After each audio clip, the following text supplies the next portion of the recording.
穿越高武世界，我成了个毫无修为的中年废人，唯一能拿得出手的，就是那个被称作万年难得一遇的妖孽儿子。我本打算这辈子就此认命了，把所有希望都压在望子成龙上。谁知这时突然激活了扶贫子贵系统，我的实力始终会比儿子高4个大境界。于是我开始扮演一个贫苦父亲，白天在工地搬砖弯腰驼背，晚上则在家中不断割血卖菜，只为让儿子疯狂努力，而我则可以在背后不劳而获。此时刚刚激活系统的我还以为自己正在做梦，突然一连串的信息流如同瀑布刷屏般在我面前展开。丁，扶贫子贵系统激活成功，当前绑定子嗣。苏语。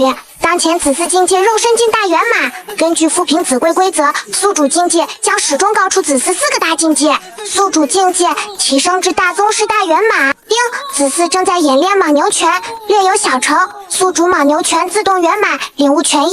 丁，子嗣正在运转基础破气诀，钢盔门镜，宿主破气诀自动圆满。进化为混元一气功，紧接着一股前所未有的恐怖热流，没有任何征兆的从我那早已干枯破碎的丹田中爆发了。轰！如果说我原本的身体是一条干涸了20年的库河，那么此刻就是天河倒灌，洪峰过境啊！我死死咬住牙关，喉咙里发出一声压抑的低吼，痛！但这种痛伴随着极致的爽快，我能清晰地感觉到那颗破碎了20年的丹田正在以肉眼可见的速度重组、愈合、扩张，并在瞬间化作了一片金色的气海。紧接着是经脉，原本萎缩堵塞的经脉，在金色能量的冲刷下，如同枯木逢春，瞬间变得宽阔坚韧，发出蹦蹦蹦如同弓弦拉满的脆响。我身上的皮肤开始泛红，毛孔中排出黑色的腥臭杂质，骨骼在爆鸣，肌肉在重组，那种充满了毁灭性力量的感觉，让我这个曾经的宗师都感到战栗。1分钟后，那股狂暴的能量逐渐平息，化作涓涓细流，流淌在四肢百骸之中。我赤裸着上身坐在黑暗中，双眼开合间，竟有一道犹如实质的电光闪过，将昏暗的卧室照得透亮。真的不是梦。我抬起手，看着自己原本粗糙、布满老茧和伤疤的手掌，此刻那层老皮已经脱落，取而代之的是如同婴儿般细腻，却蕴含着爆炸性力量的肌肤。我尝试着轻轻握拳，咔嚓，空气在掌心被瞬间捏爆，发出一声清脆的气鸣。金手指！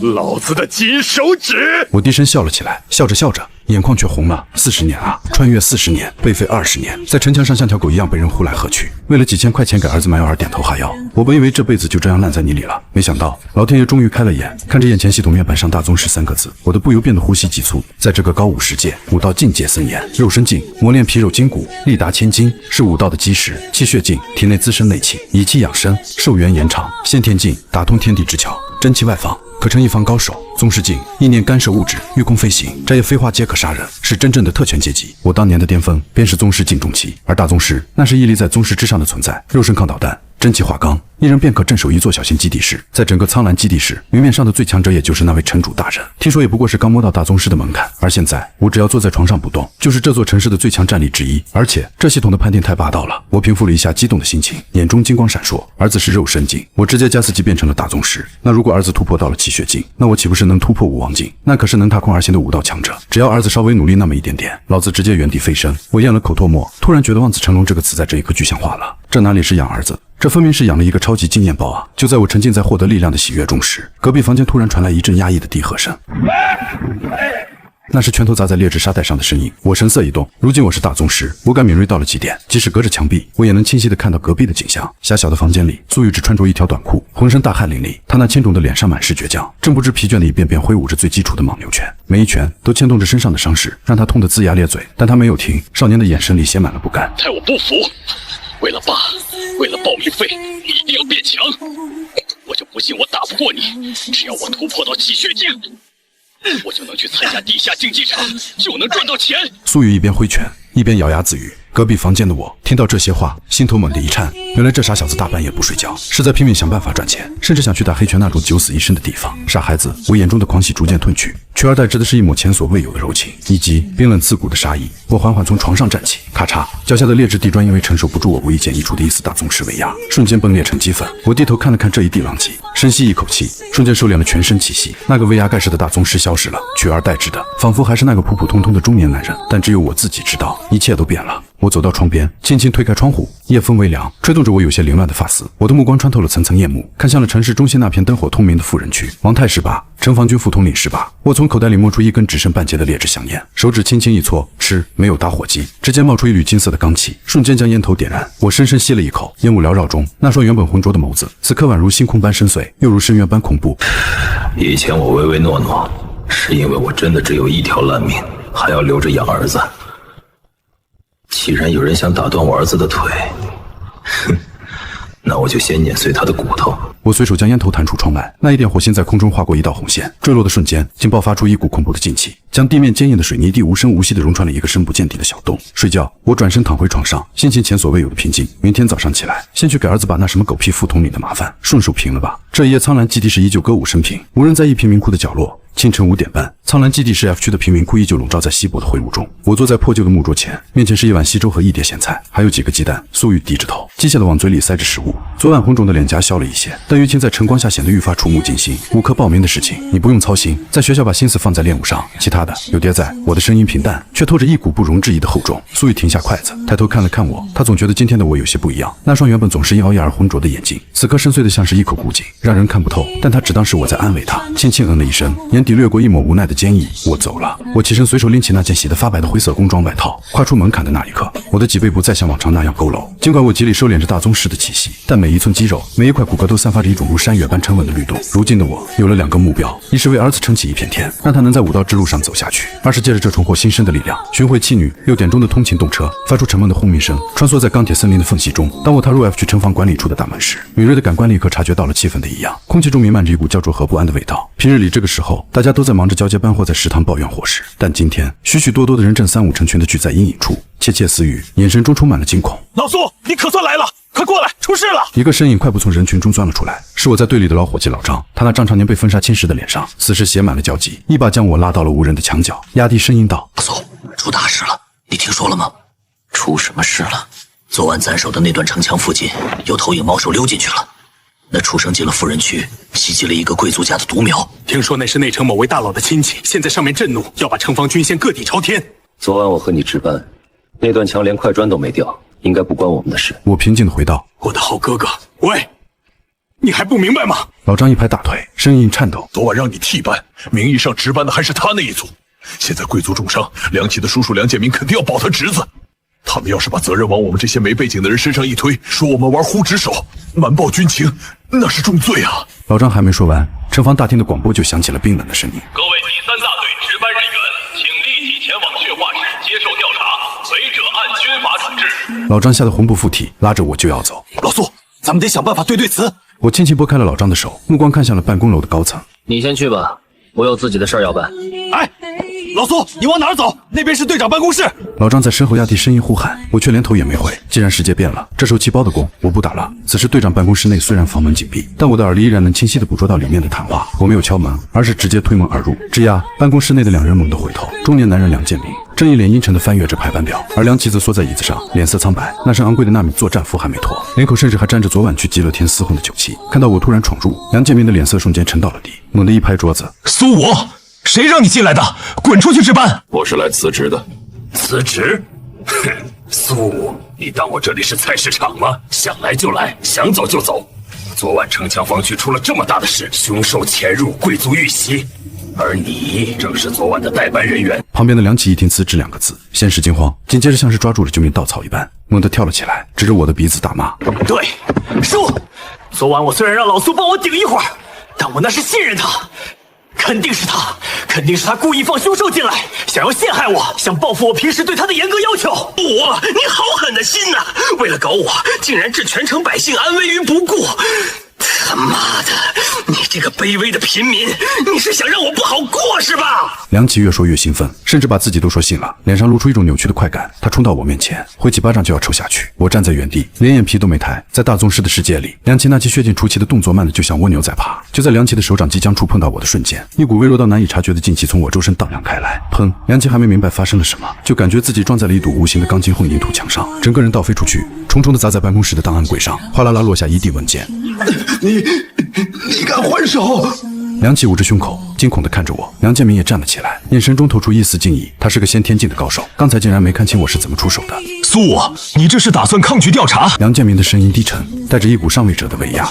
在昨晚的案子结案之前，你哪也去不了。如果你现在乖乖认罪，说是你一时疏忽导致凶手潜入，或许我还能保你平安。否则，你那个在一中上学的儿子苏雨。梁建明慢条斯理地说道，语气中充满了危险。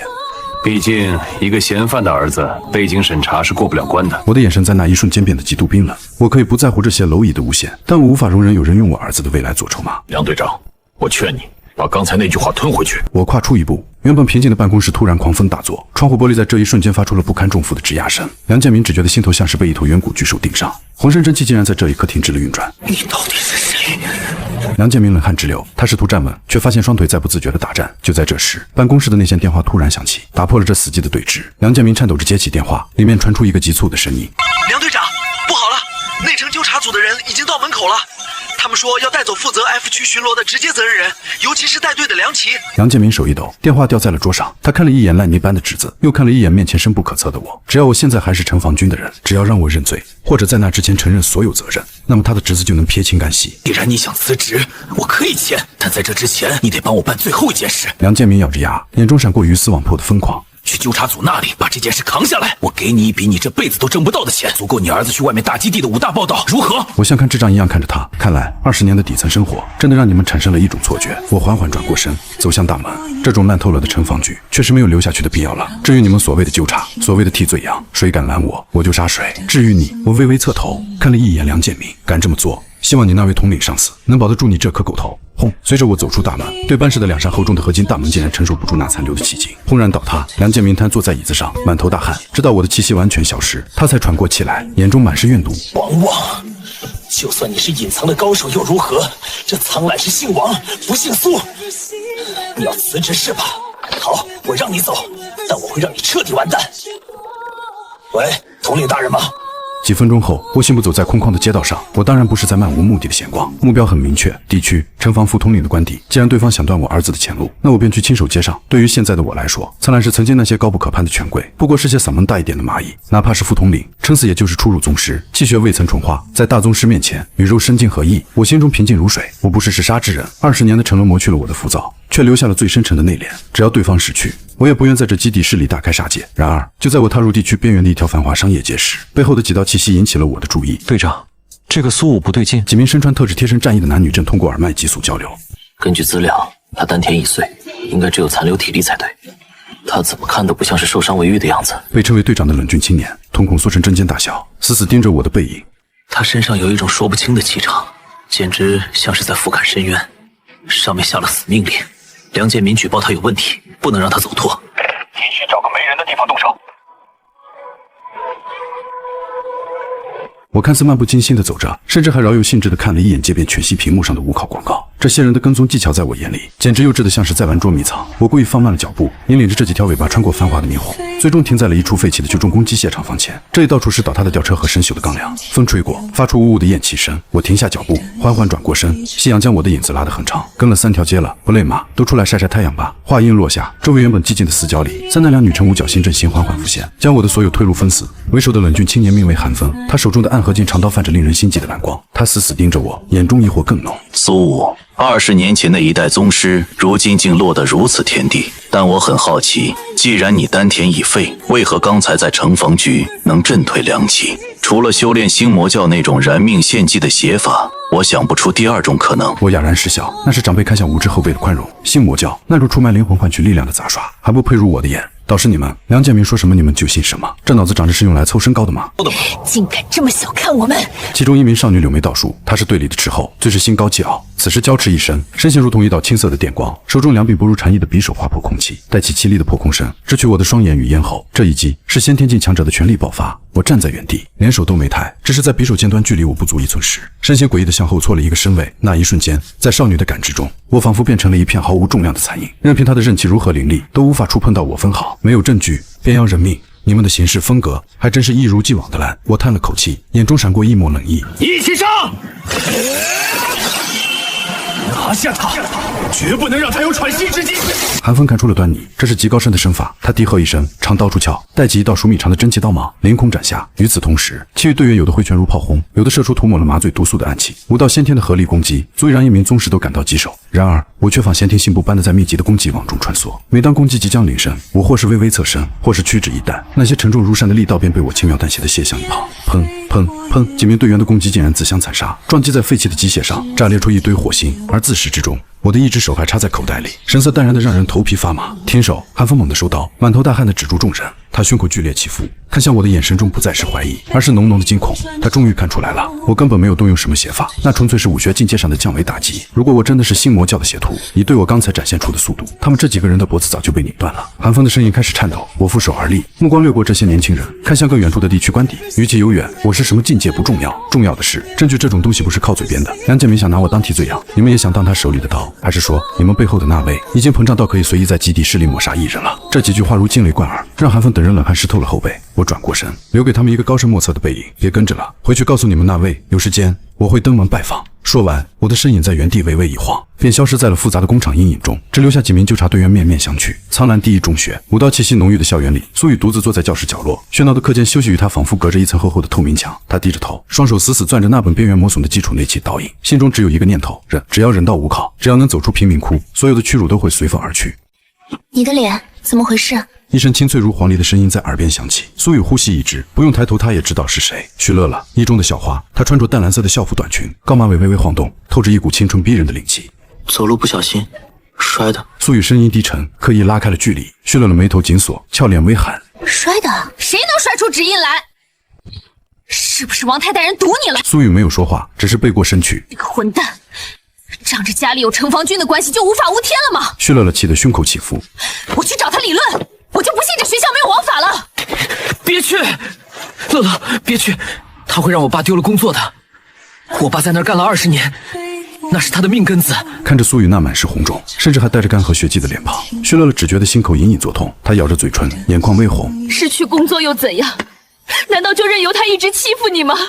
大不了我去求我爸。以后离我远点吧。苏雨缓缓松开手，声音冷得没有一丝温度。我这种人不配跟你站在一起。苏雨，你个死木头！许乐乐气得直跺脚，眼泪在眼眶里打转，转身跑回了座位。这一幕全被前排一个染着黄毛的少年拍了下来。他发出一声阴沉的怪笑，手指在手机屏幕上飞快跃动，发送了一条消息：泰哥，苏雨这小子又勾搭乐乐了，还拉了手。第2节理论课还没上完，苏雨就被叫出了教室。2号武道室位置偏僻，只有几个监控死角。当苏雨踏入室内时，厚重的合金大门轰然关闭，5个身强体壮的学生已经将他团团围住。远处的管理老师正坐在椅子上喝茶，他眼皮抬了抬，在看到领头的人是王太后，便面无表情地戴上了耳机，转过身去。一个没妈的野种，真是不长记性啊！王太穿着一身名牌格斗服，揉捏着指节，发出一阵噼里啪啦的脆响。他同样是肉身境大圆满，但从小泡在各种昂贵药剂里，气血比普通学生厚重得多。我说过，再敢靠近徐乐乐，我就打断你的腿！你把我的话当耳旁风！啪！一声脆响，王太毫无征兆的一记耳光狠狠抽在苏雨脸上。苏雨被打得头侧向一边，口腔里瞬间弥漫起一股咸腥。他死死咬着牙，没动。不死鱼眼的样子看着就烦。回去我就让我舅舅给你那个废物父亲发辞退令，还要给他挂上失职罪，让他下半辈子在监狱里蹲着。辞退、监狱这2个词像毒针一样，狠狠刺入了苏雨紧绷的神经。那是他的父亲，那是为了养活他，在城墙下卑微了20年的父亲。我准动我爸！动了又怎样？你这种垃圾还想跟我斗？王太一脸不屑，再次挥起一拳，直出苏雨的面门。就在那一瞬间，苏雨只觉得原本沉寂的丹田处，突然又现出一股前所未有的狂暴热流。那热流仿佛积蓄了10几年的洪流，在这一刻彻底决堤。轰！周围的空气似乎微微凝固。苏雨的瞳孔深处闪过一丝金色的羽毛，他那原本因为营养不良而显得瘦弱的身躯，此刻肌肉剧烈律动，体表竟然浮现出一层淡淡的红色真气。啪！一只长满老茧的手稳稳地抓住了王太的重拳。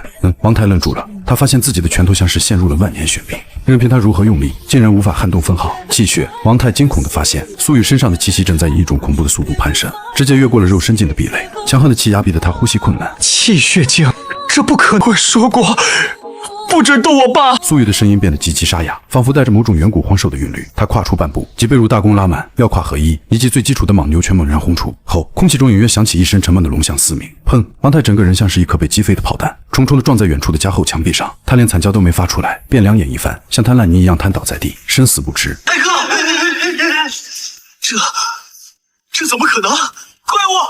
剩下的几个小弟吓得魂飞魄散，看着苏雨身边那股如有实质的气血，哪里还有动手的勇气，连滚带爬的夺门而逃。远处的管理老师吓得手里的茶杯摔成了碎片，他慌忙扯下耳机，指着苏雨尖叫道：“你在干什么？你要造反吗？打伤了王少，你10条命也赔不起！”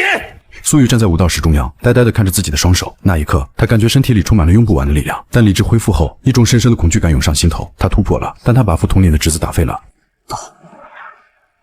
我跑火了，苏雨喃喃自语。与此同时，远在地区的我脚步微微一顿。叮，检测到子嗣苏雨临阵突破，晋升气血境初期，复平子规系统判定子嗣境界提升，宿主同步提升。当前子嗣境界气血境2阶，宿主境界提升为武王境6阶。怎么回事？主人脸色像见了鬼一样。你们看，苏雨的位置是空的。刚才他被王太那帮人叫走了。徐乐乐坐在位子上，指甲深深掐进掌心，不安的情绪几乎将他淹没。他太了解王太了，那个仗着副统领舅舅横行霸道的纨绔，什么事都做得出来。他猛地站起身，竟也朝着2号武道室跑去。当他推开那道沉重的合金大门时，眼前的景象让他几乎窒息。王太像条死狗一样昏倒在地，生死不知。周围几个原本嚣张的小弟此刻体如筛糠，缩在角落里，连大气都不敢喘。而苏雨，那个总是沉默、总是习惯弯着腰的少年，此刻正呆滞地站在武道场中央。苏雨！徐乐乐尖叫一声，冲了过去。你竟然敢在学校里行凶伤人！教导主任随后赶到，看着地上的王太，吓得魂飞魄散，指着苏雨的手指颤抖不已。你知不知道王太是什么身份？你闯大祸了！苏雨，这到底是怎么回事？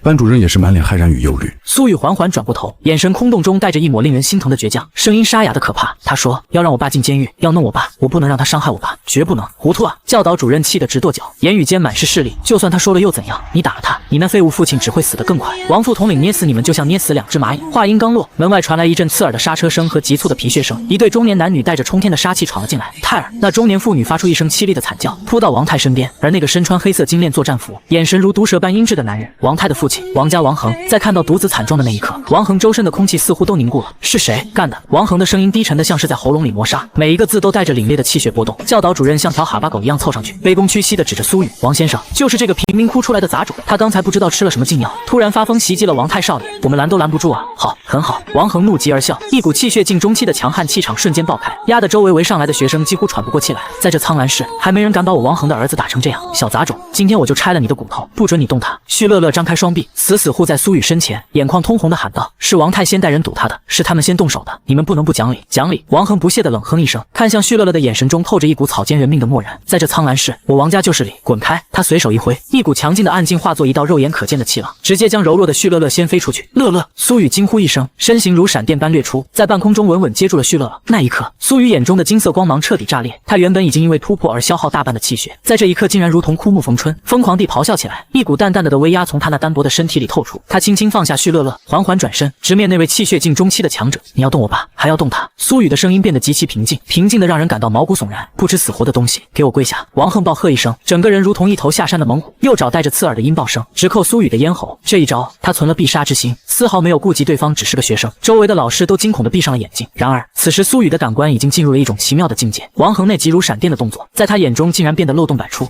苏雨低喝一声，没有选择格挡，而是身形诡异的一矮，他整个人几乎贴着地面滑行，避开了那必杀的一招，瞬间切入到了王横的下盘。什么？王横瞳孔骤缩，他感觉到一股致命的威胁。苏雨全身的力道从脚底爆发，顺着脊椎传递到右掌，那一掌通体泛着淡淡的金红交替之色，那是极致纯净的气血在燃烧。砰！这一掌结结实实的轰在了王横的小腹之上，沉闷的撞击声响彻整个武道室。那声音不像是肉体相撞，更像是2块万斤重的铁锭在互相轰击。王横那原本狰狞的表情彻底僵死，他感觉到一股霸道到不讲道理的力量，如同毒龙一般钻入他的丹田，在那瞬间摧毁了他的气血防御。哇！这位气血境中期的强者，竟然像是一块破布袋般倒飞而出，撞翻了一整排测试椅，最后单膝跪地，猛地喷出一口夹杂着内脏碎片的鲜血，全场死寂。教导主任张大的嘴巴足以塞进一个拳头，这怎么可能？王横捂着小腹，眼神中终于露出了恐惧。明明只是个刚突破的小子，怎么可能伤到我？苏雨剧烈的喘息着，体表的汗水在高温下化作白雾。他虽然击退了对方，但这种越阶挑战也让他的身体几乎到了极限。老子杀了你！王横羞怒交加，竟然从怀中摸出了一把微型高压震动短刃。就在这千钧一发之际，轰隆隆，天花板的碎裂，巨大的合金横梁如同枯枝般被折断，钢筋扭曲，发出令人牙酸的呻吟。漫天的烟尘混杂着碎石，在阳光的照射下形成了一道巨大的光柱，笔直地笼罩在武道室的中央。而在那光柱的最中心，一道身影脚踏虚空。我身上那件洗得发白的灰色工装，在这一刻竟然显得比龙袍还要威严。紫金色的气血如同实质般的绸缎，围绕着我缓缓流转。武王境，踏空而行，肉身摄虚，这是超越了凡俗，真正踏入生命进化高层次的标志。一股无法形容的恐怖威压，如同万座大山同时砸下，瞬间填满了整个武道室。扑通扑通，除了被一股柔和气息包裹的苏雨之外，再在场的所有人，无论是教导主任、班主任，还是那些刚才的学生，此刻全都双膝一软，整齐划一的跪伏在地。这不是他们想跪，而是源自基因深处对高等生命的战力，逼得他们不得不跪。而被这股威压针对的中心，正是刚才还要对苏雨下杀手的王恒。此刻的王恒哪里还有半点气血境强者的风范？他像是一只被按在案板上的死蛤蟆，整个人呈大字形死死贴在满是裂痕的地面上。他的骨骼在咔咔作响，脸皮被挤压的变形，眼球暴突，死死盯着空中那个如同神魔般的身影。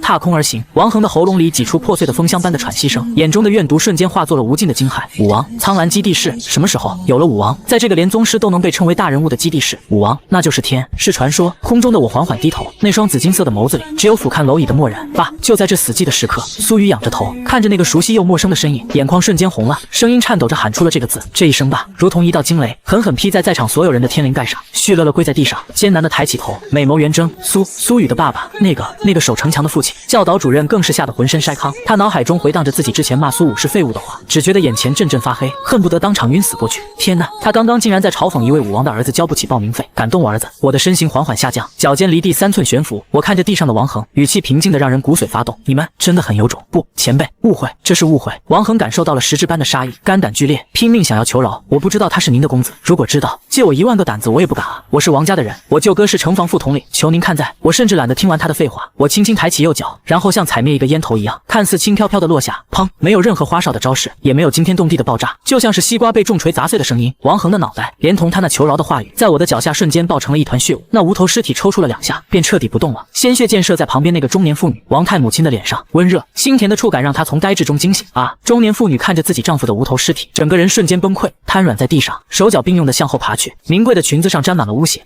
你杀了他！你竟然杀了他！我面无表情，转过身，那双染血的皮靴踏在破碎的地砖上，发出哒哒的脆响，一步走向那个女人。你别过来！中年妇女披头散发，妆容花了一脸，她在极度的恐惧中试图抓住最后一根救命稻草。我的亲哥哥是王猛，是城防军副统领，你杀了王家的人，我哥哥不会放过你的，城主也不会放过你的。他声嘶力竭地尖叫着，试图用这层关系网来驱散那如影随形的死亡阴影。然而我的脚步连半秒都没有停顿。城防军副统领很了不起吗？这句反问充满了极致蔑视。你仗着你哥哥的势力，纵容你儿子在学校霸凌同学，为非作歹，今日便是你们的报应。话音刚落，我缓缓抬起右手，掌心之中紫金色的气血之力开始疯狂凝聚，周围的空气因为高温而扭曲。不要！中年妇女感受到了死亡的窒息，绝望地闭上了眼睛，尖叫。就在这千钧一发之际，住手！一道暴怒的吼声从远处传来，伴随着急促的破空声。轰！武道室原本就摇摇欲坠的大门被一股巨力彻底撞飞，一道身穿银色统领战甲、气息强横的身影如炮弹般冲了进来。来人面容威严，周身气血如火炉般旺盛，正是接到消息火速赶来的城防军副统领王猛。他刚一进门，就看到了妹夫那具无头尸体，以及正被我笼罩在掌下的妹妹。混账东西！王猛目眦欲裂，他看不透我的境界，但他下意识地认为，在苍蓝基地市，没人敢当着他的面杀人。不管你是谁，敢在学校公然行凶，残杀贵族，你这是在挑衅整个苍蓝市的律法。王猛拔出腰间的合金战刀，刀锋直指我，宗师境的威压爆发而出，试图震慑对方，立刻跪下束手就擒，否则……我缓缓转过头，看着这个匆匆赶来送死的大人物，我的眼神中闪过一丝不耐烦。律法！我冷笑一声，你们欺负我儿子的时候，律法在哪？你们顶替名额的时候，律法在哪？现在跟我讲律法！我的身影突然在原地消失了。王猛只觉得眼前一花，那原本还在10米开外的男人，竟然瞬间贴到了他的鼻尖前，那股恐怖到让他灵魂冻结的武王气息，在这一刻毫无保留的爆发。你是？王猛瞳孔缩成针尖大小，手中的战刀根本来不及挥出，全身的僵硬告诉他一个绝望的事实：双方的差距，下辈子记得管好你的家人。我的大手如同铁钳一般，轻描淡写的扣住了王猛的头颅，没有任何废话，没有任何迟疑。砰！就像捏爆一颗烂番茄。这位在苍蓝基地市权势滔天，掌管着无数人生死的副统领，连惨叫都没来得及发出，脑袋便直接炸开，无头尸体晃了晃，手中的战刀哐当一声掉在地上。我随手甩了甩手上的血迹，像是在甩掉什么脏东西。全场死寂，若真可闻。旭乐乐捂住了嘴巴，教导主任翻着白眼昏死过去。我站在血泊之中，心中那口积压了20年的恶气吐出了一半。今天我很生气，原本以我活了2辈子的阅历，很多事情都可以忍，可以退，可以一笑置之，但是千不该万不该，他们不该动我的儿子。我缓缓转身，看向早已吓得失尽昏迷的王母，眼中杀意未减，随后目光扫向了角落里那个瑟瑟发抖的教导主任。前辈，还请高抬贵手，人未至。一股浑厚绵长的声浪已如潮水般涌入破碎不堪的2号武道室。我那原本即将落下的手掌在空中微微一顿，我缓缓侧过头，那一双紫金色的眸子淡漠地看向门口，那里光影扭曲，一位身穿唐装、须发洁白的老者正从烟尘中缓缓走出。他看似步履蹒跚，但每一步落下，脚下的碎石都无声化为齑粉。大宗师初期，这便是苍蓝基地市的最高掌权者城主潘宏。平日里，潘宏是站在云端俯瞰众生的人物，是这座钢铁丛林的守护神。但此刻，这位老人的额头上却渗出了一层细密的冷汗，原本挺直的脊背，在我那如有实质的武王威压下，也不得不微微佝偻，呈现出一种谦卑的姿态。鄙人苍蓝基地城主潘宏。潘宏走近几步，步，却在距离我10米开外的地方便停了下来。那是他本能感觉到的死亡红线。他看了一眼地上那2具无头尸体，眼角疯狂抽搐了一下，随即深吸一口气，对着我深深作揖，语气中带着几分恭敬：“前辈，今日之事我也略知一二，实乃误会一场。”误会？我嘴角勾起一抹玩味的弧度，那2个字在我舌尖转了一圈，充满了讽刺。潘红硬着头皮说道：“这王家之人，平日里仗着些许军功与势力，确实有些骄纵跋扈。我身为城主，忙于城防事务，对属下家族监管不力，必有责任。但如今首恶王恒、王猛已伏诛，他们已得到了应有的惩罚，剩下这妇孺与学生，罪不至死，还望前辈能够看在老朽的薄面上息怒。”这番话，潘红说的极其漂亮，既给足了我面子，又试图用大局来大事化小。然而，哈哈哈哈！我突然仰天大笑，好一个误会，好一个监管不力，好一个罪不至死！笑声骤停，我猛地低下头，手指如剑，直直地指向不远处那个正看着这边的苏雨。潘红，你睁开你的狗眼看看，若不是我有这武王境的实力，刚才王恒要杀我儿子的时候，你在哪里？那个王猛拿着刀要将我就地正法的时候，你的误会又在哪里？我的声音一声比一声高，一声比一声冷，每一个字都像是一记重锤，狠狠砸在潘红的心口。若是今日死的是我父子2人，你会站出来说这是误会吗？恐怕你只会在那份结案报告上签个字，说我们是乱民，死有余辜吧。潘红脸色惨白，张了张嘴，却哑口无言，因为我说的是事实，这就是这个高武世界的潜规则，弱肉强食，强者为尊。既然你们制定了这样的规则，那就别怪我不守规矩。我眼中的紫金光芒暴涨，如今我只是杀了几个杀人未遂的凶手，你们一个个跳梁小丑就纷纷跳出来跟我讲道理、讲仁慈。晚了！轰！话音落下的瞬间，我不仅没有收手，反而猛地加大了威压的输出。这一次不再是针对全场，而是精准地落在了那幸存的3人身上：王泰的母亲王泰，以及那个早已吓傻的教导主任。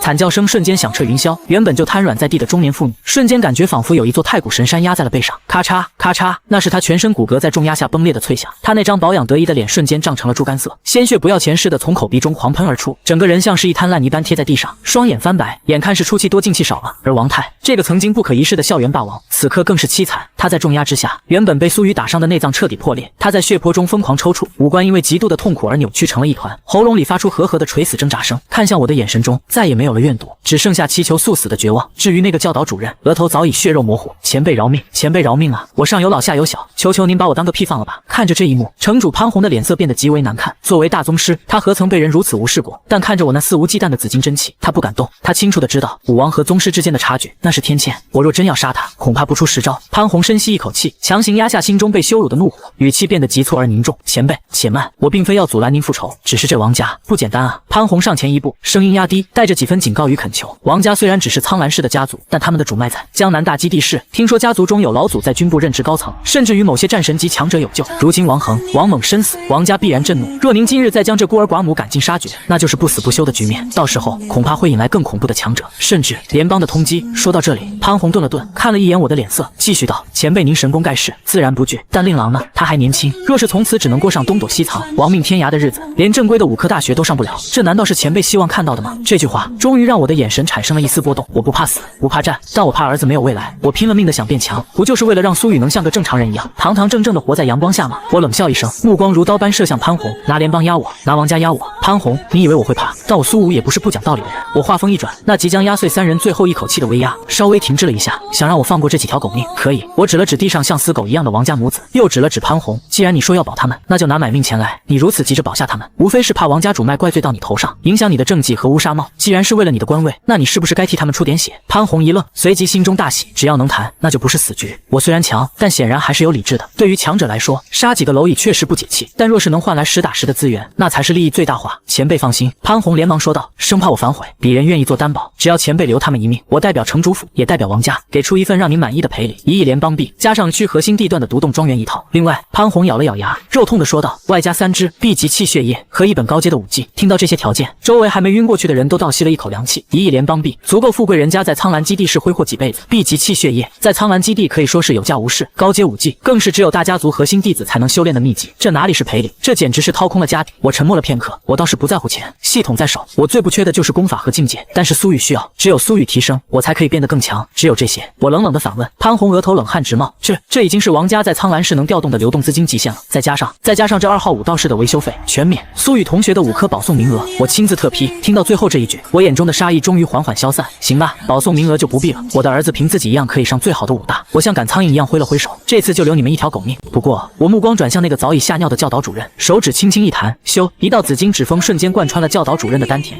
教导主任发出一声绝望的惨叫，死罪可免，活罪难逃。这种势利小人不配为人师表，废你修为，滚出教育界。做完这一切，我看都没看潘红一眼，身上那恐怖的武王威压如潮水般退去。我转过身，刚才那副杀神般的模样瞬间消失，取而代之的是一脸的关切与柔和。我快步走到苏雨面前，看着儿子那一身伤痕和血迹，眼中满是心疼。雨儿，没事吧？我伸出手，一股柔和的紫金真气渡入苏雨体内，瞬间帮他稳住了翻腾的气血。苏雨感受着体内暖洋洋的热流，看着眼前这个熟悉又高大的父亲，眼眶发热。他摇了摇头，眼中闪烁着前所未有的坚定光芒。爸，我没事，一点皮外伤。好，有志气，不愧是我苏武的种。我哈哈大笑，重重地拍了拍儿子的肩膀，随后目光看向旁边那个虽然狼狈却依然倔强地站着的少女旭乐乐。小姑娘，今天谢谢你护着我家雨儿，改天让这小子请你吃饭。旭乐乐被这位武王叔叔一看，脸瞬间红到了脖子根，结结巴巴地说道：不用谢，叔叔。我笑了笑，一把搂住儿子的肩膀，走，儿子，回家，咱们爷俩今天好好喝一杯。阳光正好，我带着苏雨大步走出了校园。回家的路上，老旧的街道依旧喧嚣，但两人的心境已截然不同。苏雨时不时偷看一眼身边的我，那张脸还是那张脸，哪怕此时换回了那副懒散的表情，但在苏雨眼中，我的身影已经变得如山岳般巍峨。终于走到了无人的小巷口，苏雨还是忍不住问出了心中的疑惑：爸，你怎么突然就成武王了？我记得你年轻的时候也只是宗师啊，而且这20年你的伤……苏雨满脑子问号，不仅伤好了，还连跨数级，直接封王，这简直比小说还离谱。我停下脚步，从兜里摸出一根压扁的香烟，指尖冒出一缕惊艳点燃，我深吸了一口气，吐出烟圈，转头看着儿子，眼神深邃的像是一汪潭水。系统的事太过于惊世骇俗，且解释起来麻烦。雨儿，其实你爹我这20年一直没有放弃过。我开始一本正经的胡说八道，却又带着7分真情。当年的伤虽然重，但也让我破了后力。这20年，我在城墙下擦血，在工地上搬砖，看似是苟活，实则是红尘炼心。我一直在等一个契机，也许是今天你的表现。我伸出手，帮儿子整理了一下凌乱的衣领，柔声道：让我的心境圆满。20年的枷锁碎了。苏雨听得热血沸腾，眼眶再次湿润。爸，苏雨哽咽道：好了，大老爷们哭什么？我笑着揉了揉儿子的头，有些事不必深究，你只需要知道，从今天起，这苍蓝基地市，甚至这整个联邦，再也没有人能欺负我们爷俩。而且，我抬起头，看向遥远的星空，眼中闪过一抹令人心悸的寒芒。既然我也恢复了，甚至更进一步，那么有些陈年旧账也该去算算了。雨儿，好好修炼，等你考上京都武大，等你到了武王境，我们就去星空深处。苏雨一怔，随即心脏狂跳。去星空？去干什么？我掐灭了烟头，声音轻得像风，却重如千钧。去把你妈接回家。苏雨紧紧握住了拳头。好，少年必回答，掷地有声。第二天清晨的阳光不再像 F 区那样带着酸腐的尘埃味道，而是透过巨大的落地窗，毫无保留地洒在光洁如镜的大理石地板上。苍蓝基地市 A 区云顶庄园，这里是整个基地市寸土寸金的核心地带，居住者非富即贵。而此时，这座编号为001的最顶层独栋别墅已经迎来了他的新主人。我给苏雨向学校请了3天假，经历了昨天的事情，这孩子需要时间去沉淀，也需要时间去适应这个天翻地覆的新世界。爸，这真的是我们的家吗？苏雨手里捧着一个破旧的相框，站在足有200平米的超大客厅中央，整个人显得有些局促不安。他脚下踩着的是不知名兽皮编织的地毯，头顶是水晶吊灯，周围的全息智能家居正在自动调节着室内的温湿度。这与他们昨天还住着的那个漏风吊墙皮的30平米筒子楼相比，简直是云泥之别。傻小子，这就把你吓住了。我穿着一身宽松的练功服，手里正把玩着城主潘红派人送来的庄园钥匙卡。我随手将那把象征着A区最高权限的刺卡扔在茶几上，笑着走了过来。这只是个开始，以后我们会住进比这大10倍、100倍的地方，甚至去到星空里。苏雨愣了一下，随即重重地点了点头。若是以前，他会觉得我在吹牛，但经历了昨天武道士那如同神明降临的一幕，哪怕我说太阳是我搓圆的，苏雨都会信。父子俩并没有带太多行李，贫民窟的那个家，除了回忆，确实没有什么值得留恋的物质。我们只带走了一些旧衣服，以及最重要的那个装满了孩子母亲照片的老旧铁盒。忙活了一上午，父子亲手将那些充满回忆的相框摆在了新家的各个角落。看着照片里母亲温婉的笑容，在奢华的背景下依旧温暖。这个冷冰冰的大豪宅，终于有了一丝烟火气。呼，苏雨擦了擦额头的汗，瘫坐在真皮沙发上，随手拿起一瓶桌上特供的蓝藻营养水灌了一口。这种一瓶就要5联邦币的奢侈品，以前他只在广告里见过，现在却成了家里的日常饮用水。爸，苏雨突然放下了水瓶，神色变得有些凝重和困惑。怎么了？我正在调试家里的重力训练室，闻言走了出来。其实昨天在武道室的时候，我总觉得我的状态怪怪的。苏雨看着自己的双手，眉头紧锁。虽然我突破到了气血境，但我以前在书上看过，初入气血境的人，气血浮躁如雾，而王恒是气血境中期，气血应该凝练如水。按理说，我那一拳就算能打中他，也最多让他痛一下，绝不可能直接破开他的护体真气，把他打飞那么远。而且那一瞬间，我感觉体内像是有个漩涡，周围的空气都在往我身体里钻。苏雨越说越觉得匪夷所思。我闻言，眼神微微一凝。其实我也一直在奇怪这件事。虽然说虎父无犬子，但苏雨昨天的战绩确实不仅是越级挑战那么简单，那是近乎碾压的爆发力。你过来，坐好，凝神静气，不要抵抗。我走到儿子身前，神色严肃起来。苏雨乖巧的盘膝坐在地毯上，闭上双眼，我伸出右手，轻轻按在儿子的背心处，心念一动，一缕柔和却精纯至极的武王级气血顺着苏雨的经脉缓缓流入。内视之下，苏雨体内的景象清晰地展现在我脑海中。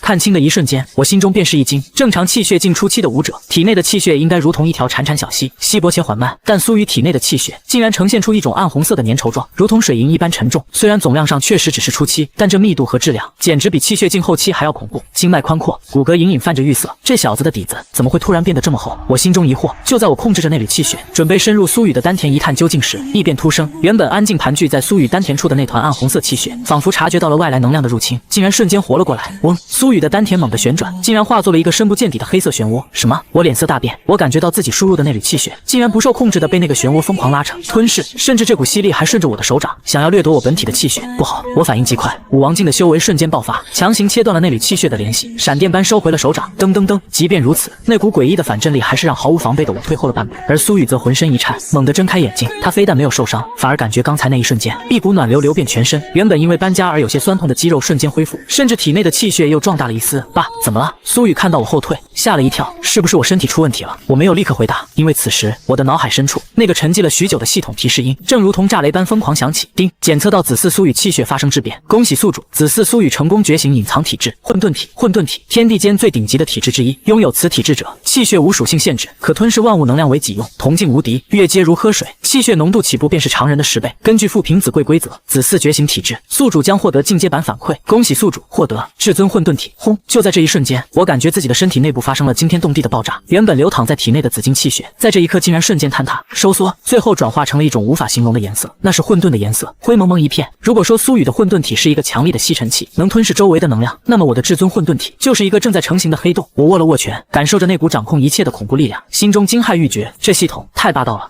爸，你没事吧？苏雨见我呆立在原地，我深吸一口气，瞬间收敛了所有气息，看着满脸焦急的儿子，我嘴角勾起一抹神秘的笑容，故作深沉地说道：慌什么？爹没事，只是刚才发现了一个不得了的秘密。秘密？苏雨一愣，雨儿，你刚才之所以觉得身体一样，是因为你觉醒了一种极其罕见的特殊体质。我背着手开始一本正经的科普，这种体质它能让你拥有远超常人的气血浓度，还能在战斗中吸收敌人的气血恢复自身，这也就是为什么你能一拳轰飞王恒的原因。苏雨听得目瞪口呆，随即一股巨大的狂喜涌上心头。特殊体质，吸人力量，少年眼中的光芒简直比窗外的太阳还要耀眼。天哪，那岂不是说我是万中无一的绝世天才？可以这么说。我笑着点了点头，眼中满是宠溺。只要你肯努力，未来的成就不可限量。得到了我的肯定，苏雨激动地在原地蹦了起来，挥舞着拳头。突然，他停了下来，转过身，目光炯炯地看着我，脸上写满了少年的意气风发。爸，既然我是绝世天才，那我决定了。决定什么？我挑了挑眉。苏雨深吸一口气，指着窗外浩瀚的天空，我要在5年，不，3年之内，我要超越你，我要成为比武王还要厉害的强者。到时候换我来保护你，我带你去星空把妈妈接回来。看着儿子那副认真又热血的模样，我愣了一下，随即我低下头，肩膀微微耸动，似乎是在憋笑。超越我？傻儿子哟，你每往前走一步，爹我就自动往前走4步，顺便还把路给你铺成了高速公路。这辈子你想超越我，恐怕唯一的办法就是等我老的动不了了。嗨嗨，我干咳2声，强行压下嘴角的笑意，走过去拍了拍苏雨的肩膀，语重心长的鼓励道：好，有志气，爹等着那一天。不过在超越我之前，我话锋一转，指了指旁边还没收拾好的杂物箱，先把你的房间收拾好，大宗师也好，武王也好，不扫一屋何以扫天下？干活去！遵命，父亲大人。苏雨进了个滑稽的军礼，充满干劲的抱着箱子冲向了自己的房间。看着儿子充满活力的背影，我脸上的笑容渐渐变得柔和，随后又化作一抹坚毅。既然儿子有这样的天赋，那就不能让他只待在学校的温室，得给他找点真正的磨刀石才行。午后的阳光透过云顶庄园的巨型落地窗洒在地上，我刚放下碗筷，正惬意地靠在真皮沙发上剔牙。苏雨则勤快地收拾着碗筷。自从搬进这一区的大别墅，这孩子似乎还没完全适应这种衣来伸手饭来张口的富贵生活，总想找点活干，仿佛只有这样才能让他觉得踏实。叮咚，清脆悦耳的门铃声打破了午后的宁静。我挑了挑眉，眼中闪过一丝了然，看来潘红那个老狐狸的办事效率还挺高。我去开门，我起身走到那扇足有3米高的雕花大门前，按下开启键。门外站着2名身穿黑色特制西装的男子，他们并非普通的快递员，而是城主府最精锐的亲卫，每个人身上都散发着先天境武者的气息。但此刻，这2位在外面足以横着走的高手，在面对我时，连呼吸都小心翼翼。苏前辈，其中一名黑衣男子双手捧着一个古色古香的紫檀木匣子，声音微微颤抖。这是城主大人命我们加急送来的。城主大人说，这是第一批赔礼，若您不满意，他再去库房翻找。我淡淡的扫了一眼那个匣子，仅仅是一眼，那2名黑衣男子就感觉浑身汗毛倒竖，仿佛被一头洪荒巨兽盯上了一般。行了，东西留下，替我告诉潘红，这是翻篇了。我随手接过匣子，就像接过一份外卖一样随意。是，多谢前辈，多谢前辈。2人如蒙大赦，对着我深深鞠躬，然后逃也似的离开了云顶庄园。我关上门，转身回到客厅，将匣子放在了大理石茶几上。爸，是谁啊？苏雨擦着手走了过来，好奇地看着那个精致的木匣。送快递的，我随口胡扯了一句，然后手指轻轻一弹，震开了匣子上的密码锁。咔嗒，匣子开启，一股浓郁的药香瞬间弥漫了整个客厅。只见匣子内部铺着厚厚的金丝绒，中央静静躺着3只拇指粗细的试管，试管内荡漾着碧绿色的液体，宛如流动的翡翠，偶尔还会冒出几个细小的气泡，仿佛蕴含着蓬勃的生命力。而在试管旁边，则放着一本线装古籍，封面上写着3个苍劲有力的大字：破空刀、B 级气血药剂、碧海龙涎。我看了一眼，便认出了这些东西的来历。我年轻的时候也只是见过。潘红这次确实是下了血本，这3支药剂，每一支在黑市上都能炒到500万联邦币以上，而且有价无市。这是给你的。我将匣子推到了儿子面前。我的。苏雨愣住了，下意识的摆手：爸，这太贵重了，而且您现在是武王，这些东西您用不是更好吗？傻小子，我哑然失笑，拿起一支药剂在灯光下晃了晃。到了武王这个境界，这种 B 级药剂喝下去跟喝糖水没什么区别，增加不了半点修为，但对你来说，这就是脱胎换骨的神药。说着，我将匣子塞进苏雨怀里，目光中带着不容置疑的鼓励。你现在是气血境初期，虽然基础扎实，但毕竟刚突破，这3支药剂足够你稳固境界，甚至冲击中期。至于这本破空刀，我指了指那本古籍，比我之前教你的那种大陆或莽牛拳强了100倍不止。莽牛拳练的是力气，这破空刀练的是杀气。在这个世道，手里没把刀，怎么保护自己？苏雨抱着沉甸甸的匣子，感受着那扑面而来的药香，眼眶有些发热。他不是傻子，他知道这些东西的价值，这不仅仅是资源，更是我为他铺就的一条通天大道。爸，行了，别婆婆妈妈的。我摆了摆手，打断了儿子的煽情。我只给你请了3天假，这3天你就待在重力室里，把这些东西给我消化干净。我明白了。苏雨深吸一口气，抱着匣子，转身走向了地下1层的重力训练室。接下来的3天，对于苏雨来说是地狱也是天堂。第1天，苏雨盘膝坐在特制的合金地板上，将第1支碧海龙涎一饮而尽。若是普通武者，哪怕是气血境后期，服用这种烈性药剂也需要兑水稀释，分3次服用。但苏雨想起了父亲说的特殊体质，心一横，直接整支灌了下去。轰！药液入喉，瞬间化作滚滚岩浆，冲入他的4肢百骸。剧痛，仿佛全身的血管都要爆裂开来。但就在苏雨咬牙苦撑，即将昏厥的时候，他丹田处那个神秘的黑洞再次苏醒了，那是属于混沌体的本能贪婪。嗡！苏雨的身体周围竟然形成了一个小型的气旋，原本在他体内横冲直撞的狂暴药力，像是遇到了天敌，瞬间变得温顺无比，被那个黑洞鲸吞海吸般卷了进去。仅仅半个小时，普通人需要吸收1周的药力，被苏雨消化得一干二净。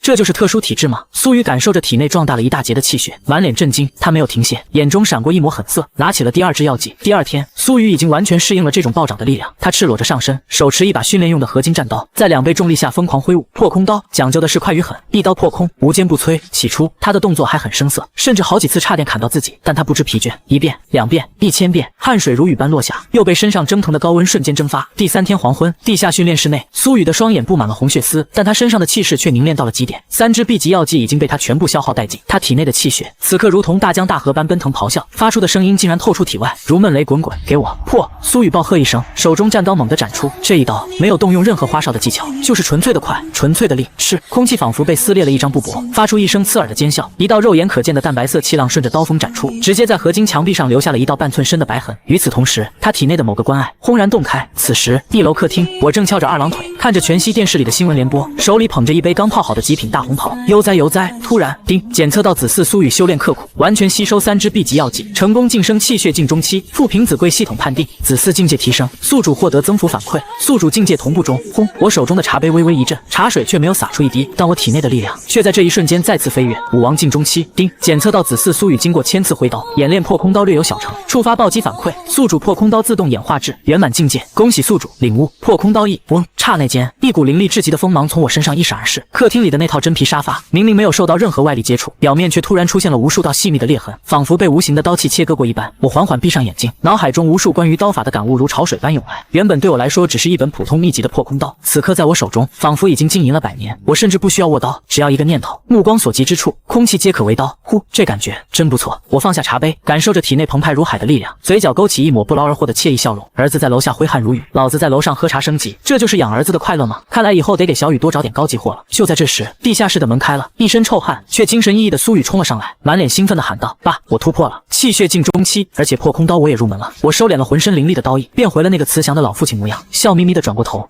不错不错。第2天清晨，空气中弥漫着淡淡的花香。餐桌上，我漫不经心地说道：对了，我刚才已经直接跟学校高层打了招呼，从今天开始，你只需要去上上午的理论课和基础实战演示，至于下午那些浪费时间的常规训练，就不用参加了。苏雨闻言微微一愣，不去学校训练，那我干什么？我拿餐巾擦了擦嘴，眼中闪过一丝笑意。放学后直接回家，或者我会发定位给你。你现在的身体是混沌体，学校那种过家家式的喂招已经满足不了你了。以后下午的时间，老爹亲自操刀，给你开小灶，亲自特训。苏雨看着我那深不可测的笑容，背脊莫名明升起一股凉意。好，我听爸的，他知道我已经是武王境的超级强者，能得到武王的亲自指点，这是无数人做梦都不敢想的机缘。上午6点，苍兰第一中学，当苏雨背着书包踏入校门的那一刻，原本喧闹的校园仿佛被按下了静音键。往日里，因为家境贫寒和王太的打压，苏雨在学校里就像个透明人，偶尔还会遭受到一些势利眼的冷嘲热讽。但今天一切都变了，快看，是苏雨。嘘，小声点，你不想活了。听说前几天王家差点被灭门，就是因为惹了他。我的天，以前怎么没看出来他是这种顶会二代？听说连城主见了他爸都要鞠躬，无数道目光像聚光灯一样打在苏雨身上，有羡慕，有嫉妒，但更多的是一种源自骨子里的敬畏。那些曾经跟在王太屁股后面狐假虎威的学生，此刻一个个缩着脖子，甚至不敢和苏雨对视，生怕被这位太子爷秋后算账。苏雨面色平静，脚步稳健，经历了生死一线和武道觉醒，这些同龄人幼稚的目光已经无法在他心中掀起任何波澜。雄鹰会在意麻雀的议论吗？显然不会。木头，你还知道来学校啊？就在这时，身后传来一阵清脆悦耳的喊声，打破了周围压抑的氛围。苏雨停下脚步，回头望去，只见旭乐乐背着一个粉色的包，扎着高马尾，正一路小跑过来。周围的男生看到这一幕，心碎了一地，却没人敢上前搭讪。现在的苏雨，在他们眼里就是身上贴着生人勿近标签的恐怖存在。你都不知道，这几天学校里都炸锅了。旭乐乐跑到苏雨身边，大眼睛忽闪忽闪，大家都在传那天的事儿，说你爸是隐世不出的绝世高人，一脚就把王家那个恶霸给踩扁了，连城主都得赔礼道歉。现在大家都叫你苏少呢。苏雨无奈的笑了笑，摇了摇头，什么苏少，别听他们瞎扯，我还是我。切，你就装吧。旭乐乐凑近了一些，压低声音，一脸好奇的问道，不过说真的，你爸给你弄来的那些资源是不是特别厉害？我感觉你现在的气息好像比那天在武道时还要深沉啊。作为班里为数不多真心关心苏雨的人，他能敏锐地察觉到苏雨的变化，那种变化不仅仅是实力上的，更是一种气质上的沉淀，就像是一把藏在鞘中的利刃，锋芒内敛。苏雨想起这几天在重力室里那种撕裂般的痛苦，眼中闪过一抹自信的光芒，确实有些提升。如果是现在的我，再遇到王恒，我有把握在3招之内解决他。哇！旭乐乐捂着小嘴，一脸崇拜，吹牛吧你！王恒可是气血境中期位，不过本姑娘信你，那你现在岂不是能轻松考上精武、魔武这种顶级学府了？精武只是目标之一。苏雨看向远方，语气平淡却坚定，我的目标是全国状元。3天不见，口气大的没边了。旭乐乐撇了撇嘴，但眼底却是掩饰不住的笑意。对了，第1节就是实战模拟课，老师说要分组对抗，咱们一组呗，正好让我看看未来的全国状元到底有多强。好啊，只要你不怕输得太难看，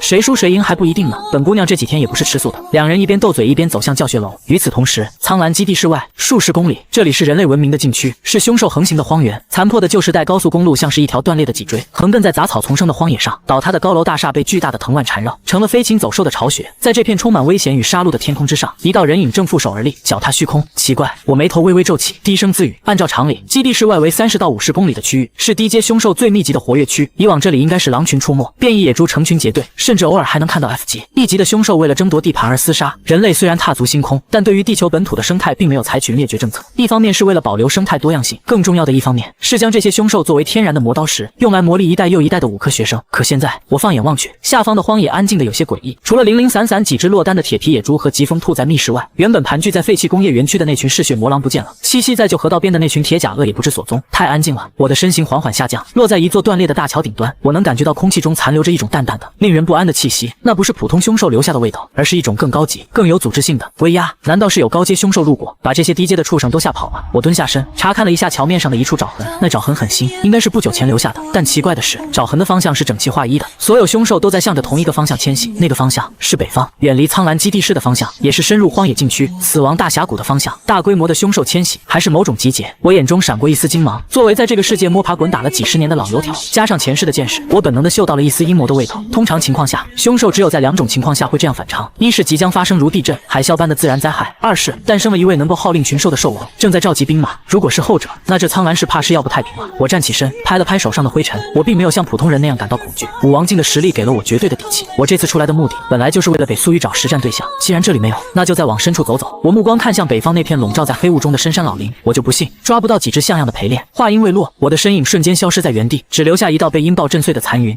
我的目标很明确，抓几只1级巅峰甚至地级初期的凶兽回去，扔到云顶庄园的后山，给苏雨来一场真正的荒野求生。至于兽巢的隐患，天塌下来有高个子顶着，真要到了威胁到儿子生活的时候，我再出手也不迟。正午的阳光毒辣地炙烤着大地，但在区云顶庄园内，恒温系统却让室内保持着最舒适的22度。苏雨提前半小时回到了家，刚走进前院的花园，还没来得及换血，一阵沉闷而充满野性的嘶吼声便穿透了厚重的别墅墙体，隐约传入耳中。吼！那声音中夹杂着暴虐、嗜血以及金属锁链剧烈碰撞的哗啦声，听得人头皮发麻。苏雨微微一怔，随即反应过来，这应该就是父亲提到的特训，只是他没想到，这动静竟然大得像是在家里开了个动物园。爸，后山是什么东西在叫？苏雨走进厨房，见我正围着围裙，熟练地处理着食材，随口问道：“回来了。”我头也没回，手中菜刀飞舞，语气平淡：“先洗手吃饭，吃饱了才有力气挨打。”哦不，练功。苏雨点了点头，坐在餐桌旁，虽然面前摆满了色香味俱全的美食，但他却吃得有些心不在焉。那一声声若有若无的兽吼，像是一只无形的小手，挠得他心里痒痒的。毕竟作为一个在温室里长大的学生，他对凶兽的认知全部来自于全息课本和视频，真正面对面的接触，这还是破天荒的头一遭。我见儿子那副魂不守舍的样子，笑着摇了摇头：“行了，别数米粒了，既然你这么心急，那就别吃了，咱们提前开始。”说完，我随手解下围裙，甚至连擦手的动作都显得那么从容，径直朝后院走去。苏雨眼睛一亮，连忙丢下筷子跟上，穿过精致的花园，推开那扇通往后山的沉重铁门。眼前的景象让苏雨瞬间倒吸一口凉气，瞳孔猛地放大。原本郁郁葱葱、风景秀丽的庄园后山，此刻已经被暴力清理出了一块足有足球场大小的黄土地，而在那空地之上，竖立着10几根粗壮的合金桩，每一根桩子上都用手腕粗细的特制镣铐锁着一头头形态各异、散发着浓烈腥臭味的凶兽。左边是一头浑身长满黑铁尖刺的铁甲豪猪，它正在疯狂地用身体撞击着地面，每一次撞击都引得地面震颤。中间是一头直立起来足有3米高的巨岩熊，它那厚重的岩石皮肤上还残留着抓捕时的伤痕，一双血红的眼睛死死盯着苏雨，嘴角流淌着粘稠的咸水。右边则是几头身形矫健、目光阴毒的疾风狼，它们虽然被锁着，却依旧保持着伏击的姿态，喉咙里发出低沉的呜咽。这里简直就是一个小型的古罗马斗兽场。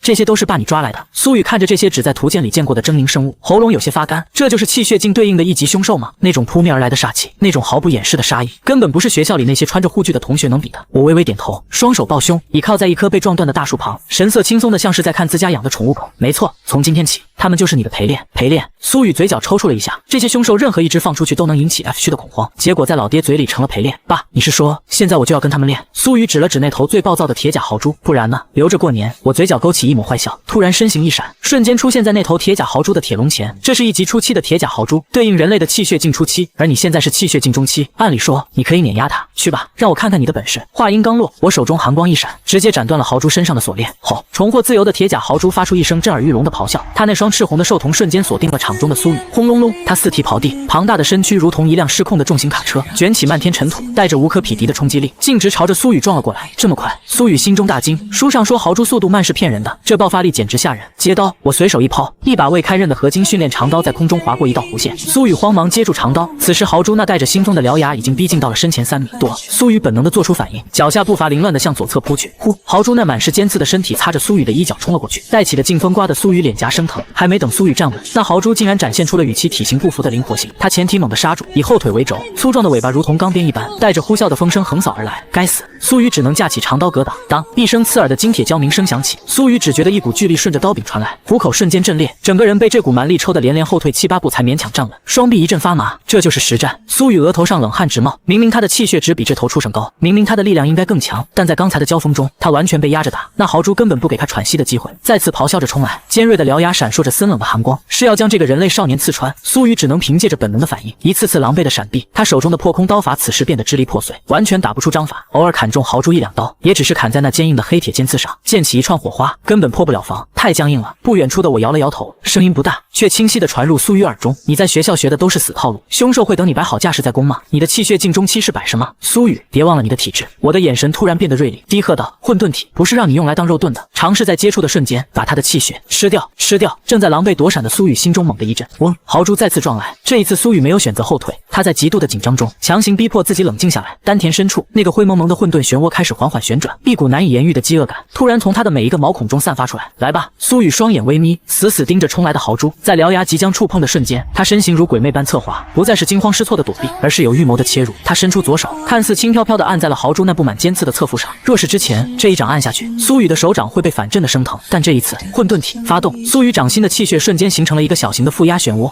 原本气势汹汹的铁甲豪猪突然发出了一声惊恐的怪叫，他感觉自己体内狂暴的力量在接触到这个人类手掌的一瞬间，竟然像决堤的洪水一样狂泻而出。那一瞬间的虚弱感让他原本凶猛的冲撞动作出现了一个致命的僵直。就是现在，苏雨清晰地地感觉到一股温热，狂暴的气血精华顺着左手涌入体内，瞬间补充了他刚才消耗的体力，甚至让他的力量短暂暴涨。此消彼长，这就是混沌体的恐怖。苏雨眼中的惊慌彻底消失，取而代之的是一种猎人看到猎物的兴奋。趁着豪猪僵直的瞬间，他手中的合金长刀不再颤抖，而是稳稳地握紧，体内刚刚掠夺来的气血混合着自身的气血，疯狂灌注进刀身之中。破空刀第一式断流，给我开！苏雨暴喝一声，长刀化作一道凄厉的白光，带着撕裂空气的尖啸，狠狠斩向豪猪那防御最薄弱的脖颈连接处。噗嗤！这一次没有火花，没有反震，那是利刃切入黄油般的顺滑感。坚硬的铁甲在这一刀面前如同薄纸，长刀深深没入豪猪的脖颈，直接切断了他的脊椎和动脉。嗷呜！铁甲豪猪发出一声凄厉的哀鸣，庞大的身躯在惯性作用下向前滑行了几米，在地上犁出一道深深的沟壑，随后轰然倒地，四肢抽搐了几下便不再动弹，大量的鲜血喷涌而出，染红了苏雨的脚下的土地。苏雨保持着挥刀的姿势，大口大口地喘着粗气，虽然身体很累，但他的精神却前所未有的亢奋。他看着倒在脚下的庞然大物，又看了看自己的左手，刚才那种掠夺的快感让他至今有些迷醉。这就是真正的实战。苏雨喃喃自语，从一开始的狼狈逃窜到掌握节奏后的瞬杀，这中间的差距仅仅是因为他学会了利用混沌体的特性。啪啪啪，身后传来了我的掌声。我走了过来，看了一眼死透的豪猪，满意地点了点头，还行，悟性不错，最后那一刀借力打力，有点样子了。爸，这个混沌体太变态了。苏雨转过身，眼中闪烁着光芒。刚才我感觉他不是在撞我，而是在给我送补给，他越用力我就越强，那是自然。我递给儿子一条毛巾，意味深长地说道，不过别高兴得太早，这只是1级初期的蠢猪，若是遇到速度型或者远程攻击的凶兽，你根本没有近身吸取气血的机会。说着，我的目光看向了旁边那几只跃跃欲试的疾风狼。休息10分钟，把气血理顺了，我露出了魔鬼般的笑容。下一场，2只疾风狼一起上。苏雨刚刚放下的心瞬间又提到了嗓子眼，哀嚎道，爸，不带这么拔苗助长了吧？2只，少废话，想要在这个吃人的世界活下去，想要保护你想保护的人。我指了指自己，又指了指远方的星空，你得不断变强。苏雨愣了一下，看着我严肃的眼神，他握紧了手中的长刀，原本的疲惫一扫而空。来就来，2只狼而已，正好我不够打。少年擦干脸上的血迹，眼神变得如刀锋般锐利。时间悄然流逝，接下来的1周对于苏雨来说是地狱，也是重塑自我的熔炉。去云顶庄园的后山原本是一片风景秀丽的园林，如今却充满了肃杀的血腥气。每天清晨到日落，野兽的嘶吼声、金铁交鸣声从未间断。苏雨的进步速度简直可以用骇人听闻来形容。从一开始面对1级初期铁甲豪猪的手忙脚乱，到后来单刀斩杀1级中期的疾风狼，再到如今夕阳如血，将后山的空地染成一片赤红。呼呼，苏雨赤裸着上身，原本白皙的皮肤此刻呈现出健康的古铜色，肌肉线条虽然不像健身教练那样夸张，但每一块肌肉都仿佛蕴含着爆炸性的力量。他的身上布满了大大小小的伤痕，那是成长的勋章。而在他对面，一只浑身燃烧着赤红毛发的凶兽正伏在地上，喉咙里发出低沉的威胁声。赤焰妖狐，这是一只无限接近地级的恐怖凶兽。它不仅拥有惊人的速度，那双狡诈的树瞳中甚至透着几分人类才有的智慧。来，苏雨手持那把已经满是缺口的合金战刀，眼神冷冽如冰。经过1周的魔鬼特训，他身上的书卷气彻底消失，取而代之的是一股令人心悸的煞气。嗖，赤焰妖狐动了，它没有直线冲锋，而是后腿猛地一蹬，身体化作一道红色的闪电，在空中拉出残影。它利用地形在树干、岩石上连续借力，行踪飘忽不定，仿佛同时有3只狐狸从不同角度袭来。好快！苏雨瞳孔微缩，这只狐狸的速度比之前的疾风狼还要快上1倍。劲风扑面，一只锋利如匕首的利爪悄无声息地出现在苏雨的左侧咽喉处。若是换作1周前，苏雨此刻恐怕已经被封喉，但现在苏雨甚至没有转头，丹田内的混沌漩涡猛地旋转，周围空气的流动、温度的变化，乃至赤狐身上那一丝杀意的波动，都在他脑海中清晰成像。他上半身以一个极其诡异的角度向后仰去，是利爪擦着他的鼻尖掠过，切断了几根发丝。就在这生死一瞬，苏雨并未后退，反而抓住了赤狐就力已尽，心力未生的刹那僵直。抓到你了！苏雨嘴角勾起一抹冷笑，他原本向后仰的身体如同装了弹簧一般猛地弹起，左手五指成爪，并未直接攻击，而是对着赤狐的腹部虚空一抓。嗡！空气中仿佛出现了一个看不见的黑洞，原本正准备变向逃离的赤狐，突然感觉体内的气血一滞，动作不可避免的慢了半拍。他惊恐的尖叫一声，晚了！苏雨大喝一声，右手长刀早已蓄势待发，体内那磅礴如海的气血瞬间灌注刀身，刀锋之上竟然隐隐泛起一层淡金色的毫光。破空刀第2式破军，这一刀不再追求极致的快，而是追求极致的是千军万马。我一刀破之，轰！刀光如同一颗坠落的流星，带着撕裂空气的爆鸣声，狠狠斩下。赤狐绝望地挥动双爪想要格挡，但在苏雨那经过混沌体加持的恐怖怪力面前，他的抵抗如同螳臂当车。咔嚓，扑哧，令人牙酸的骨裂声响起，赤狐的双爪被直接斩断，紧接着刀势不减，从他的肩部斜劈而下，直接将其钉死在了地面上，鲜血喷涌，染红了苏雨的半边身子。赤狐抽搐了2下，眼中的神采迅速涣散，最终化为一具冰冷的尸体。苏雨保持着下劈的姿势，胸膛剧烈起伏，他缓缓拔出长刀，看着地上的尸体，那种征服强敌的快感让他忍不住想要长啸出声。境地级凶兽兽，我也能杀！啪啪啪！不远处的躺椅上，我放下了手中的茶杯，轻轻鼓掌。不错，懂得利用混沌体。最后那一刀，破军的气势也到了70%。这一周没白练，我的声音依旧懒散，但眼神中却难掩骄傲。短短7天，就从一个只知道死读书的学生，变成一个能越阶斩杀狡诈凶兽的战士。这种天赋确实恐怖，不愧是继承了他母亲的天赋。然而，就在我准备起身给儿子递毛巾的时候，我的脑海深处那熟悉的系统提示音再次如同天籁般响起。叮，检测到子嗣苏雨在1周内经历数十场生死搏杀，战斗技巧大幅度提升，已达精通级。富平子贵系统判定子嗣技艺精进，宿主获得暴击反馈，恭喜宿主战斗技巧境界突破，入危级。轰！我只觉得脑海中仿佛有一道闪电划破了混沌，一股无法言喻的暖流从丹田升起，瞬间游走4肢百骸。但这股暖流强化的不是肉体，而是感知与控制。世界在我眼中变了，原本在我看来只是空气的空间，此刻分解成了无数细微的气流。远处树叶飘落的轨迹，在我眼中慢得如同幻灯片。我甚至能预判出那片树叶会在几秒后落在地面的哪个点上。体内的每一寸肌肉、每一条筋膜，乃至每一个细胞的能量流动，此刻都完全在我的掌控之中。入微，这是无数武者穷极一生都难以触碰的境界。所谓入微，便是对力量的掌控达到了毫巅，1分力能当10分用。敌未动我先知，万花丛中过，片叶不沾身。我下意识地伸出手，2根手指轻轻夹住了空中飘落的一缕灰尘。这就是入微吗？我眼中闪过一抹惊喜。如果说之前的我空有武王境的力量，却像个拿着大锤的小孩，只能靠蛮力砸人，那么现在的我就是拿着手术刀的外科医生，可以精准地解剖任何对手。爸，你怎么了？苏雨擦了一把脸上的血迹，注意到我站在那里发呆，手指还保持着一个奇怪的姿势，不由得好奇问道。我回过神来，轻轻弹掉指尖的灰尘。没事，我负手而立，看着满身煞气的儿子，笑道：只是觉得你进步得这么快，为父深感欣慰。看来我也得加把劲，不然以后压不住你这个小怪物了。嘿嘿，爸你就别谦虚了，我越强，才越知道跟你的差距有多大。苏雨挠了挠头，哪怕他现在能杀赤狐，但在我面前，他依然感觉自己像是在面对一座看不见顶的高山。行了，别拍马屁了，我扔过去一瓶修复液，喝了它。与此同时，苍蓝基地市中心，城主府，平日里威严庄重的城主办公室，此刻却弥漫着一股令人窒息的低气压。作为苍蓝市的最高掌权者，大宗师潘虹，此刻正如同一个犯了错的小学生，战战兢兢地站在办公桌旁，额头上冷汗密布。而在他那个象征着权力的真皮座椅上，此刻正坐着一个身穿白色复古长袍的中年男子。男子面容阴柔，手指修长，正慢条斯理地把玩着潘虹最心爱的玉石镇纸。江南大基地特派员柳云，武王境巅峰特派员阁下，事情就是这个样子的。潘虹咽了口唾沫，声音干涩地将那天在第一中学发生的事情一五一十地讲述了一遍，包括苏武如何踏空而来，如何一脚踩爆王恒，如何捏死副统领王猛，以及自己如何忍辱负重送出赔礼。他不敢有半句隐瞒，更不敢有半句添油加醋，因为他知道眼前这位来自江南主城的特派员想要捏死他，比苏武还要容易。听完潘虹的汇报，柳云手中的动作停了下来，啪，那块价值连城的玉石镇纸在他手中毫无征兆地化为了齑粉，从指缝间滑落。潘虹的心脏猛地一抽，武王。柳云抬起头，那双狭长的眸子里闪烁着感兴趣的光芒，嘴角勾起一抹玩味的弧度，有点意思。没想到这个鸟不拉屎的苍蓝小基地竟然还藏着一条潜龙。苏武，20年前那个被废掉的天才宗师吗？看来是获得了什么了不得的机缘，不仅恢复了伤势，还因祸得福破镜封王了。柳云的声音轻柔，却透着一股森寒的杀意。特派员阁下，潘虹小心翼翼地试探道。那苏武确实有些邪门，而且极度护短，王家分脉这次确实是踢到了铁板。您看这件事是不是算了？柳云斜睨了潘虹一眼，那眼神让潘虹如坠冰窟。潘城主，你是不是在小地方待久了，脑子也生锈了？柳云站起身，走到落地窗前，俯瞰着这座钢铁城市，语气淡漠如水。王恒和王猛那2个废物，死了也就死了，那种旁系之脉的垃圾，王家主脉多的是，死1万个也不心疼。但是柳云话锋一转，一股恐怖的威压瞬间充斥了整个房间，压得潘虹膝盖发软，差点跪下。打狗也要看主人，苏武杀人也就罢了，但他千不该万不该，不该当众羞辱王家，不该无视王家的威严，江南王家的脸面。若是被一个乡下武王踩在脚底下而无动于衷，那王家还怎么统领江南数亿子民？柳云转过身，看着潘虹，眼中闪过一抹残忍的光芒。王家老祖虽然闭关未出，但他老人家传下话来，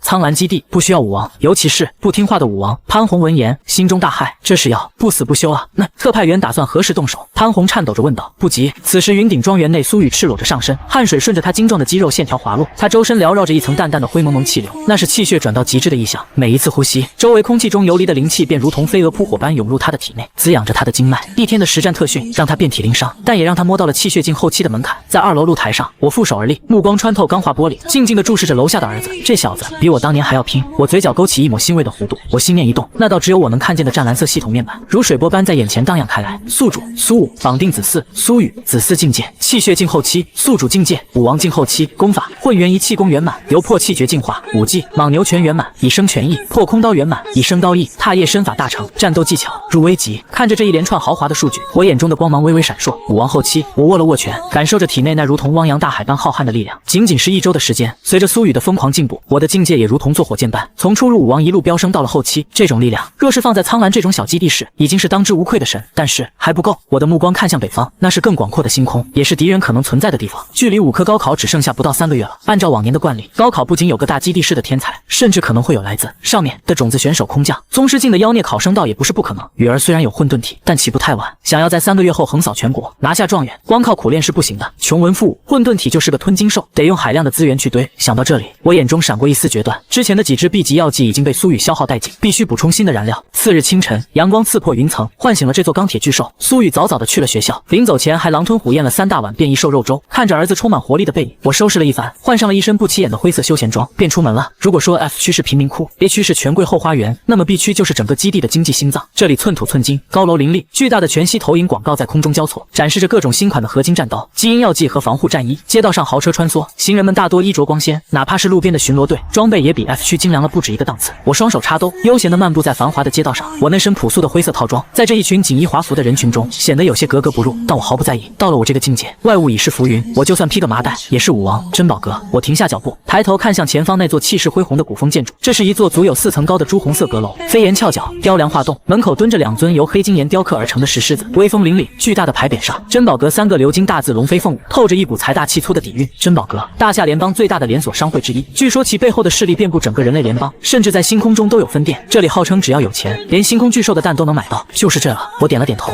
我今天是来进货的，只有这种大店才能满足混沌体的胃口。抬脚跨过高高的门槛，一股淡雅的檀香扑面而来，瞬间隔绝了外界的喧嚣。1楼大厅宽敞明亮，摆放着数百个水晶柜台，里面陈列着各种基础丹药和凡阶兵器。此时大厅里人头攒动，大多是些低阶武者在讨价还价。我目光扫过，摇了摇头。这些东西对普通人来说或许是宝贝，但对现在的苏雨来说，杂质太多，效用太低。去楼上看看。我熟门熟路地走向通往2楼的红木楼梯。我记得高阶的药剂和珍稀材料通常都在3楼以上的贵宾区，2楼相对安静了许多，售卖的是入阶的兵器和 C 级药剂。几个身穿青色长袍的店员正在柜台后轻声交谈，看到我上来，只是淡淡的瞥了一眼，见我衣着普通，便没人上前招呼。我也不在意，径直走向通往3楼的楼梯口。就在我的脚刚要踏上台阶的一瞬间，站住！一道尖锐且带着几分刻薄的女声突然响起。我脚步一顿，转头看去，只见一个妆容精致、身穿紧身制服的女店员快步走了过来。她上下打量了我一番，目光在我那双略显陈旧的运动鞋上停留了2秒，眼中的鄙夷毫不掩饰。这位大叔，女店员双手抱胸，挡在楼梯口，下巴微微扬起。你是走错地方了吧？上面是3楼，我知道是3楼。我神色平静，我要去买点东西。买东西？女店员像是听到了什么笑话，嗤笑一声。你知道3楼卖的都是什么吗？那是给高贵的武者老爷们准备的资源，随便一颗丹药都要几万联邦币。说着，他伸出一只手，几乎要戳到我的鼻子上。还有，看清楚旁边的牌子了吗？3楼是贵宾区，非会员不得入内。你有会员卡吗？会员？我眉头微微一皱。我年轻时来珍宝阁的次数不少，虽然那是20年前的事，但我从未听说过这种规矩。珍宝阁什么时候有了这种规矩？大夏律法规定，商会开门做生意不得无故射箭。我以前来的时候，并未听说要会员。我淡淡的说道：以前那是哪一年的老黄历了？女店员翻了个白眼，语气更加尖酸刻薄。土包子，我们苍兰分店自从半年前换了新经理，就立了这个规矩，想要上3楼，先充值50万办理会员。看你这一身穷酸样，把你卖了都不值50万吧？赶紧滚下去，别挡着其他贵客的路，弄脏了地毯你赔得起吗？女店员一边说着，一边厌恶地挥了挥手，仿佛在驱赶一只苍蝇。周围几个2楼的顾客也被这边的动静吸引，纷纷投来戏谑的目光。这人谁啊？穿成这样也敢往3楼闯，估计是想上去见见世面的穷鬼吧。嘿嘿，珍宝阁那个新经理可是出了名的认钱不认人，这大叔要倒霉了。听着周围的议论声，我原本平静的目光逐渐冷了下来。我不想惹事，但我更讨厌被狗咬。新经理立的规矩，我嘴角勾起一抹冰冷的弧度。好大的官威啊！闭嘴，你个老东西还敢妄议我们经理？女店员见我不仅不滚，还敢顶嘴，顿时大怒。她平时仗着珍宝阁的事，连一些普通的小队长都不放在眼里，哪里容得下一个穷鬼放肆？保安，保安死哪去了？把这个闹事的给我扔出去！女店员尖叫着，甚至伸出手想要推搡我。然而，就在她的手即将触碰到我衣角的一瞬间，啪！一声清脆到极点的耳光声，瞬间让整个2楼陷入了死一般的寂静。女店员整个人如同被高速行驶的卡车撞中，直接凌空飞旋了3圈，重重的砸在5米开外的展示柜上，稀里哗啦，玻璃碎了一地。女店员趴在地上，半边脸瞬间肿得像个发面馒头，嘴里吐出2颗混着血水的牙齿，整个人都被打懵了。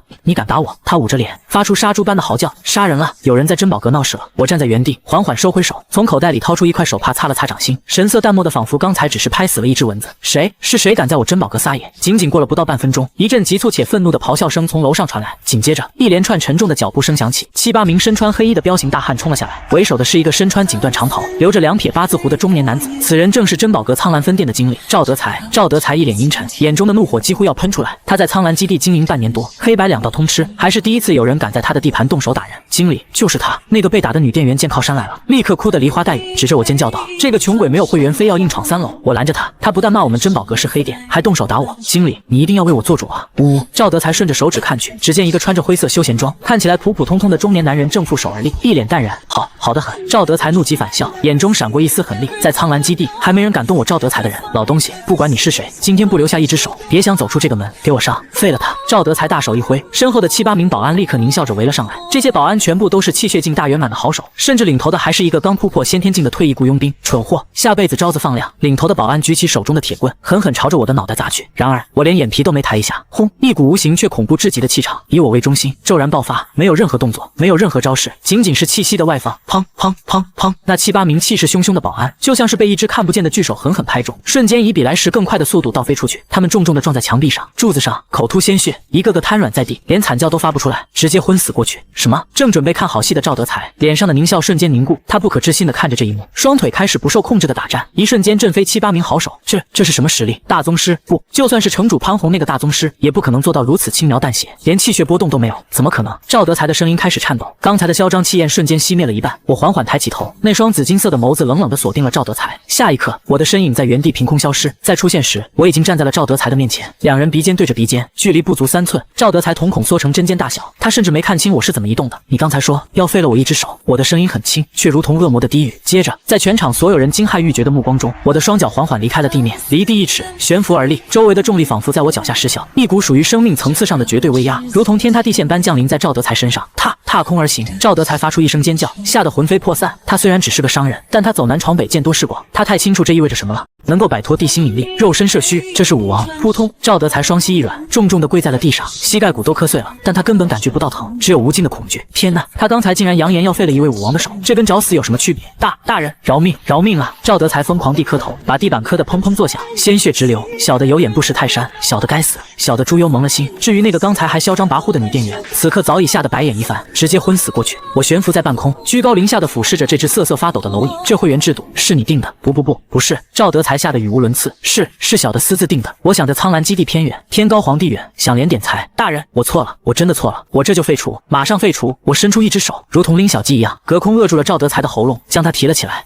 赵德才双脚乱蹬，脸色涨成猪肝色，窒息感让他感受到了死神的召唤，脸才脸到我头上来了。我冷漠地看着他，若是换做我年轻时的脾气，你现在已经是一具尸体了。不过今天我是来给儿子买东西的，不想见血，不吉利。扑通，我随手一甩，将赵德才像垃圾一样扔在墙角。死罪可免，活罪难逃。我落回地面，拍了拍手，淡淡的说道：“今天我要在珍宝阁消费，你看着办。”赵德才死里逃生，大口大口的喘着粗气。听到这话，哪里还敢有半点迟疑？他连滚带爬的冲到我脚边，像条哈巴狗一样谄媚道：“大人，您能来小店？那是珍宝阁祖坟冒青烟，什么消费不消费的？您看上什么，随便拿，全部免费，全部免费。”免费？我挑了挑眉，这可是你说的，我没逼你，没逼，绝对没逼，是小的孝敬您的。赵德才把头摇得像拨浪鼓，生怕这位武王爷一个不高兴把他拍成肉泥。行吧，既然你这么有诚意，我嘴角勾起一抹和善的微笑，带路去3楼，把你这最好的气血药剂、断体丹药，还有什么天才地宝都给我拿出来。10分钟后，珍宝阁3楼，原本琳琅满目的货架，此刻变得光秃秃的，比狗舔过还干净。赵德才看着空荡荡的库房，心在滴血，脸上却还得陪着笑脸。大人，这就是本店所有的库存了，3支秘籍、龙血草提取液、10瓶紫金断体丹，这些东西加起来价值超过2亿联邦币，是他这分店3年的利润啊！但跟自己的小命比起来，这点钱又算得了什么？我看着面前堆成小山的资源，满意地点了点头。这些东西足够把苏雨那小子的混沌体喂饱一阵子了。东西不错，我正准备找个袋子装起来，突然我的目光落在了赵德才左手食指上的一枚古朴银戒上，我眼睛一亮，空间戒指。在这个世界，储物装备虽然存在，但因为空间晶石极其稀有，所以价格昂贵且有价无市。哪怕是1立方的空间戒指，也能换一套 A 区的别墅。没想到这个小小的精灵竟然私藏了这种好东西。感受到我那如狼似虎的目光，赵德才浑身一僵，下意识地把手往身后缩了缩。那个，我看你这戒指挺别致啊，我笑眯眯地说道。赵德才都要哭了，这可是他花了半辈子积蓄，托关系才从黑市买来的保命家当啊，但他敢不给吗？看着我那似笑非笑的表情，赵德才咬碎了牙往肚子里咽，颤抖着摘下戒指，双手奉上。大人，若是喜欢这枚内戒，便一并孝敬给您了。我毫不客气地拿过戒指，神念一扫，发现里面的空间虽然不大，只有1立方米左右，但也足够装下这些药剂和丹药，算你识相。我将地上的所有物资一股脑扫入戒指，然后将戒指戴在手上，心情大好。行了，今天的事我不希望有第三个人知道我的身份。我拍了拍赵德才那油腻的脸蛋，留下一句警告：懂，小的懂。大人只是路过的普通顾客。赵德才拼命点头。我转身，大步流星地走出了珍宝阁。阳光洒在我身上，摸着手上的空间戒指，想着家里那个嗷嗷待哺的吞金兽儿子，我觉得自己这个爹当的真是太称职了。而在我身后，珍宝阁内一片狼藉，赵德才瘫坐在地上，看着被洗劫一空的店铺，欲哭无泪，只能狠狠地给了那个昏迷的女店员一脚。败家娘们，差点害死老子！正午的阳光透过云顶庄园的落地窗，将客厅照得暖意融融。苏雨刚推开家门，就被眼前的景象震得愣在了原地。原本的桌子上堆满了各种用金丝楠木、玉石，甚至低温合金打造的精美礼盒，堆得像座小山。而在那堆宝山后面，我正翘着二郎腿陷在真皮沙发里，手里漫不经心地把玩着那枚从珍宝阁经理手上顺来的银色内件，眼神里透着一股暴发户般的惬意。见儿子回来，我随手一挥，咻，一个贴着极品封条的紫檀木盒划出一道抛物线，精准地落向门口。爸，这是……苏雨手忙脚乱地接住盒子，一脸懵逼，打开看看。我指了指盒子，语气平淡：你小子前2天不是在后山特训时抱怨气血恢复的慢吗？今天老爸出去逛了圈，顺手给你弄了点补给，够你用一阵子了。苏雨咽了口唾沫，颤抖着手指打开了木盒，轰，一股浓郁到几乎化不开的药香扑面而来。仅仅是吸了一口，苏雨就感觉体内疲惫的气血瞬间活跃了起来。只见盒子里静静躺着3支泛着血金色光泽的试管，上面赫然印着珍宝阁的防伪标识 ：B 级龙血草提取液。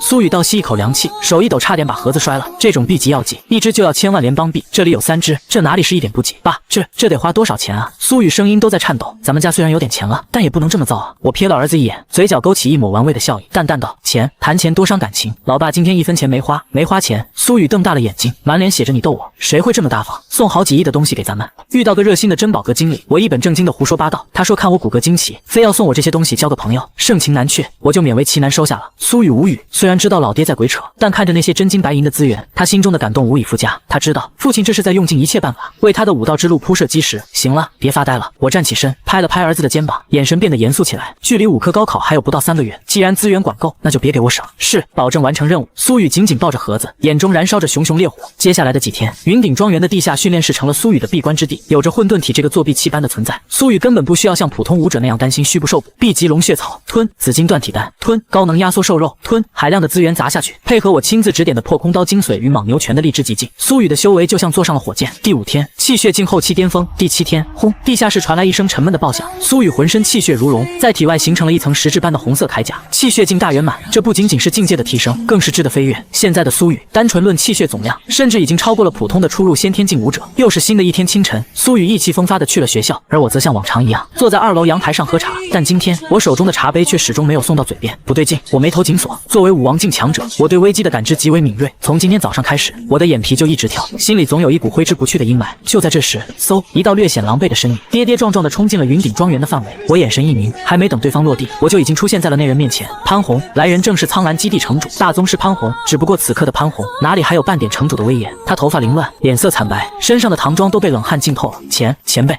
快去救你儿子！潘红顾不上喘气，抓住我的手臂，声嘶力竭地吼道：那个江南来的特派员柳云，那个疯子，他去劫杀苏雨了！轰！听到劫杀苏雨4个字，我原本平静的眼眸瞬间变得赤红如血，一股恐怖到让天地变色的杀意瞬间从我体内爆发。柳云，我咬牙切齿地念出这个名字，没有半句废话，整个人化作一道紫金色的流光，瞬间消失在天际。那种速度引发的音爆声甚至震碎了庄园的所有玻璃。看着我离去的方向，潘红瘫坐在地上，大口喘着粗气，眼中满是后怕与挣扎。完了，这下全完了。作为城主，他本该配合特派员行动，但他也是个有底线的人，更何况他深知苏武的可怕。柳云那个蠢货，为了20年前的私怨，竟然选择对孩子下手。此时苍蓝第一中学外，一条必经的林荫小道上，苏雨停下了脚步。原本热闹的上学路，此刻却静得可怕，连鸟叫虫鸣都消失了。既然来了，就出来吧。苏雨深吸一口气，手缓缓摸向了背上的合金战刀。呵呵，感知倒是敏锐，不愧是那个人的儿子。一道阴冷的声音突兀地响起，前方的树荫下，一个身穿白色复古长袍、面容阴柔的中年男子缓缓走了出来。柳云，他看着苏雨，就像是在看一只待宰的羔羊，眼神中既有残忍，又带着一种变态的兴奋。你是谁？苏雨浑身肌肉紧绷，第6感疯狂预警，告诉他眼前这个男人极度危险。我是谁不重要。柳云弹了弹指甲，漫不经心地说道：重要的是，你爹叫苏武，而我最讨厌姓苏的人。20年前，江南主城天才战，你父亲苏武也是在这个年纪，也是这般意气风发。柳云的脸上露出一抹狰狞的回忆。苏雨心中一惊，原来是父亲当年的仇人，父债子偿。柳云一步步逼近，身上散发出的气息让周围的树叶纷纷枯黄凋零。今天我就先毁了他的希望，我要让他尝尝失去至亲的滋味。轰！柳云抬起手，一股属于武王境巅峰的恐怖威压刚要爆发，但他突然顿住了。他看着苏雨那张酷似苏武年轻时的脸，心中的扭曲让他改变了主意，直接拍死太便宜了。他要证明自己，证明自己比苏武强，哪怕是面对苏武的儿子。杀你，我不屑用武王境的实力。柳云冷笑一声，身上的气息开始迅速回落。宗师、先天、气血境，最后他的境界稳稳地停在了气血境大圆满。当年苏武以气血境大圆满败我，今天我就用同样的境界灭杀你这个小杂种！我要证明我柳云同阶无敌。柳云眼中闪烁着疯狂的光芒，他从腰间抽出一把软剑，剑锋如毒蛇吐信。小子，拔刀吧，让你死个明白！感受到对方变化的气息，苏雨原本紧绷的神经微微一松，随即一抹前所未有的战意在眼中炸裂。同阶一战，苏雨握紧了手中的战刀，体内的混沌漩涡开始疯狂旋转，发出一声无声的咆哮。如果是武王，我必死无疑；但如果是同阶，我还有希望。此时的空气仿佛凝固，连风声都在这恐怖的杀意下静止。嗖，柳云动了。他虽然将境界压制在了气血境大圆满，但那毕竟是一位经营武道数十年的颠峰武王，他的每一个动作都浑然天成，没有一丝多余的烟火气。手中的软剑如同一条择人而噬的灵蛇，在空中划出诡异而刁钻的弧线，直刺苏雨的咽喉。快、准、狠，这就是武王级的战斗意识。苏雨眼神一凛，全身上下的汗毛都在这一刻倒数，感知全开，周围的一切都在他脑海中放慢。但即便如此，柳云的剑依然快得让他心惊肉跳。苏雨脚步轻移，身体如同鬼魅般侧开，几乎是贴着那冰冷的剑锋，险之又险地避开了这致命一击。剑气割破了他领口的校服，留下一道浅浅的血痕。斩！避开的同时，苏雨并未退缩，手中合金战刀顺势横扫，带着气血境大圆满的全部力量斩向柳云的腰腹。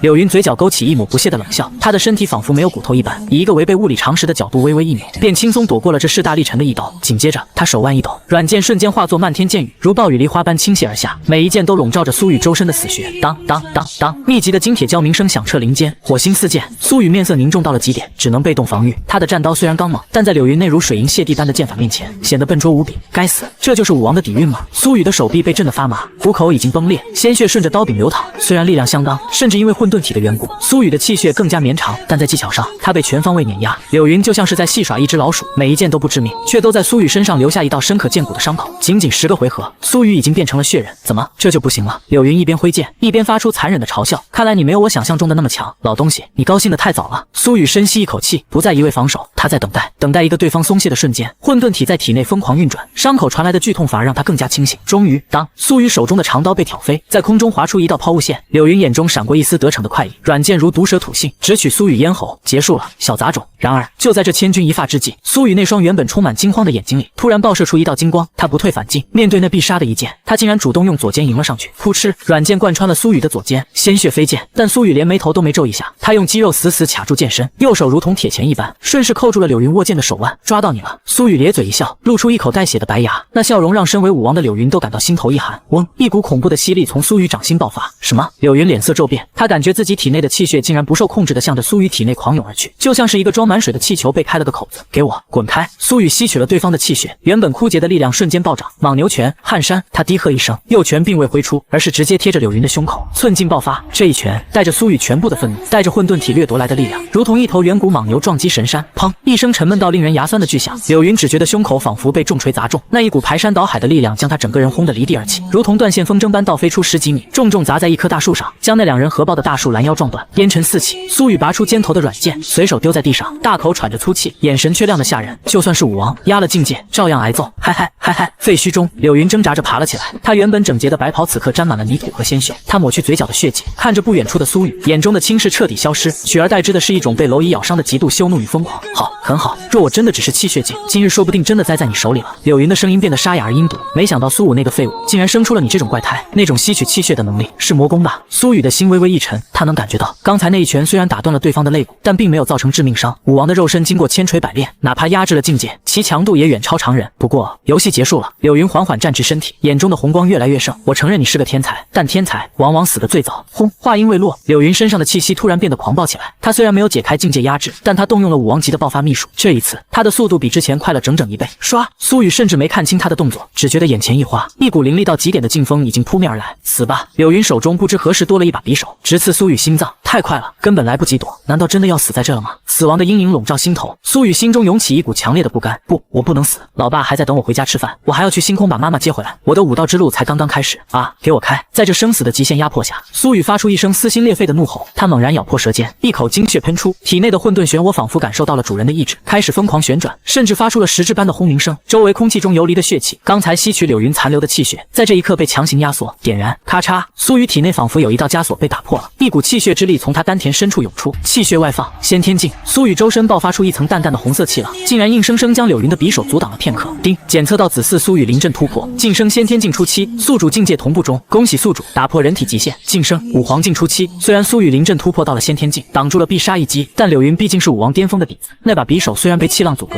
却依然一点点地刺入了苏雨的胸膛。先天，该死的小杂种，更留你不得！柳云眼中杀意暴涨，体内气血狂涌，给我去死！然而就在匕首尖端刚刚刺破苏雨皮肤的一瞬间，滚！一声夹杂着无尽的威严与愤怒，在柳云的脑海中轰然炸响。这声音不是通过耳朵听到的，而是直接作用于灵魂。嗡！柳云只觉得大脑一片空白，仿佛被一柄重锤狠狠砸中。他手中的匕首明明距离苏雨的心脏只有1厘米，却无论如何也刺不下去了，因为他周围的空间凝固了，一股无形却浩瀚如海的力量瞬间笼罩了方圆千米。在这股力量面前，哪怕他是武王巅峰，也脆弱的像只蝼蚁。精神念力，柳云惊恐的抬头，艰难的转动眼珠，只见高空之上，一道熟悉的身影正踏空而来，不是飞行，是瞬移。前一秒还在天边，下一秒已经出现在了苏雨身前。此刻的我身上没有任何气血波动，但我站在那里，周围的空间都在微微扭曲。动我儿子！我伸出一只手，轻轻握住了柳云那只拿着匕首的手腕。咔嚓，清脆的骨裂声响起，柳云的手腕直接被捏成了粉碎，匕首哐当落地。柳云发出一声惨叫，但紧接着惨叫声戛然而止，因为我的另一只手已经按在了他的天灵盖上。柳云，20年没见，你还是这么让人恶心。我看着面前这个满脸惊恐的旧敌，语气冰冷的没有一丝温度。本来还想留你多活几天，让你看看我儿子的风采，但你千不该万不该，动了杀心。既然如此，那就下地狱去忏悔吧。此时的柳云眼中只剩下无尽的绝望与难以置信，他感受到了那股禁锢他的力量，那不是武王的气场，那是精神力实质化。武皇？怎么可能？你怎么可能是武皇？柳云在心中疯狂咆哮。武皇境啊，那是真正踏足人类巅峰，精神力与天地交融，一面可杀人的存在。苏武几天前明明还只是武王，怎么可能直接跨越那道天堑？但他永远得不到答案了。我的手掌微微用力，下辈子注意点。砰！就像是捏碎一块豆腐。这位来自江南大基地不可一世的特派员，巅峰武王柳云，连最后的遗言都没来得及说出口，整个头颅便在我掌下直接炸开，一代枭雄就此陨落，死得毫无尊严，死得干脆利落。我随手甩了甩根本没脏的手，转过身，刚才那副杀神般的模样瞬间消失。我看着满身是血、摇摇欲坠的苏雨，眼中的冰冷瞬间化作了无尽的温柔与心疼。雨儿，没事吧？我伸出手，一股精纯至极的武皇级气血渡入苏雨体内，瞬间止住了他的伤势，修复着他受损的经脉。苏雨感受着体内暖洋洋的热流，看着眼前这个为了自己一怒杀人的父亲，眼眶发热。他摇了摇头，露出了一个虚弱却灿烂的笑容。爸，我没事，而且我好像突破先天了。傻小子，我揉了揉儿子的头，声音有些哽咽。突破是好事，但下次别这么拼命了，爹可受不了这个刺激。半小时后，云顶庄园，苏雨已经被安排去医疗舱休息了。虽然伤势看着吓人，但在武皇气血和混沌体的双重作用下，并未伤及根本。1楼客厅，我坐在真皮沙发上，手里端着一杯热茶，神色平静。而在我面前，苍蓝基地城主潘虹正跪在地上，浑身颤抖如同筛糠。他知道那个让整个苍蓝高层都得点头哈腰的柳云，在我手里就像个小鸡仔一样被捏死了。这种冲击力让他对我的敬畏达到了顶峰。起来吧，我淡淡的说道。虽然你是个墙头草，但最后那一刻，你还是去报信了。这份情我记下了，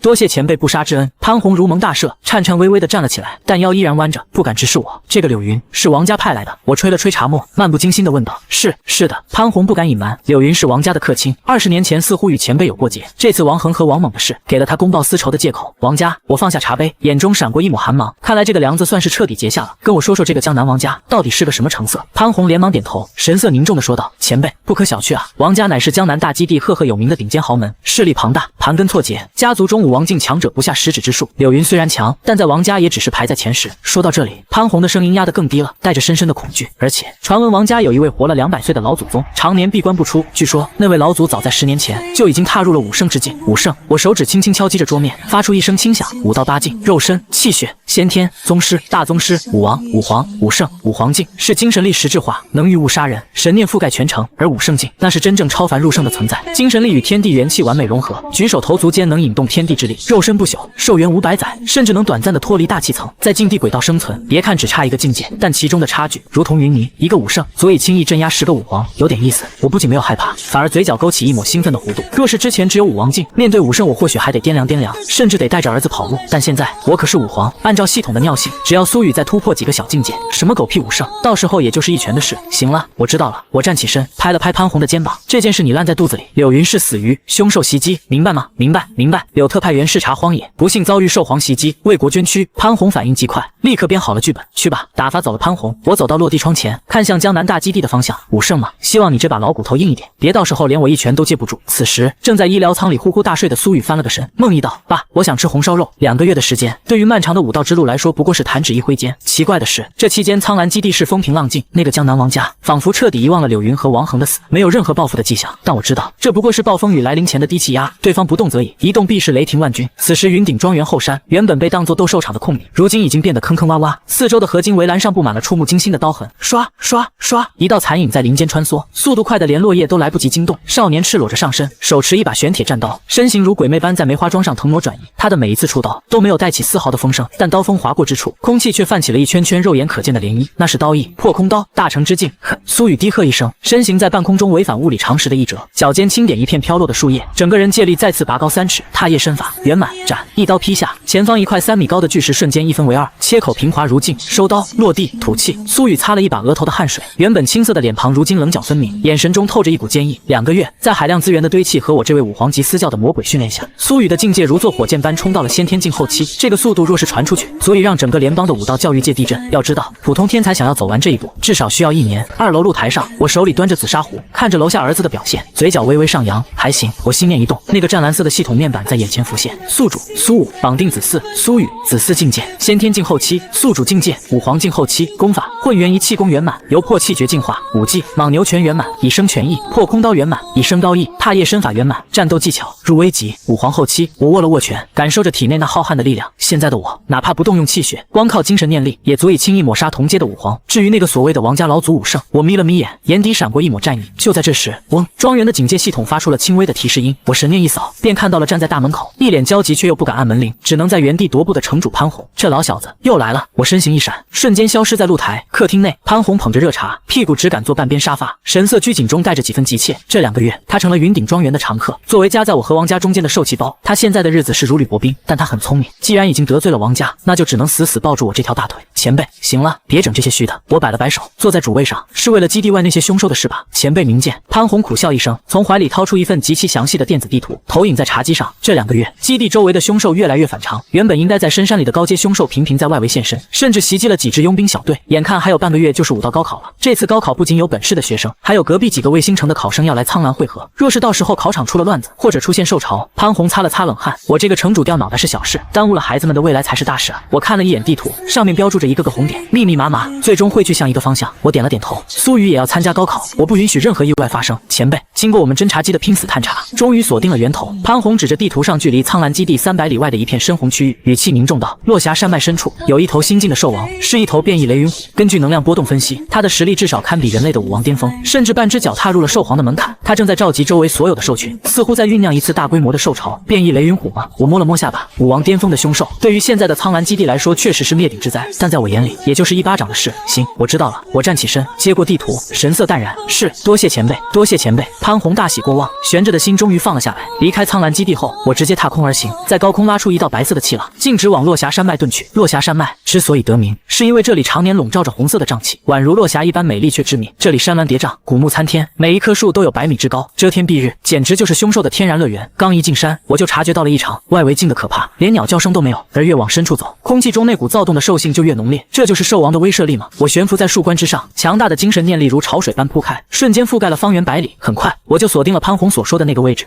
我的眉头突然一皱，在精神感知的反馈中，那片山谷确实有一股极其狂暴的雷霆气息，那是变异雷云虎无疑。但是在那股雷霆气息的旁边，竟然还蛰伏着另一股气血波动。这股气血波动极其隐晦，若不是我达到了武皇境，且拥有入危级的感知，恐怕根本发现不了。它虽然隐晦，但其总量和质量竟然庞大到了令人发指的地步。这股气血，我瞳孔微缩，竟然比武王巅峰的雷云虎还要强上10倍不止，堪比武皇后期的人类气血。难道这山里藏着一只成年的兽皇？我瞬间警惕起来，如果是成年兽皇，那今天恐怕是一场恶战。此时山谷中央正趴着一头足有卡车大小的恐怖巨兽，它通体覆盖着蓝紫色的条纹皮毛，每一根毛发都像钢针般竖立，周身缭绕着噼里啪啦的电弧。它每一次呼吸，鼻孔中都会喷出2道焦灼的雷火，将地面的岩石烧得焦黑。变异雷云虎，这就是让潘红吓得睡不着觉的罪魁祸首。而在雷云虎的四周，还匍匐着4头 C 级巅峰的铁甲巨鳄，充当着护卫。这阵仗确实称得上是一方霸主。然而我的目光并并没有在雷云虎身上停留哪怕1秒。我死死地盯着雷云虎身后那个看似不起眼的角落，在那里有一堆由各种灵果、珍稀矿石堆成的小山，而在宝山的最顶端趴着一只白色的小毛球，那是一只体型只有家猫大小的小兽，它通体雪白，没有一根杂毛，看起来毛茸茸的，十分可爱。它的耳朵尖尖的，有些像狐狸，又有些像猫，额头上还有2个微微凸起的小鼓包。此刻，这只小兽正四仰八叉地躺在灵果堆里呼呼大睡，嘴角还挂着一丝晶莹的口水。而那头威风凛凛的雷云虎，此刻竟然像是一只温顺的大猫，时不时小心翼翼地用尾巴帮这只小兽驱赶周围的蚊虫。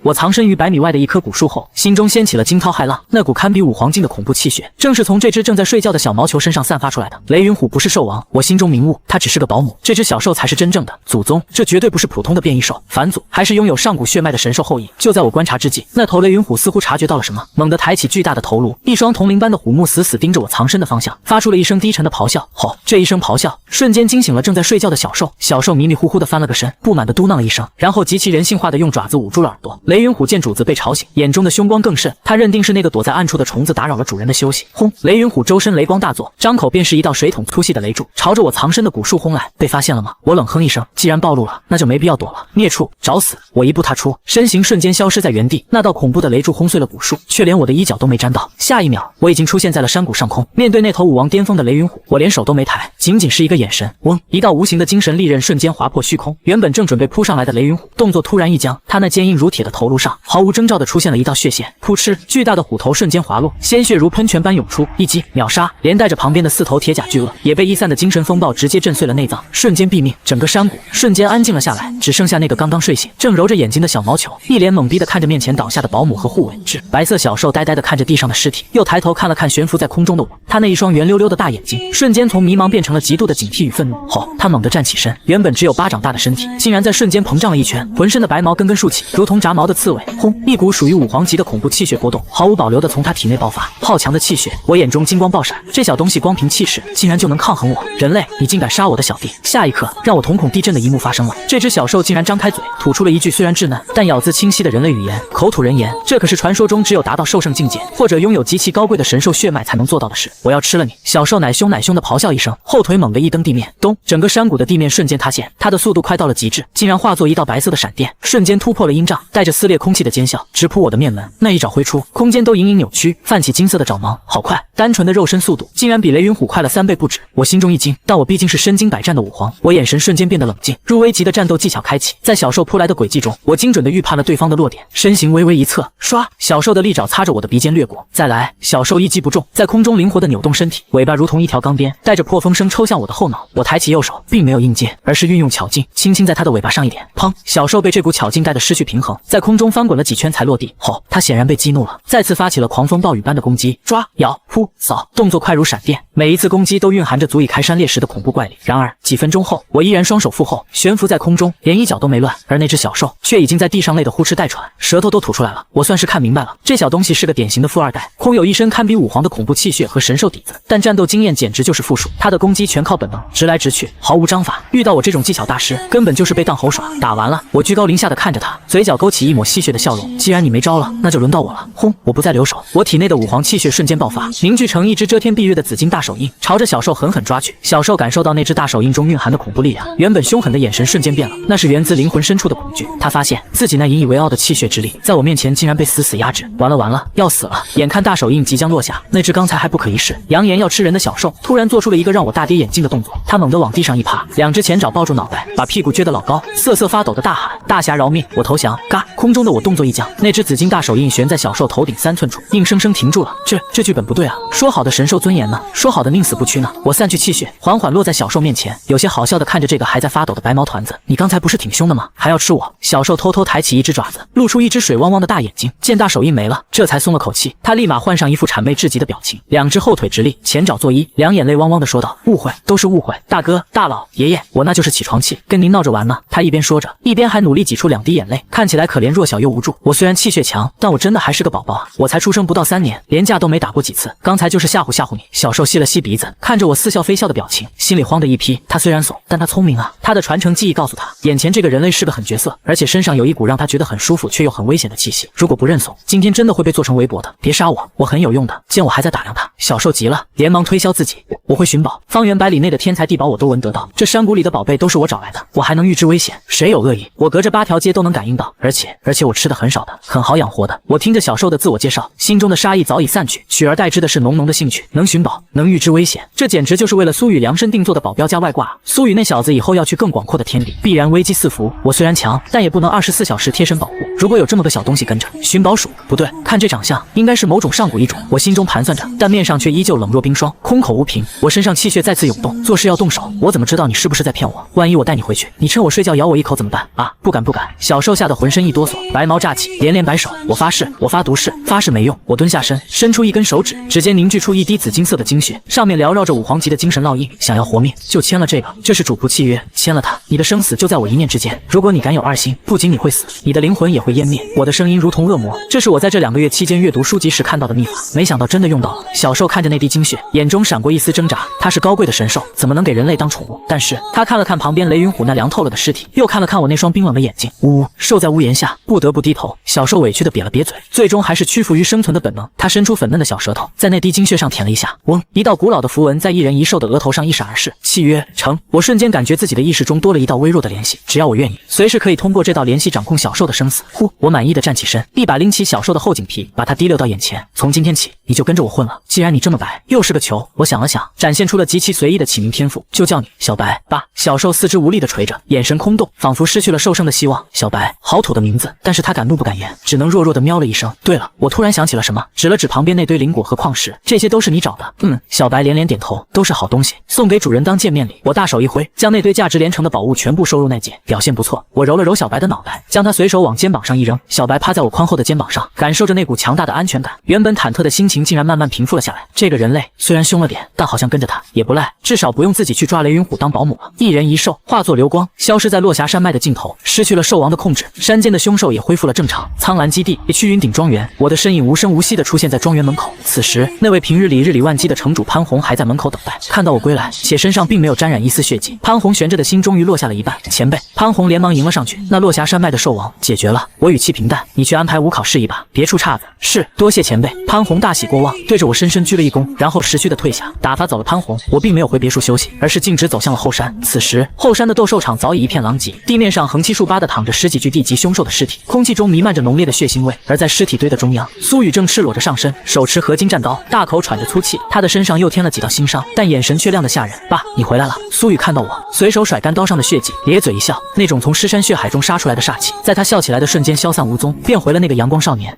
不错。我点了点头，刚想夸2句，爸，你肩膀上这是个什么东西？苏雨的目光突然被我肩头那个白茸茸的毛球吸引了，那玩意儿看起来像猫又像狐狸，正懒洋洋地趴在那里，一脸莫挨老子的高冷表情。听到东西2个字，原本还在装死的小白瞬间炸毛了，他猛地直立起身子，2只前爪叉腰，一双圆溜溜的大眼睛瞪着苏雨，奶声奶气却又嚣张至极的吼道：大胆，你才是东西，你全家都是东西，吾乃上古神兽，天生地养的灵物，鉴于你对本尊的不敬，本尊决定罚你当我的小弟。苏雨愣住了，他眨了眨眼，看看那个只有巴掌大的毛球，又看看一脸淡定的老爹，这玩意儿会说话，成精了。我耸了耸肩，伸手弹了一下小白的脑门，把他弹得一个趔趄。这是我在落霞山脉收服的小家伙，叫小白。别看他个头小，这次潘红吓得睡不着觉的，兽潮危机就是这会引来的。什么？苏雨瞪大了眼睛，瞬间来了兴致。他蹲下身子，视线与我肩膀上的小白齐平，一脸戏谑地打趣道：哟，原来是神兽大人啊！失敬失敬，那以后我可就靠您罩着了，在苍蓝基地横着走没问题吧？小白傲娇地扬起下巴，虽然刚才被我弹了一下很没面子，但在小弟面前气势不能输。他晃了晃那条蓬松的大尾巴，哼哼道：那是自然，只要你乖乖听话，以后本尊带你吃香的喝辣的。这方圆百里的母兽，嗨嗨，凶兽见到本尊都得绕道走。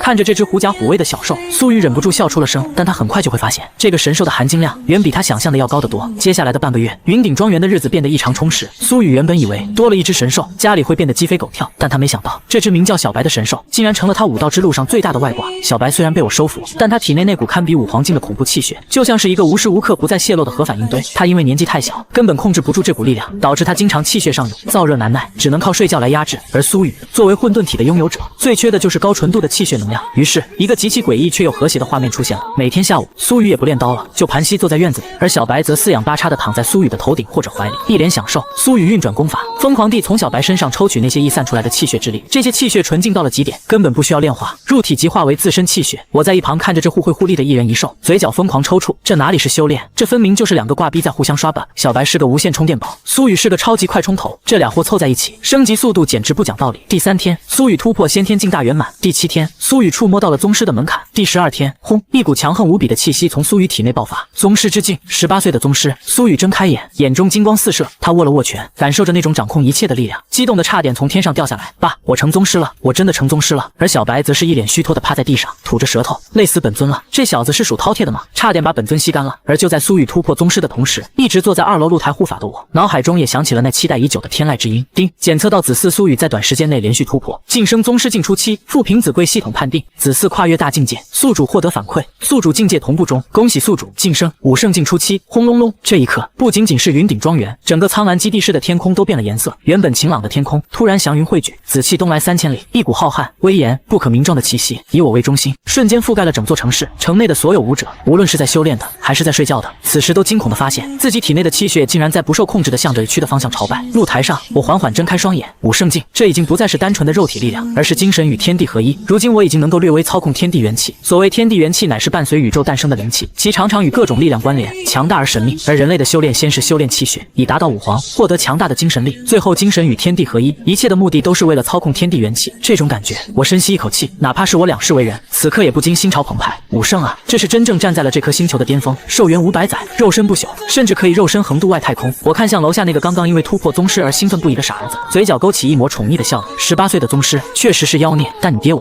可是武圣。我收敛了漫天的异象，变回了那个普普通通的中年人。我从2楼一跃而下，轻飘飘地落在苏雨面前。明天就是5道高考了，我抬头看了看夜空中的繁星，语气变得深邃而悠远。雨儿在。苏雨神色一怔，这次5考尽力就行，自身安全为重。我语重心长地说道，不说凶兽，这次5道高考最危险应该是还是人类。知道了，爸，明天我会注意的。苏雨随口应道，知道，你知道个蛋。我没好气地给了苏雨一个脑瓜崩，清脆的响声让旁边正在啃鸡腿的小白都吓了一跳。哎呦，爸你干嘛？苏雨捂着脑袋，一脸委屈，我都宗师了，还被打头，这让我的面子往哪搁？打你是让你长记性。我翘着2郎腿，神色严肃地说道，别以为成了宗师就天下无敌了，这个世界很大，大到超乎你的想象。我打开全息投影，调出一份加密的资料，我已经通过一些特殊渠道打听清楚了，今年之所以会有这么多外来考生聚集苍蓝基地，是因为苍蓝附近新建了几个星际跳跃点的卫星城。我指着地图上那几个红色的标记，沉声道，这些考生大部分来自火星。火星？苏雨眉头微皱，在这个时代，火星早已不是那个红色的荒漠。数百年前，地球资源枯竭，一部分掌握了顶尖科技和财富的达官贵人举族迁徙到了火星，建立了更加高等的文明圈。可以说，火星人类就是如今联邦的贵族阶层。没错，我冷笑一声，那群自诩为高等人类的家伙，虽然科技发达，基因优化液当水喝，但因为没有野生凶兽的原因，导致他们本土出生的后代虽然境界高，但实战能力往往有些虚浮。所以，为了通过那苛刻的联邦精英选拔，很多火星家族会把子女送到地球来参加高考，美其名曰下乡镀金，实则是来抢占地球考生的名额，刷分。我眼中闪过一丝寒芒，而且这些少爷小姐们下手极黑，在他们眼里，地球土著跟荒野上的凶兽没什么区别。往年没少发生地球考生被废，甚至被打残的事情。我看向苏雨，语气变得郑重，我不担心你打不过他们，我是担心你下手太轻，反受其乱。记住，上了考场，不管他是火星的还是水星的，敢对你龇牙，就给我往死里打。苏雨听完，眼中也闪过一丝冷意。抢名额，把地球人当垫脚石。他握了握拳，指节咔咔作响，嘴角勾起一抹自信的弧度。放心吧，爸，管他是哪来的，只要敢惹我，我就让他们知道厉害。第2天清晨，天刚蒙蒙亮，苍蓝第1高中的校门口早已是人山人海，警戒线拉出了3公里远，全副武装的城防军维持着秩序，无数家长在警戒线外焦急的等待，眼神中充满了期盼。对于普通家庭来说，5道高考是唯一的逆天改命的机会。我开着城主送的限量版悬浮豪车，带着苏雨和化作围脖趴在肩头的小白，低调的停在了 VIP 通道口。去吧，我拍了拍苏雨的肩膀，没有多余的废话，我在外面等你。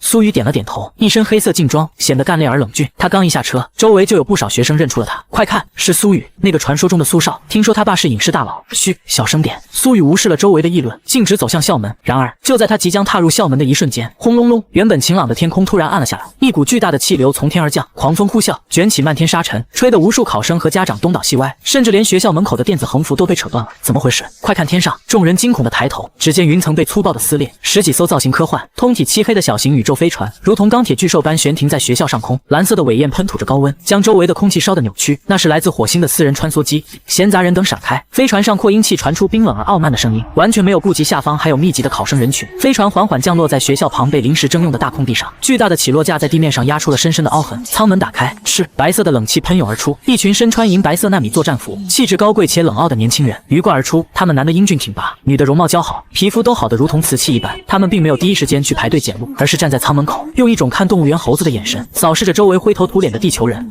这就是地球吗？空气里的尘埃真多，呛得我嗓子疼。一个金发少年嫌弃地捂住了鼻子，没办法，忍吧。谁让家里的老头子非要我来这拿个省状元呢？另一个红发少女把玩着手中的激光匕首，眼神轻蔑。不过看这一群歪瓜裂枣，哪怕是那几个所谓的天才，也不过才先天境初期，真没劲。我站在人群外，双眼微眯，神念瞬间扫过这群人，好大的手笔！我心中冷笑，这群人大约有50个，其中竟然有接近1/3的人身上的气息波动达到了宗师境。虽然大多是靠药物堆上去的宗师，根基不稳，但放在这群还在气血境、先天境挣扎的地球学生里，确实是降维打击。自从生态恢复后，火星的资源确实比地球丰富太多了。就在这时，天空中再次传来一声更为沉闷的轰鸣，一艘通体流线型、外壳镶嵌着星辰金的豪华飞船缓缓降落。这艘飞船的周围甚至还有4架无人战斗机护航，排场之大，令人啧舌。舱门打开，红毯自动铺下，一老一少2道身影缓缓走出。走在前面的少年约莫18、19岁，长相妖异俊美，穿着一身看似简单实则价值连城的流云丝长袍。他手里拿着一把折扇，脸上挂着漫不经心的笑容，仿佛是来郊游的。真搞不懂父亲。少年一边走一边摇着折扇，语气中满是不耐烦，非要我来这鸟不拉屎的苍蓝基地。以我的天赋，就算在火星也能轻松考上好大学，何必来跟这群泥腿子抢食？他叫李星河，火星李家的少主，而李家在整个联邦都是排得上号的门阀。跟在他身后的是一位身穿灰袍、佝偻着背的老者。老者看似风烛残年，但这艘飞船周围狂暴的气流在吹到他身前3尺时，竟然自动变得柔顺无比。少爷，老爷的安排自有他的道理。老者名为李博，声音沙哑却清晰地传入李星河耳中。地球虽然没落，但毕竟是人类祖地，藏着不少大机缘，而且这次第一星区的联邦高层似乎有意在地球选拔种子，这里的关注度并不比火星低。行吧，我知道了。李星河摆了摆手，赶紧考完赶紧走。李博笑了笑，浑浊的老眼中满是宠溺。然而就在他准备收回目光，护送少爷进入考场的那一刻，嗡！李博那原本半眯着的眼睛猛地睁开，一股无形的精神风暴以他为中心，瞬间扫过全场。他的目光掠过了正在维持秩序的城主潘红，掠过了那些所谓的火星天才，最后死死地定格在了人群边缘那个依靠在车边、肩膀上趴着一只白猫的中年男人身上。在李博看过来的一瞬间，我也抬起了头，四目相对，隔着数百米的人海，隔着喧嚣的城市，没有惊天动地的爆炸，没有电闪雷鸣的异响，但在两人的精神世界里，却仿佛有2座万丈高山狠狠地撞在了一起。轰！李博的脚步猛地一顿，原本佝偻的脊背瞬间挺直，那双浑浊的老眼中爆发出骇人的金光，死死盯着我。胜！李博心中掀起了惊涛骇浪。这小小的苍蓝基地，这种偏远到连地图都要放大好几倍才能找到的地方，怎么可能藏着一尊武圣？而且对方的气息深邃如海，虽然看似内敛，但那股若有若无的波动，竟然让他这个老牌武圣都感到了一丝心悸。怎么了，李博？走在前面的李星河察觉到了老者的异样，疑惑地停下脚步回头问道。李博深吸一口气，强行压下体内沸腾的气血，眼神复杂的收回目光。没什么，少爷。李博的声音多了一丝前所未有的凝重，只是没想到这浅水之中竟然真的盘着真龙。少爷，这次考试切记收敛几分傲气，这地方不简单。李星河愣了一下，他还是第一次见李博露出这种表情。他顺着李博刚才的视线看去，却只看到一个普普通通的中年大叔正在给一只白猫喂火腿肠。切，神神叨叨的。李星河不以为意的转过头，大步走进了考场。而另一边，我慢条斯理地剥开火腿肠的包装，喂给肩头的小白，嘴角勾起一抹淡然的笑容。武圣嘛，火星来的老家伙，实力倒是不错，可惜气血衰败，也就是个初阶武圣。我拍了拍手上的碎屑，目光看向考场内苏雨的背影。上午的阳光有些刺眼直，随着一阵清脆的铃声响起，紧闭了2个小时的校门缓缓打开，考生们如潮水般涌出，喧闹声瞬间打破了早晨的凝重。理论考试对于大多数武科生来说，就像是餐前的开胃小菜，虽然重要，但决定不了生死。在这个强者为尊的世界，哪怕你把5道理论基础背得滚瓜烂熟，到了荒野被凶兽一口咬死也是白搭。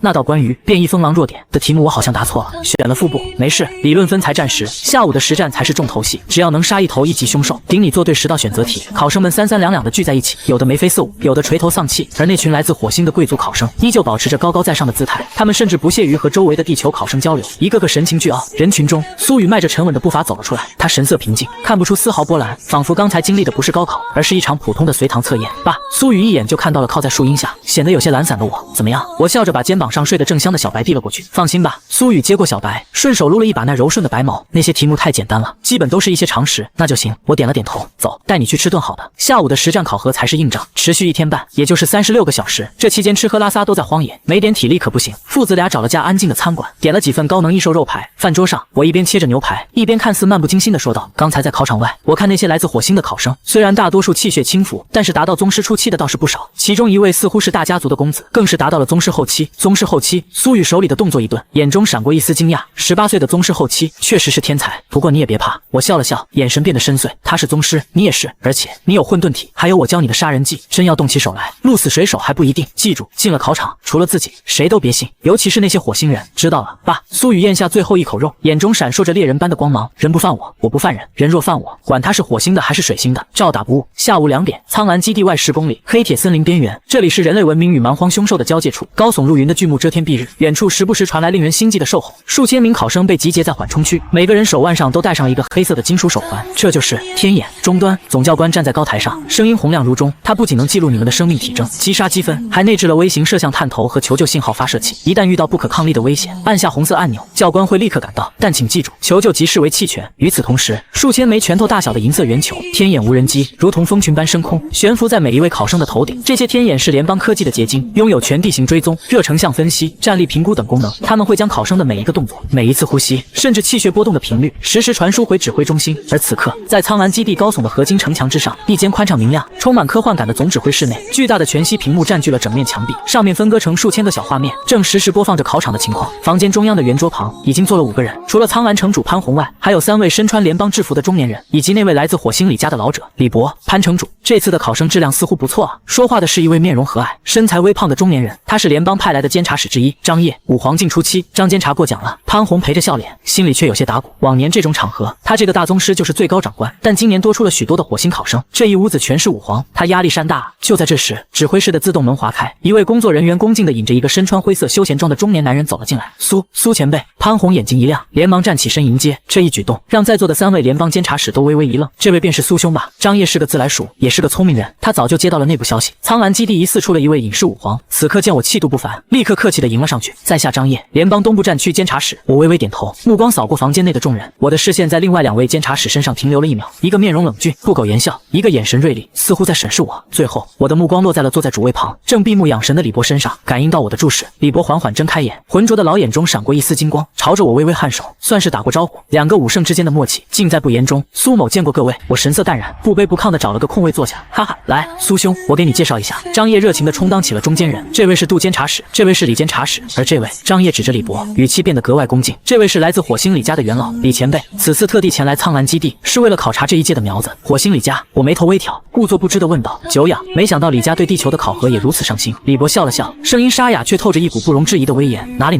只是受家主所托，来看看这些小辈们的表现罢了。倒是苏先生，听说令郎也是本届考生，虎父无犬子，老朽很是期待啊。这句话看似客气，实则绵里藏针。我淡淡一笑，拿起桌上的茶杯抿了一口。小孩子过家家罢了，比不得李家的麒麟儿，只希望贵公子手下留情，别把我那不成器的儿子打哭了就行。呵呵，苏先生说笑了。李博眼中闪过一丝异色，这个苏武面对自己这个武圣竟然如此从容，甚至隐隐有一种平起平坐的姿态。好了，时间到了。一直没说话的冷面杜监察看了看时间，沉声道：考核开始，各位请看大屏幕吧。众人闻言，纷纷将目光投向了前方那块巨大的全息屏幕。黑铁森林边缘，随着总教官一声令下，数万名考生如同出笼的猛兽，冲进了茂密的丛林。规则大家都清楚了。猎杀凶兽获取积分 ，F 级1分 ，B 级5分 ，D 级20分 ，C 级100分。2. 抢夺他人手环可获取对方1半积分，但禁止恶意致残致死，违者取消资格并追究法律责任。3. 生存36小时，直到撤离信号响起。苏雨混在人群中，并没有急着像其他人那样疯狂冲刺，他低头看了看手腕上的黑色手环，又抬头看了看头顶悬浮的那颗天眼无人机。苏雨嘴角勾起一抹玩味的笑容，他身形一动，脚下踏叶身法施展，整个人如同离弦之箭般窜入丛林，速度快的连天眼都得开启高速追踪模式才能跟上。500米转瞬即逝，这是一片开阔的林间空地，一头体型庞大、浑身覆盖着黑色铁毛的巨熊正趴在地上啃食着一头野鹿。气血境中期，铁背熊。这种凶兽以防御力著称，普通的合金战刀砍在它身上只能留下1道白印。对于一般的考生来说，遇到铁背熊绝对是噩梦，通常需要3-5人组队才能围杀。后，铁背熊察觉到了人类的气息，猛地站起身，发出一声震耳欲聋的咆哮。他那双充血的熊眼死死盯着眼前这个瘦小的两脚兽，仿佛在看一顿加餐。然而，苏雨连刀都没拔，他就那样静静地站在那里，甚至还打了个哈欠，太弱了。苏雨摇了摇头，经历了我的魔鬼特训。训。这种动作笨拙的铁背熊在他眼里简直全是破绽。轰隆隆，铁背熊被这个人类的轻视激怒了，四肢着地，如同一辆重型坦克般冲了过来，每一步都震得地面颤抖。就在熊掌即将拍碎苏雨天灵盖的一瞬间，苏雨动了，没有花哨的躲避，只有简单直接的一拳，莽牛拳，寸劲，砰！一声沉闷的巨响，时间仿佛定格。那头重达吨余的铁背熊竟然被苏雨这看似轻飘飘的一拳直接轰得双脚离地，向后倒飞出7、8米远。他的胸口处深深凹陷下去一个拳印，胸骨尽碎，连惨叫都没来得及发出，便重重砸在地上，抽搐了2下就不动了。一拳秒杀，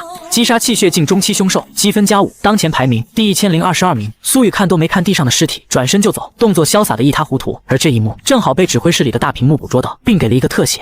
指挥室内原本还在谈笑风生的几位监察使不约而同地倒吸了一口凉气，好霸道的权力，这小子的肉身力量恐怕已经超过了普通的先天境大圆满。张掖忍不住赞叹道：“不仅是力量。”一直没说话的冷面度监察眼中闪过一丝金光，他的发力技巧很完美，那是拳意。小小年纪竟然领悟了拳意。潘虹在一旁听着大佬们的夸奖，心里乐开了花，脸上却还得装作谦虚。嗨嗨，这是我们苍兰一中的苏雨，平时比较低调，只有我和李博神色未变。我是早就知道儿子的实力，而李博则是眼神微微一凝，这小子果然不简单。李博心中暗道。与此同时，考场的另一端，一片乱石林中，一声惨叫响起，一名地球考生被一脚踹飞，重重地撞在岩石上，手腕上的积分手环被强行扯下。切，才15分，真是个穷鬼。李星河嫌弃地把抢来的手环扔在地上，一脚踩碎。他身后跟着4个身穿银色作战服的火星考生，每个人身上都散发着先天境甚至宗师境的气息。少爷，我们已经清理了这片区域的几10个地球考生了，积分暂时排名第1。一个狗腿子模样的少年谄媚道：“那是必须的。”李星河摇了摇折扇，目光看向森林的更深处，继续吧，实战考核。第2天正午，烈日当空，黑铁森林内的温度已经攀升到了40度，空气中弥漫着腐烂的树叶味和淡淡的血腥气。苏雨抬起手腕，擦了一把额头的汗水，看了一眼最新的积分榜，第1名李星河1850分，第2名苏雨1005分，还是第2，而且差距被拉大了。苏雨靠在一棵参天古树的树干上，眉头微皱。从昨天下午到现在，他几乎没有合过眼。凭借着混沌体对气血的敏锐感知，他猎杀凶兽的效率已经是普通考生的10倍不止。如果是单打独斗，那个李星河拍马也赶不上他。这帮火星人真把考场当成自家后花园了。苏雨冷哼一声，通过一些地球考生得知，他早就知道李星河在玩什么把戏。组队虽然规则上没有明令禁止组队，但李星河带着4个高手，分工极其明确。这种流水线作业，积分涨得能不快吗？然而就在苏雨准备起身继续寻找猎物时，嗡，一股极其杂乱且剧烈的气血波动突然闯入了他的感知范围。那是人类武者交手时爆发的气息，而且其中有一股气息让他感到莫名的熟悉，此刻却充满了慌乱。苏雨身形一顿，眼神瞬间变得锐利。苏雨没有丝毫犹豫，脚下踏叶身法施展，整个人如同丛林中的幽灵，无声无息地向着波动传来的方向前行而去。林间空地，跑啊，继续跑啊！刚才不是挺能跑的吗？哈哈哈！地球的小妞就是不经打，才几下就没力气了。刺耳的嘲笑声此起彼伏，5个身穿银色作战服的火星考生正围成一个圈，像看猴子一样看着圈中央的少女。少女正是旭乐乐。此时的她狼狈不堪，原本扎得高高的马尾散乱下来，脸上沾满了泥土和擦伤，那身洁白的武道服被利刃割开了好几道口子，渗出嫣红的血迹。她的左臂无力地垂着，显然是脱臼了，右手死死握着一把断裂的匕首，眼神中充满了愤怒与屈辱。而在她脚边，那枚积分手环已经被踩得粉碎。你们太过分了！旭乐乐咬着牙，眼眶通红。手环你们已经抢了，积分也归你们了，为什么还要这样羞辱人？为什么？人群分开，李星河摇着那把标志性的折扇，慢悠悠地走了出来。他看着旭乐乐，眼中没有丝毫怜悯，只有一种高高在上的戏谑。因为无聊啊！李星河耸了耸肩，杀凶兽太枯燥了，总得找点乐子。有人说你和那个第2叫什么苏雨的关系不错，听到苏雨2个字，旭乐乐的脸色一变，啧，看来是真的。李星河眼中闪过一丝阴狠，那个苏雨现在排在第2，咬得我很紧啊！我很不喜欢有人追在我屁股后面，既然抓不到他，那就先拿他的小女朋友开刀。李星河打了个响指，旁边一个先天大圆满的狗腿子立刻狞笑着上前，手中的合金长棍在手里拍得啪啪作响。嘿嘿，小妹妹，别怪哥哥手重。旭乐乐绝望地闭上了眼睛。呼！就在那根长棍即将砸在旭乐乐身上的瞬间，一道凄厉的破风声骤然炸响，没有人看清发生了什么，只觉得眼前一花，一道黑影如同一枚出膛的炮弹，瞬间撞进了包围圈。砰！那个手持长棍的火星考生连惨叫都没来得及发出，整个人就像是被疾驰的列车撞中，胸骨塌陷，倒飞出10几米远，狠狠砸进灌木丛中，生死不知。烟尘散去，一道修长挺拔的身影挡在了旭乐乐身前。少年赤裸着上身，肌肉线条分明，浑身散发着令人窒息的暴虐气息，他的眼神冰冷得如同万年寒冰，死死盯着眼前的这群火星考生。苏雨，旭乐乐睁开眼，看着那个熟悉的背影，眼泪瞬间决堤。你怎么来了？他们人多，你快跑啊！跑！苏雨转过头，看了一眼旭乐乐脱臼的手臂和脸上的伤痕，心中的怒火瞬间点燃了理智。他伸出手，轻轻帮旭乐乐擦去脸上的泥土，声音温柔却藏着无尽的杀意。被人欺负了，怎么不按求救键？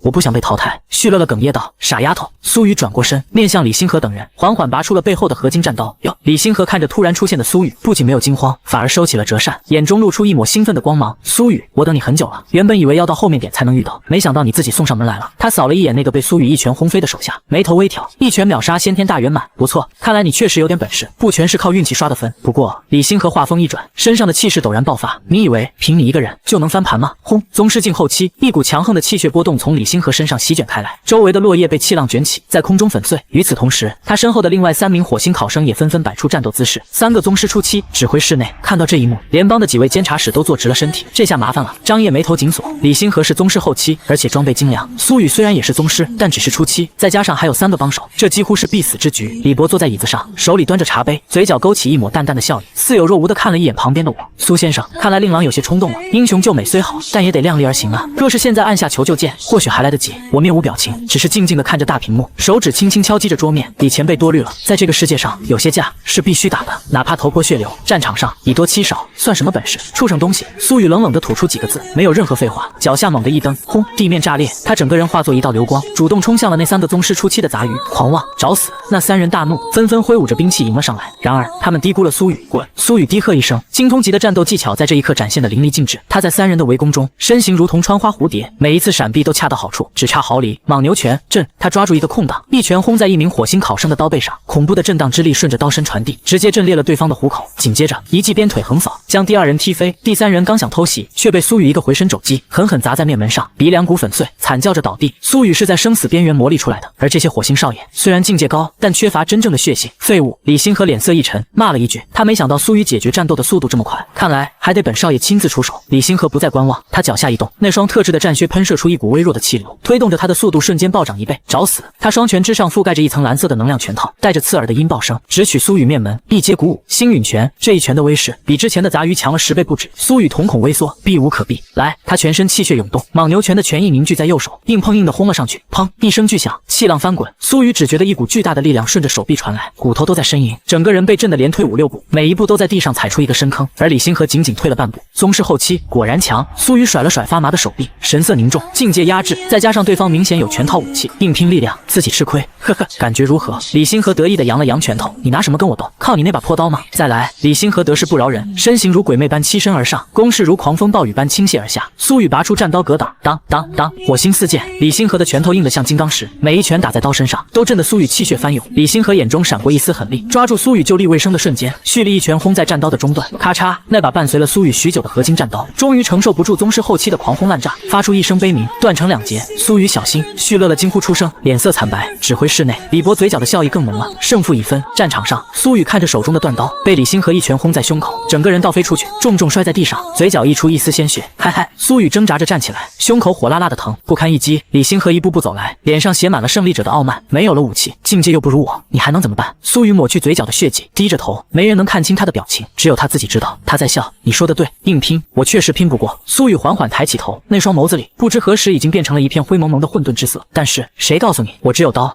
李星河眉头一皱，心中莫名升起一股不安，装神弄鬼。结束了。李星河不想夜长梦多，全身气血凝聚，那是他最强的一击，是要一拳打穿苏雨的胸膛。呼，拳风呼啸，眨眼即至。就在这一瞬间，苏雨没有躲，也没有挡，他竟然张开双臂，以一种拥抱的姿势迎向了李星河的拳头。找死！李星河大喜。然而，当他的拳头接触到苏雨胸口的一瞬间，并没有传来骨骼碎裂的声音，相反，他感觉自己的拳头像是打进了一团棉花里，又像是陷入了一个深不见底的泥潭。紧接着，苏雨的一只手死死扣住了他的手腕，抓到你了！苏雨的声音如同恶魔的低语，混沌体发动，嗡，一股恐怖到极点的吸力顺着2人接触的皮肤爆发。什么？李星河的瞳孔瞬间放大到了极致，他惊恐地发现自己体内那引以为傲的宗师后期气血，竟然像开了闸的洪水一样，疯狂地涌入苏雨的体内。在干什么？放开我！李星河拼命想要挣脱，但他越挣扎，气血流失的越快。仅仅2秒钟，他那张原本红润的脸庞就变得苍白如纸，双腿开始发软。而反观苏雨，原本有些萎靡的气息，在这一刻如同加了油的烈火，瞬间暴涨，伤势愈合，气血充盈，甚至隐隐有突破宗师中期的迹象。这就是火星天才的气血吗？味道不错。苏雨眼中金光爆射，感受着体内那股爆炸般的力量。刚才打得很爽是吧？现在该我了。苏雨松开了李星河的手腕，此时的李星河已经虚弱的连站都站不稳了。还给你！苏雨低喝一声，右拳紧握，那不仅仅是他自己的力量，还叠加了刚刚从李星河那里掠夺来的气血。这一拳没有花哨的技巧，只有绝对的暴力。砰！一声比之前任何一次碰撞都要响亮的巨响，苏雨的拳头重重地轰在李星河的胸口，那件价值连城的内米作战服瞬间炸裂，护体气血如同纸糊一般破碎。噗！李星河眼珠暴突，口中喷出一道2米高的血溅，整个人如同被踢飞的足球，倒飞出去30多米，一连撞断了3棵大树才停下来。他像一滩烂泥一样瘫在地上，胸口凹陷，只有出的气，没有进的气，眼中的骄傲早已烟消云散，只剩下深深的恐惧和迷茫。他输了，输给了一个低贱的地球人，全场死寂。那几个刚刚爬起来的火星考生看到这一幕，吓得双腿一软，又跪了回去。指挥室内，李博手中的茶杯咔嚓一声被捏得粉碎，猛地站起身，脸色铁青。这是什么功法？我依旧坐在椅子上，慢悠悠地吹了吹茶沫，嘴角勾起一抹淡淡的嘲讽。李前辈，稍安勿躁，小孩子打架嘛，有点底牌很正常。战场上，苏雨大口喘着粗气，平复着体内翻腾的气血。他走到李星河面前，居高临下的看着这个曾经不可一世的天才。你输了。苏雨弯下腰，一把扯下李星河手腕上的积分手环。还有你们。苏雨转过头，看向那几个瑟瑟发抖的火星考生，自己教还是我动手？几分钟后，苏雨手中的手环已经多达20几个，他将这些积分全部划入自己的账户。排行榜刷新，第1名，苏雨3250分，断层低。苏雨扔掉那些废弃的手环，转身走到旭乐乐面前，从怀里掏出一支 C 级修复液递给他。还能走吗？旭乐乐呆呆地看着眼前这个如同战神般的少年，脸上飞起一抹红晕，重重地点了点头。那就走吧。苏雨捡起地上的断刀，背在身后，看向森林外走去。残阳如血，将苍蓝基地外那片广袤的黑铁森林染上了一层凄艳的橘红。随着最后一抹余晖沉入地平线，持续了整整36个小时的实战考核终于落下了帷幕。考核结束，所有考生立即停止战斗，前往最近的集结点撤离。教官的声音通过天眼传达。听到这声音，那些考生们纷纷如释重负地瘫坐在地上，大口喘着粗气。有人欢呼雀跃，庆幸自己活了下来；有人掩面痛哭，那是被凶兽吓破了胆；还有人相互搀扶，一瘸一拐地往回走。通往苍蓝基地的合金大路上，一支长长的车队正在行进。处于队伍最前方的苏雨背着那把虽然断裂却依旧锋利的战刀，神色平静。在他身边，旭乐乐虽然受了伤，但这会儿也经过了简易包扎，正一脸兴奋地叽叽喳喳。苏雨，你知道吗？旭乐乐挥舞着完好的那只手，眼睛里全是小星星。3250分啊，这可是苍蓝基地建成以来的最高纪录，而且是断层式的第一。第2名才刚刚破1000分，连你的零头都不到。苏雨微微一笑，并没有太多的得意。对于拥有混沌体和武皇老爹的他来说，去欺负这群同龄人确实有点胜之不武。他的目光早已不在这个小小的考场，而在更广阔的星空。不过有些人似乎很不服气啊。苏雨敏锐的感知捕捉到了一道阴毒的视线，我没有回头，只是用余光扫过车队的后方。那里李星河的那米作战服已经破破烂烂，那张原本英俊傲慢的脸此刻肿得像猪头，眼神中充满了怨毒，死死盯着前方。出了考场，在基地市严苛的法律下，苏雨不信对方敢公然动手。回到苍蓝基地，此时已经是华灯初上。作为1年1度的盛事，基地广场上早已人山人海，巨大的全息屏幕滚动播放着考生的最终排名，每一个名字的出现都会引来一阵欢呼或叹息。快看，第1名出来了，苏雨，是我们一中的苏雨。天哪，3250分，这数据没搞错吧？往年的苍蓝基地的状元能有800分就顶天了。当苏雨和旭乐乐走进广场时，气氛瞬间被引爆。原本那些平时和苏雨没多少交集的同学，此刻全都热情地围了上来。雨哥，牛逼啊！一个身材高大的男生用力拍着苏雨的肩膀，激动得满脸通红。以后你就是我亲哥，苟富贵，勿相忘啊！苏雨同学，能不能给我签个名？我家妹妹特别崇拜你。面对这突如其来的热情，苏雨虽然有些不适应，但也只能礼貌地应对。运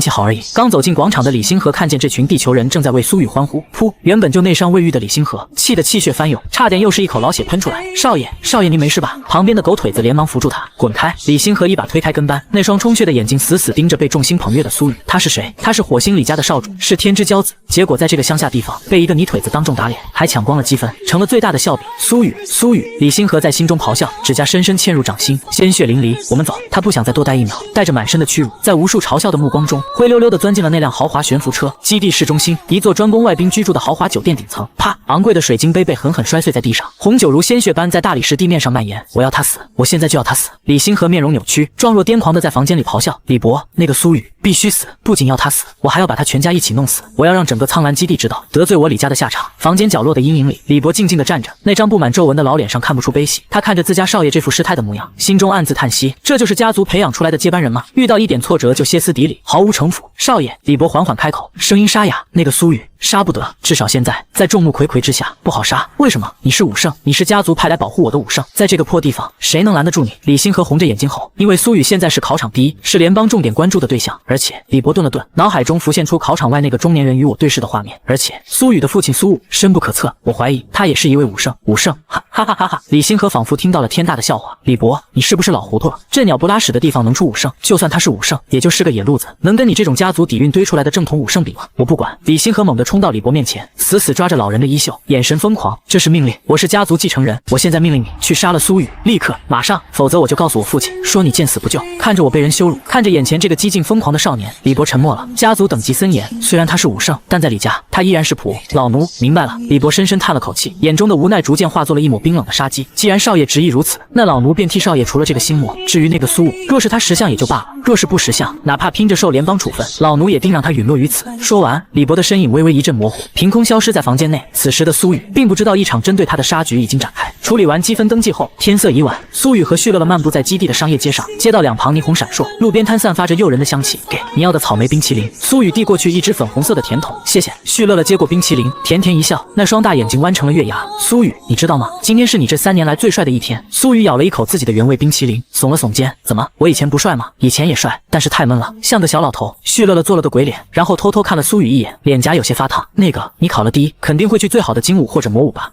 苏雨点头，那我也要努力了。旭乐乐握了握小拳头，眼中闪过一丝落寞。虽然我去不了精舞，但我会报精舞隔壁的学校，到时候我们还能经常见面吗？少女的心思如同这夏夜的风，有些燥热，又有些青涩。苏雨停下脚步，看着这个一直以来都在默默支持自己的女孩。她虽然是一心向武的直男，但并不是木头。当然，苏雨伸出手，轻轻揉了揉旭乐乐的头发。到时候我罩着你，谁敢欺负你，我就像今天一样把他打飞。旭乐乐愣住了，随即脸上绽放出比烟花还要灿烂的笑容。一言为定，一言为定。两人相视一笑，空气中仿佛都冒起了粉红色的泡泡。然而，这狗粮撒的，我都快吃撑了。一道极其杀风景的声音突然从背后悠悠响起，苏雨和旭乐乐吓了一跳，连忙分开，转过身。只见我不知道什么时候站在了路灯下，我双手插兜，肩膀上趴着正在啃鸡腿的小白，一脸姨母笑的看着两人。这个女孩还不错，屁股大好生养。啊呸，我是说根骨清奇。我还没说话，肩膀上的小白就先开口了，一副老气横秋的点评模样。还行吧，但是只有一个母人类够吗？我看电视上那些强者都是3妻4妾的。小白舔了舔爪子上的油，歪着头，用那双灵动的眼睛上下打量着苏雨。苏雨被我和小白弄得满脸通红，恨不得找个地缝钻进去。旭乐乐更是羞得捂着脸，说了声叔叔好就转身跑了。爸，小白，你们能不能正经点？苏雨无奈地看着我们，我很正经啊。我慢悠悠地走过来，看着旭乐乐离去的背影，嘴角微扬，普通朋友，行吧，爸相信你。不过年轻人要注意节制，练武之身，元阳未泄之前，停。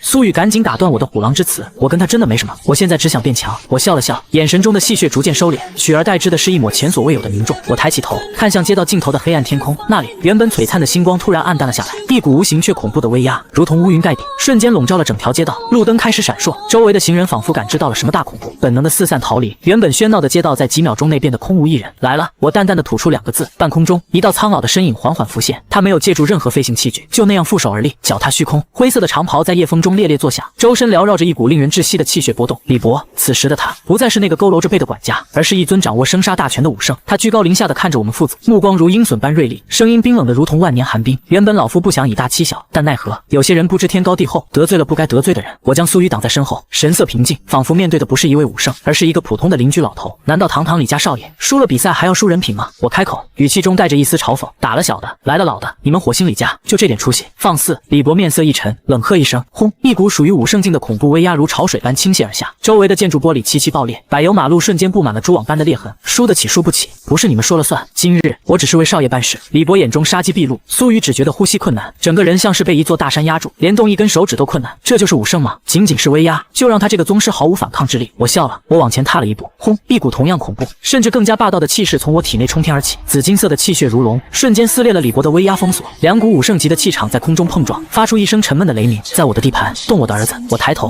目光如电，直视空中的李博。老东西，是谁给你的勇气？李博瞳孔猛地一缩，你果然也是武圣。虽然早有猜测，但真正感受到我那深不见底的气息时，李博心中还是掀起了惊涛骇浪。这个偏远基地真的藏着一条龙，但箭在弦上，不得不发。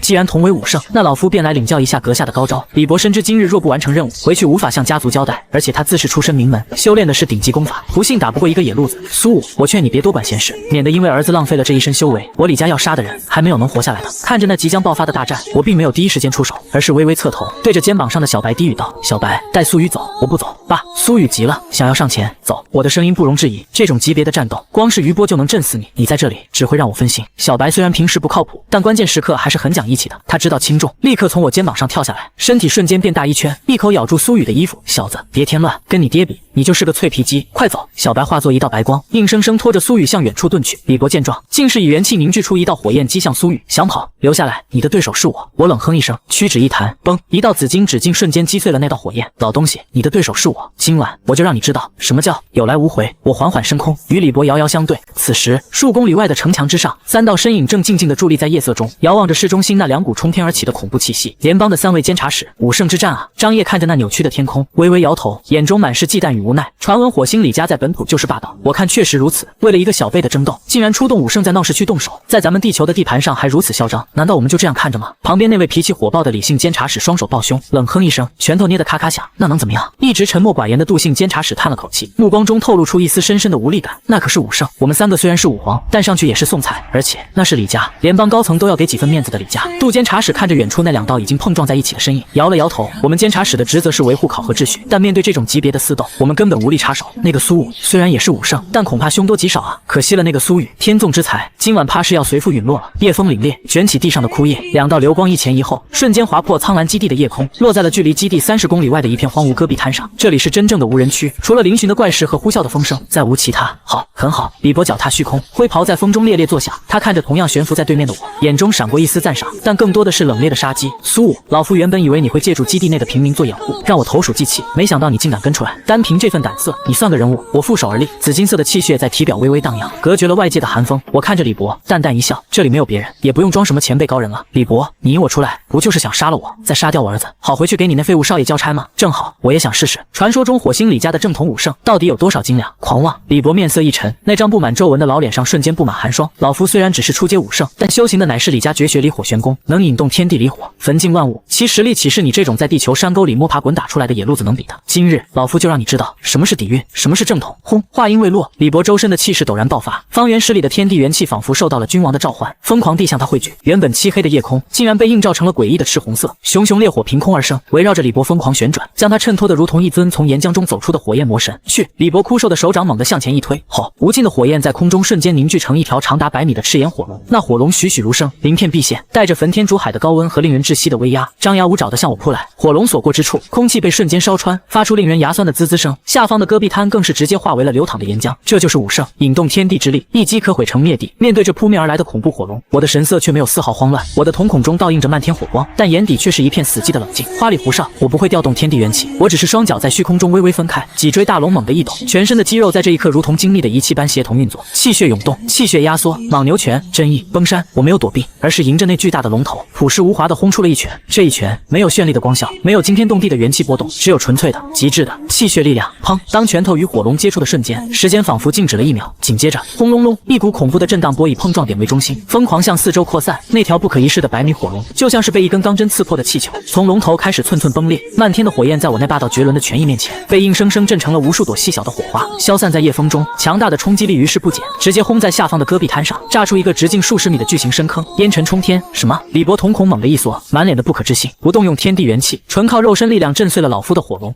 这怎么可能？在武道界的常识里，武圣之所以强大，是因为能借用天地之力，肉身再强也有极限，怎么可能对抗浩瀚的天地？但他不知道，我不仅是武圣，还是拥有至尊混沌体的武圣，我的肉身强度本就是同阶的10倍不止，这就是所谓的正统。我从漫天火星中走出，连衣角都没有焦黑一片。我拍了拍手，语气中带着一丝失望，如果只有这点温度，可不够格啊！庶子修得猖狂，李博被我的轻蔑彻底激怒了，他双手快速结印，呼呼呼，更加狂暴的天地元气汇聚而来，在李博身后形成了一个直径超过100米的巨大火焰漩涡，漩涡高速旋转，发出尖锐的呼啸声，产生的恐怖吸力甚至将地面的巨石都吸上了天空，瞬间融化成岩浆，给我吞了它！李博厉喝一声，巨大的火焰漩涡如同末日风暴，朝着我碾压而来。面对这更加狂暴的一击，我终于缓缓拔出了腰间那把普通的合金长刀，刀身如水，寒光凛冽。下一刻，一股凌厉到仿佛能切开空间的锋芒从我身上冲天而起，我没有多余的动作，只是深吸一口气，双手握刀，对着那遮天蔽日的火焰漩涡轻轻一斩，破空刀断流，是一道只有3米长的紫金色刀光脱手而出。这道刀光在100米漩涡面前显得如此渺小，但它却锋利的让人不敢直视，它像是一把烧红的餐刀切入牛蛹，毫无阻碍地切开了火焰漩涡的外壁，切断了内部的元气节点。最后，轰！巨大的火焰漩涡在空中一分为2，随后因为结构崩塌而轰然炸裂，漫天火雨落下，如同绚丽的烟花。而我依旧持刀而立，神色淡然。李博踉跄着从火光中现身，脸色有些苍白，但眼中的怒火却越烧越旺。没想到你一个野路子武圣，竟然把意境领悟到了这种地步。李博咬牙切齿，但是不使用天地元气加持，你终究只是在消耗自身。我看你能撑多久？您！随着李博一声大喝，周身散落的火焰再次凝聚，化作一副流光溢彩的赤红色战铠，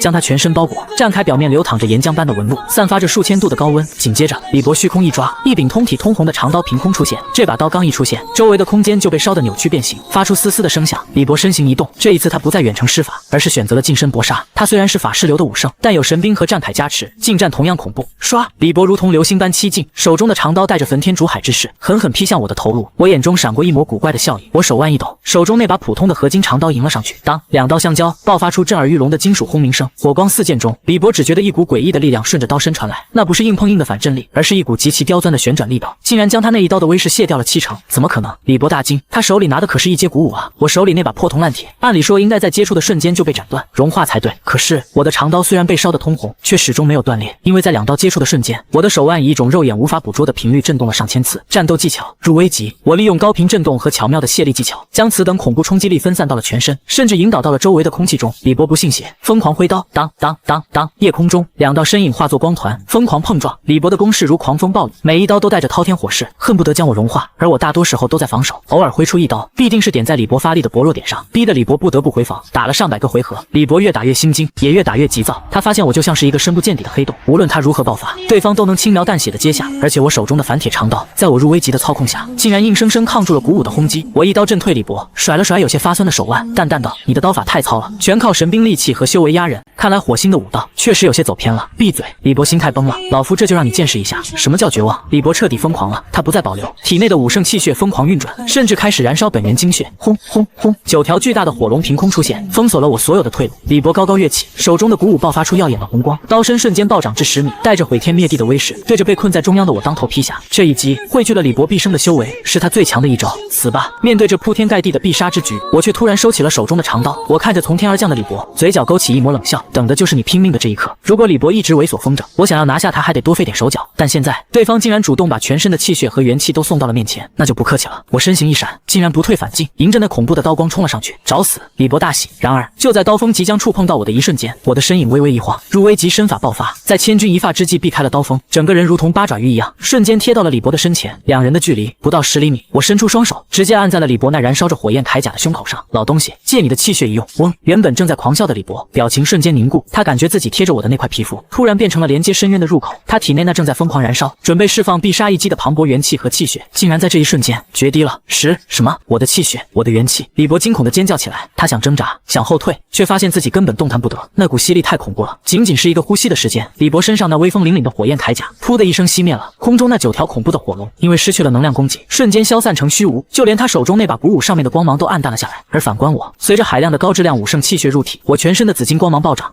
不要放手！我是李佳。李博此时已经吓得魂飞魄散，我看着眼前这个老头，我松开手，一记肘击，砰！这一肘结结实实的轰在李博那失去了护体真气的胸口上，咔嚓咔嚓，令人牙酸的骨裂声响起，李博的胸骨瞬间粉碎，整个人如同炮弹一般，嘴里喷着混杂着内脏碎块的鲜血，倒飞出数百米，轰然砸进了一座石山之中，将半座山头都撞塌了，烟尘弥漫。我缓缓落地，活动了一下脖子，发出咔吧咔吧的脆响。我走到废墟前，看着像死狗一样躺在乱石堆里，只有出的气没有进的气的李博，摇了摇头。所谓的正统武圣，就这。我伸出手，像拎小鸡一样把李博提了起来。此时的李博满脸鲜血，眼神涣散，哪里还有半点武圣的威严？他看着我，眼中只剩下无尽的恐惧和绝望。别杀我！李博虚弱的求饶。放心，现在不杀你。我咧嘴一笑，露出一口白牙，在月光下显得格外森寒。你家少爷还在基地里等着你呢。我提着李博，身形一闪，化作流光，朝着苍蓝基地的方向飞去。苍蓝基地，钢铁城墙之上，夜风呼啸，带着荒野特有的寒意。3位来自联邦的武皇级监察使，此刻正伫立在墙头，目光死死地盯着数十公里外那片刚刚平息了能量波动的荒原。就在几分钟前，那里还如同炼狱一般，火光冲天，刀气纵横，那是属于武圣级别的战斗。结束了。张掖吞了口唾沫，声音有些干涩。就在3人惊疑不定之时，咻！一道紫金色的盾光划破漆黑的夜幕，由远及近，带着令人窒息的破空声瞬间袭来。来了！3人心头一紧，本能的运起护体气血，轰！流光重重地落在城墙之上，坚硬的合金地面瞬间皲裂，激起漫天烟尘。待烟尘散去，光华敛尽，一道挺拔的身影从阴影中缓缓走出。我穿着那身灰色的休闲装，身上甚至连一丝灰尘都没有沾染，神色平静的就像是刚去楼下散了个步。而在我手中，正像拎着一只死狗一样，拎着一个浑身是血、四肢瘫软、不知死活的老头。当3位监察使看清了那老头的脸，嘶！一阵整齐划一的倒吸凉气声响起。那张脸虽然已经被打得变形，满是血污，但那身标志性的灰袍骗不了人。是李博，是那位来自火星李家高高在上的正统武圣李博。此时的他气息微弱如游丝，胸口塌陷，哪里还有半点之前的不可一世？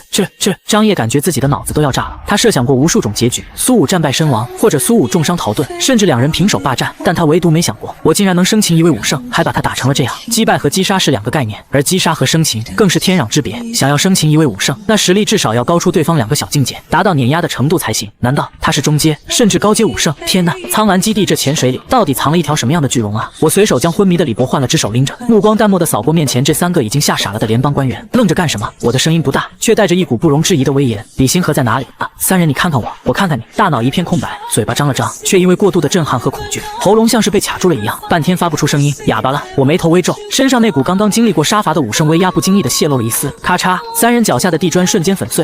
在天豪酒店顶层总统套房，张烨第一个反应过来，吓得差点跪下，语速快得像机关枪。那是基地专门接待外宾的地方。李星河考核结束后就一直在那里。谢了，我点了点头，甚至没有多看他们一眼，脚尖一点，整个人再次化作一道紫金流光，朝着基地市中心的方向激射而去，直到我的气息彻底消失，城墙上的三人才感觉那座压在心头的大山被搬走了。呼呼，三人大口喘着粗气，发现彼此的后背早已被冷汗湿透。变天了，真的变天了。杜监察望着我离去的方向，喃喃自语。此时天豪国际酒店顶层总统套房内，该死的地球土著！李星河坐在真皮沙发上，手里拿着一瓶价值不菲的红酒，却喝得咬牙切齿。他的脸虽然经过了简单的治疗消了肿，但那种火辣辣的屈辱感却如同复古之居，怎么也甩不掉。李星河猛地灌了一口酒，眼中闪烁着怨毒的光芒。在他看来，李博出手那就是降维打击，武圣杀宗师跟捏死一只蚂蚁有什么区别？苏雨现在大概率已经变成了一具尸体，或者正在李博的手里求生不得，求死不能。什么天才，什么第一名，在绝对的实力和背景面前都是垃圾。李星河这样安慰着自己，试图用家族的荣耀来填补内心的挫败感。就在这时，轰！一声震耳欲聋的巨响毫无征兆的炸裂，那扇由特种合金打造的防爆大门竟然像一张薄纸片一样被一股恐怖的巨力直接踹飞，扭曲变形的门板呼啸着飞过半个客厅，重重的砸在落地窗上，将整面防弹玻璃砸得粉碎。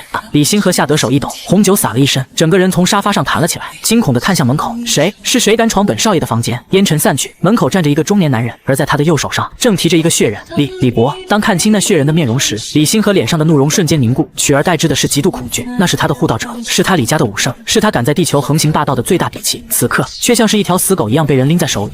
这不可能，这是幻觉。李星河踉跄着后退2步，一屁股跌坐在沙发上，嘴唇哆嗦着，连一句完整的话都说不出来。怎么？很意外？我冷笑一声，大步走进房间。这就是你倚仗的正统武圣，这就是你要杀我儿子的底气。扑通，我随手一甩，将半死不活的李博扔在了李星河脚边，鲜血溅射在李星河的皮肤上，温热的触感让他终于意识到这不是梦啊！李星河发出一声刺耳的尖叫，手脚并用的向后爬去，缩在沙发角落里。你别过来！我警告你，我可是火星李家的嫡系少爷，我父亲是李家家主，我爷爷是新主境强者，你要是敢动我一根汗毛，李家绝对不会放过你。到了这个时候，他依然在试图用家族的名头来吓退我。我一步步逼近，强大的气场压迫的李星河几乎窒息。李家，我在沙发前站定，居高临下的俯视着这只瑟瑟发抖的蝼蚁，眼中满是轻蔑。如果李家都是你们这种货色，那我倒要看看他们能把我怎么样。话虽如此，我心里却很清楚，现在的我确实还惹不起整个李家，但我不能露怯，更不能杀了李星河，那就是不死不休的死仇。李家会不惜一切代价报复，所以我要诛心，我要演一场戏。李星河见威胁无效，心理防线彻底崩溃了。你到底想怎么样？他带着哭腔，眼泪鼻涕呼了一脸。我想怎么样？我眼中寒光一闪，猛地俯下身，一把揪住李星河那昂贵的衣领，将他整个人提到了半空中。你之前不是很嚣张吗？不是派这个老东西来要我儿子的命吗？现在你再嚣张一个给我看看！呜，我错了，我真的错了。李星河悬在半空，双腿乱蹬，像个无助的孩子。求求你放过我吧，我有钱，我可以给你很多钱，1、10亿，只要你放过我，我什么都给你。钱！我冷笑一声，眼神中充满了厌恶。啪！我抡圆了胳膊，一巴掌狠狠地抽在李星河的脸上。这一巴掌没有动用气血，纯粹是肉身的力量，但足以让李星河铭记终生。半颗带血的牙齿飞了出去，李星河的左脸瞬间肿得像个发面馒头，整个人被打得眼冒金星，脑瓜子嗡嗡作响。这一巴掌是替我儿子打的。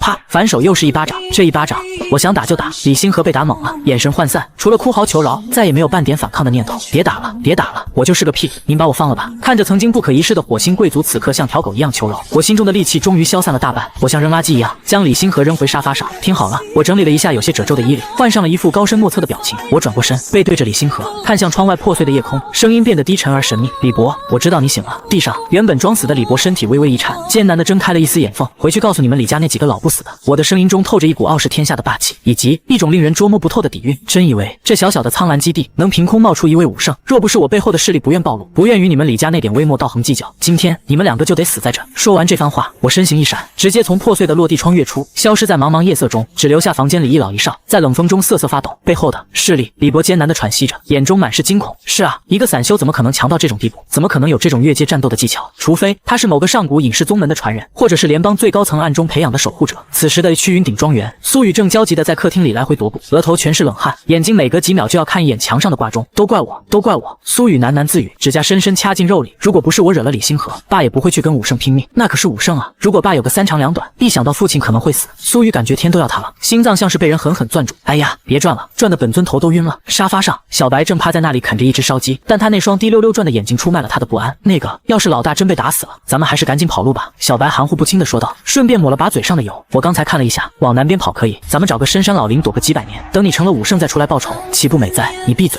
苏雨猛地回头，红着眼睛瞪了小白一眼，要跑你跑，我就在这等。如果爸真的回不来，我就去跟那个老东西拼命。切，你这人怎么不识好歹呢？本尊这是战略性撤退。小白缩了缩脖子，声音小了下去。其实他心里也慌，那个长期饭票要是挂了，就在这一人一兽陷入绝望之际，咻，一道熟悉的破空声响起，紧接着一道身影如流星般从天而降，稳稳地落在庭院的草坪上。苏雨和小白猛地冲到落地窗前，只见月光下，我双手插兜，神色轻松，正笑眯眯地看着屋里的他们。我身上别说伤口了，连衣服都没乱。爸！苏雨发出一声惊喜的喊叫，直接冲了出去，一把抱住了我。这一刻，什么宗师的风度，什么强者的尊严，全都抛到了脑后。他只是个担心父亲的孩子。爸，你没事吧？那个老头呢？你没受伤吧？苏雨上下摸索着我，声音哽咽。傻孩子，我心中一暖，任由儿子抱着，笑着揉了揉苏雨的头发。你爸我是谁啊？区区一个火星来的老头，也想伤我？早被我打发回去了。老大，你终于回来了。这时，一道白影也窜了过来，小白直接抱住了我的大腿，用脸疯狂蹭着裤脚，那谄媚的模样简直辣眼睛。呜，老大你可吓死我了！刚才那小子非要拉着我跑路，被我义正言辞的拒绝了。我说老大神功盖世，区区武圣算个屁，我誓死要在这里等老大凯旋。小白一边说着，一边还偷偷给苏雨使眼色。苏雨无语，见过无耻的，没见过这么无耻。我好笑的看着这一幕，轻轻踢了小白一脚。行了，别演了，就你这怂样，估计刚才都在规划逃跑路线了吧？嘿嘿，小白被拆穿也不尴尬，顺势在地上打了个滚，卖萌道：“那不是为了保存革命火种吗？”我摇了摇头，目光温柔的看向苏雨，雨儿，这次事情解决了，李家短时间内应该不敢再来找麻烦。但是我的话锋一转，语气变得郑重，我只能吓唬他们一时，等他们回过味来，或者调查清楚我的底细，更大的暴风雨还会来，所以我们不能停下，抓紧时间变强。我拍了拍苏雨的肩膀，火星岳阳大基地，这里是人类在火星建立的最大聚居地之一，也是联邦赫赫有名的财阀。李家的核心大本营，不同于地球的蔚蓝与生机，火星的天空呈现出一种压抑的暗红色，巨大的能量护盾笼罩着整座城市。而在城市的最中心，一座通体由黑色星辰金打造的悬浮宫殿，正散发着令人窒息的威压。李家祖地星辰殿，大殿内气氛凝固到了冰点，一张由陨石核心雕刻而成的王座上，端坐着一位身穿紫金长袍的老者，正是李家家主李渊，星主境6阶。这是一个足以肉身横渡星空，一击摧毁小型卫星的恐怖存在。此时，李渊的面色阴沉的仿佛能滴出水来。大殿下方的2排李家高层，此刻一个个噤若寒蝉，连大气都不敢喘，生怕触了家主的眉头。在大殿中央，曾经不可一世的武圣李博，此刻正跪伏在地，气息萎靡到了极点。家主，事情的经过就是这个样子。李博的声音颤抖着，充满了羞愧。那个苏武，他没有动用任何天地元气，仅凭借肉身力量和诡异的技巧，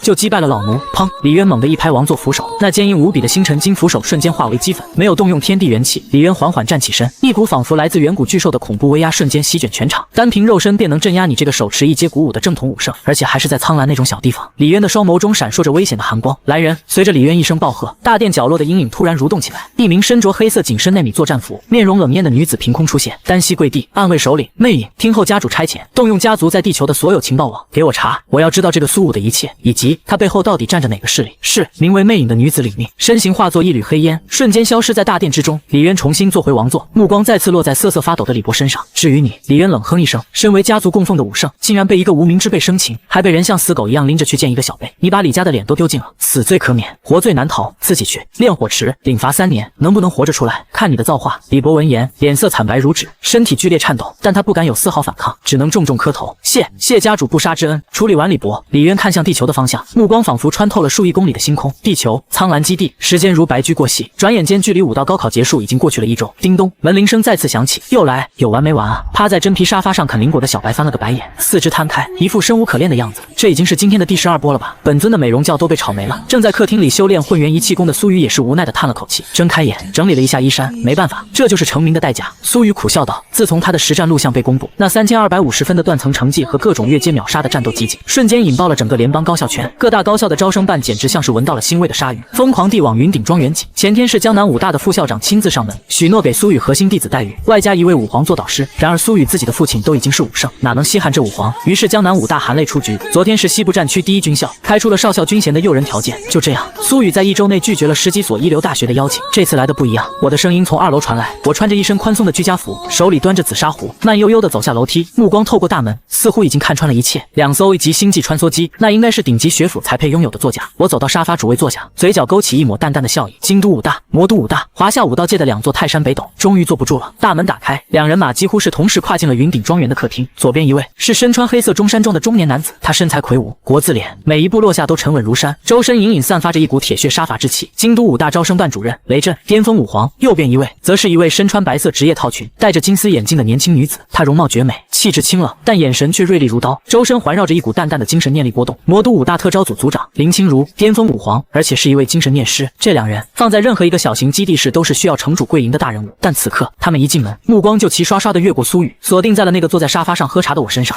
雷震和林清如同时心头一凛，他们都是巅峰武皇，感知力极强，但在他们的感知中，眼前的我就像是一个普通的邻家大叔，身上没有任何气血波动。可是当他们的目光与我对视时，却感觉到一种面对浩瀚星空的渺小感，深不可测。两人对视一眼，瞬间收起了身为顶级学府高层的傲慢，神色变得恭敬起来。晚辈雷震见过前辈，晚辈林清如见过前辈。两人同时抱拳行礼，我微微颔首，随手一指对面的沙发，坐。既然是为了雨而来的，那就开门见山吧。我这个人不喜欢绕弯子。雷震和林清如坐下，目光终于落在了旁边的苏雨身上，仅仅一眼，两人眼中就爆发出惊人的光彩，气血如龙，内敛而不乏，好苗子，简直是完美的璞玉。雷震心中狂喜，资料上说他是宗师，但亲眼所见，这气血质量比一般的中期的宗师还要恐怖。嗨嗨，雷震率先开口，声音洪亮：“苏雨同学，我是京都武大的，我们学校的风格你也知道，讲究实战与根基。”说着，他伸出3根手指，入校即享受序列待遇，所有修炼资源免费且不设上限。第二，提供一套可直通新主境的功法绝学八荒路合功，以及挑选2门武技。第三，由我们京都武大的一位院长，新主境3阶的强者，亲自收你为关门弟子。此言一出，整个客厅都安静了一下，苏雨也忍不住心跳加速。新主境强者当师傅，这可是无数人梦寐以求的机缘。呵呵，雷主任好大的手笔。旁边的林清如扶了扶眼镜，嘴角勾起一抹优雅却充满攻击性的笑容。不过，苏雨同学是练刀的，你们精武那群练拳的大老粗，真的能教好他吗？林清如转头看向苏雨，眼神变得柔和且充满诱惑力。苏雨同学，我们魔都武大位于联邦最繁华的经济中心，无论是眼界还是资源流通，都不是精武那种老古董能比的。我们的条件如下：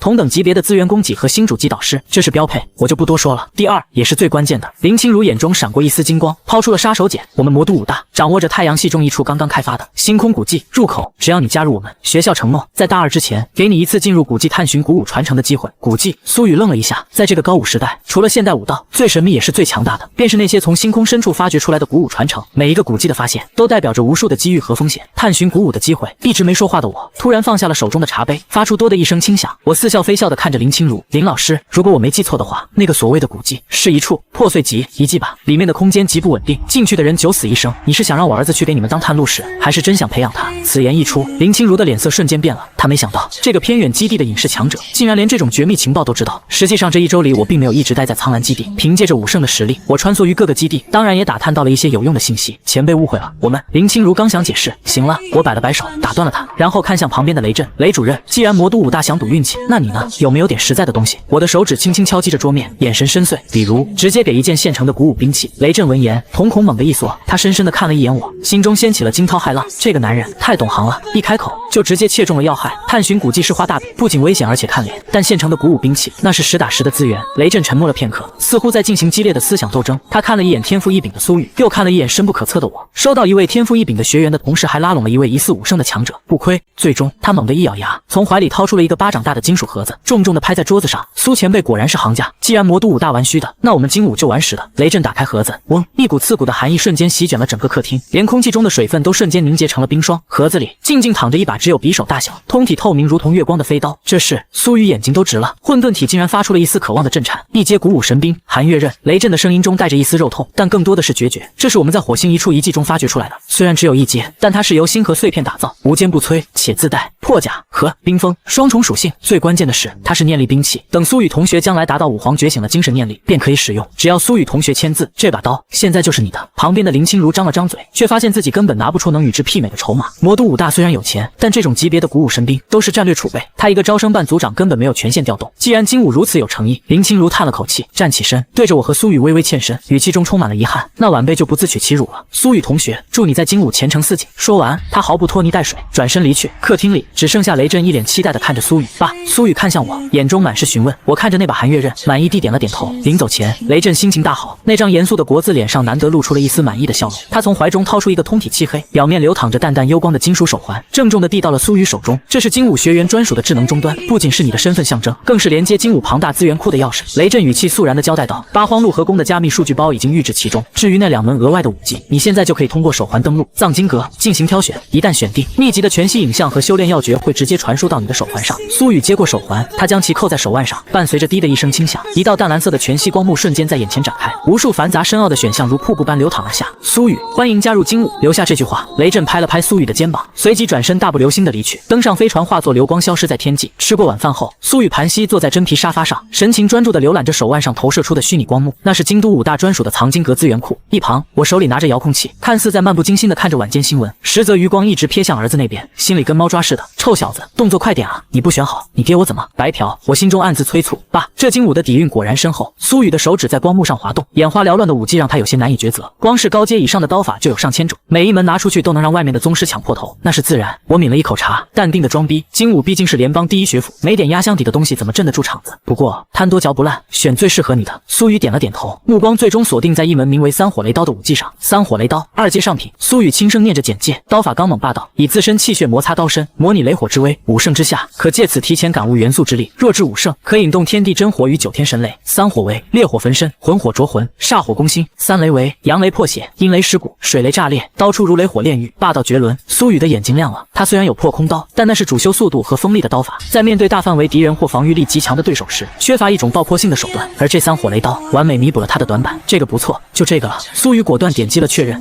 兑换成功，剩余可选武技数量。苏雨没有停歇，继续浏览。既然攻击手段有了，身法有父亲传授的踏叶身法，虽然名字土，但还算是好用。防御有混沌体硬抗，那么苏雨感觉自己还需要一种能瞬间爆发，甚至在绝境中翻盘的底牌。突然，他的目光在光幕的角落停住了，那里有一本电子封面呈暗红色的秘籍《血煞变》，秘法类武技。苏雨仔细阅读说明：血煞变，一阶极品残篇，上古武学，引动天地煞气入体，燃烧自身气血，短时间内让实力暴涨3倍，但副作用极大。气血不足者强练，轻则经脉寸断，重则爆体而亡。注：非气血如海者慎选。若是普通武者看到这爆体而亡4个字，早就吓得滑走了。但苏雨看到气血如海这4个字时，嘴角的笑容却怎么也压不住。气血不足，开什么玩笑？他可是拥有混沌体的男人，只要有小白这个充电宝在，或者在战场上不断杀敌吞噬，他的气血就是无穷无尽的。这门副作用极大的拼命技，对他来说简直就是为他量身定做的，就是他了。苏雨眼中闪过一抹兴奋的光芒，再次点击确认，兑换成功。八荒陆河宫三火雷刀血煞变数据包传输中。看着手环上进度条加载完毕，苏雨长舒了一口气，感觉自己仿佛握住了通往强者的钥匙。选完了。一直看电视的我第一时间察觉到了儿子的动静，立刻转过头问道：“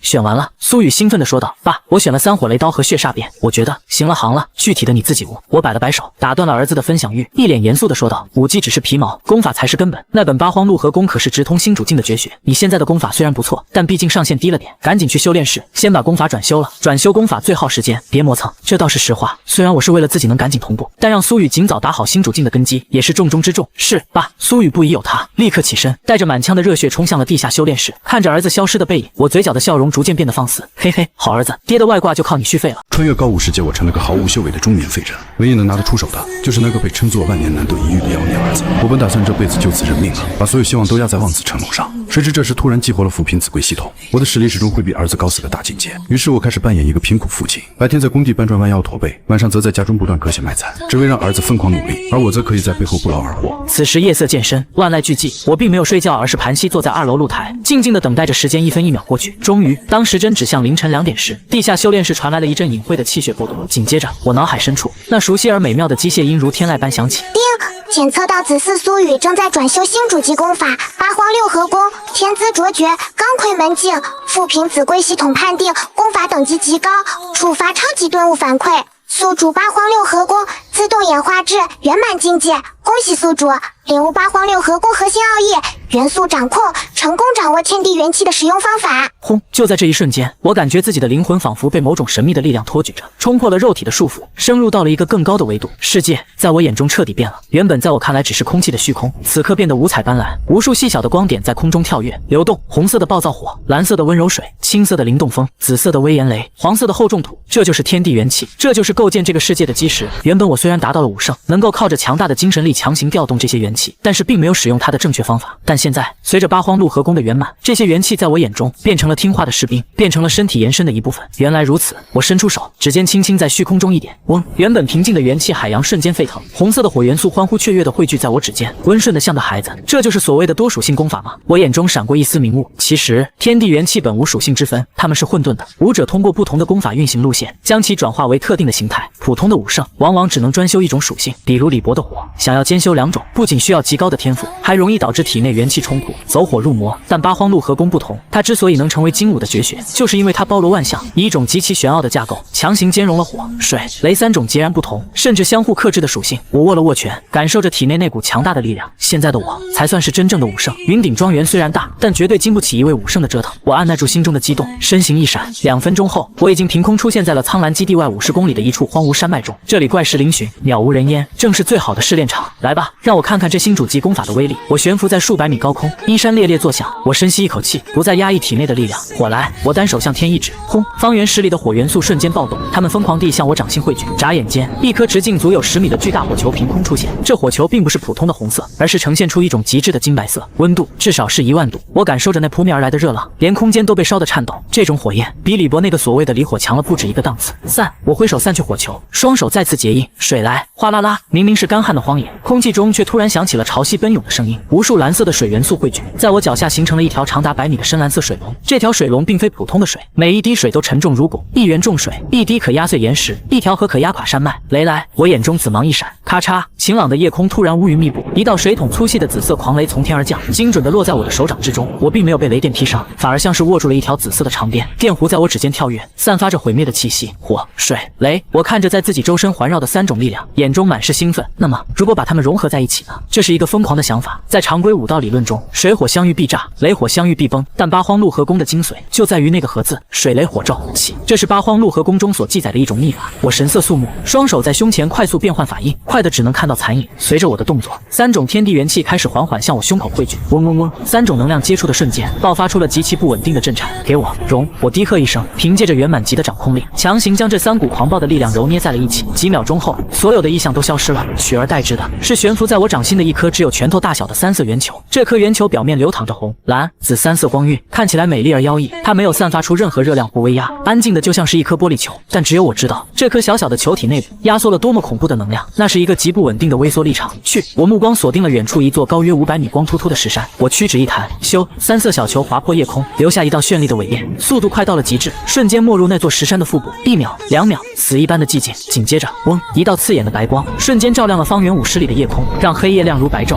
轰隆隆隆，迟来的巨响如同天神雷鼓，震得大地剧烈颤抖。只见那座500米高的石山，像是内部充气过度的气球，瞬间膨胀，然后解体。没有碎石飞溅，因为所有的岩石在爆炸的瞬间就被极致的高温气化。炽热的火焰风暴冲天而起，形成了巨大的蘑菇云。紧接着是狂暴的雷电网络，将周围的一切生物碳化。最后是沉重的水压冲击波，将方圆1公里的地面硬生生刮低了3米。火焰焚烧，雷电毁灭，重水碾压，3重打击，生生不息。良久，烟尘散去，我悬浮在空中，看着下方那个直径1000米、深不见底的巨型陨石坑，以及坑底还在流淌的岩浆和跳跃的电弧，忍不住吞了口唾沫。这威力有点过分了吧？那座山没了，连渣都没剩。这种破坏力已经远远超过了普通武圣的全力一击，甚至我怀疑，就算是那个所谓的新主境强者来了，硬接这一招也得脱层皮。这还是我随手搓的一个小球，如果我全力施展，凝聚一颗，我打了个寒战，那画面太美，我不敢想。八荒陆河宫果然不愧是直通新主境的绝学，这水雷火咒以后就是我的常规必杀技了。我满意地点了点头，散去周身的气息，我身形一闪，消失在荒野之中，只留下那个还冒着热气的巨坑，成为了苍兰基地外一个新的未解之谜。与此同时，江南大基地王家府邸金碧辉煌的议事大厅内，此刻却笼罩着一层令人窒息的低气压。王家现任家主王振正端坐在紫檀木雕花的主位上，他眉头紧锁成川字，双眼布满血丝，手指无意识地重重敲击着扶手，显然正处于极度的焦躁之中。这时，一位身着华贵锦袍的中年美妇端着餐茶，小心翼翼地走上前。她察言观色许久，终究还是忍不住开口道：“老爷，柳云供奉去苍兰基地有些日子了，按理说处理那点小事早该回来了，至今杳无音信，连通讯都断了，妾身担心是不是在那边遇到了什么意外。”啪！话音未落，王振猛地一挥手，将那盏价值连城的茶盏狠狠扫落在地，滚烫的茶水溅了一地。滚！妇人之见。王振猛地站起身，指着美妇的鼻子怒吼道：“柳云是堂堂武王巅峰，在那这种穷乡僻壤能出什么意外？你是嫌我现在还不够烦吗？梁家那群疯狗最近在城西的丹药市场上步步紧逼，已经吞了我们3个核心铺子了，家族生意都要火烧眉毛了。你这时候还拿柳云这种板上钉钉的小事来烦我，给我滚出去！”时光如白驹过隙，转眼间距离武考结束已经过去了近1个月。庄园地下下修炼室，轰隆隆，沉闷的雷声在封闭的空间内回荡，空气中弥漫着一股令人窒息的血腥味与焦糊味。苏雨赤裸着上身，浑身肌肉紧绷如铁，皮肤表面流淌着一层诡异的暗红色光晕。随着他每一次呼吸，周围的空气仿佛都被染成了血色，一股暴虐嗜血的气息从他体内喷薄而出。血煞变，这门一阶极品的残篇秘术，以燃烧气血为代价换取极致的爆发。对于常人而言是饮鸩止渴的毒药，但对于拥有混沌体的苏雨来说，却是如鱼得水。给我！您！苏雨低喝一声，体内的混沌漩涡疯狂旋转，将那股狂暴的血煞之气强行压缩、驯服。与此同时，他手中的战刀猛地挥出，滋啦！刀锋之上，三色小火苗与三色电弧交织，三火雷刀入门。虽然只是入门，但那股毁灭性的力量已经让合金墙壁留下了深深的焦痕。呼！苏雨收刀而立，眼中的红光逐渐消退。他看了一眼时间，嘴角露出一抹满意的笑容。1个月，2门武技入门，这速度应该不算慢了吧？与此同时，2楼露台，一直处于挂机升级状态的我，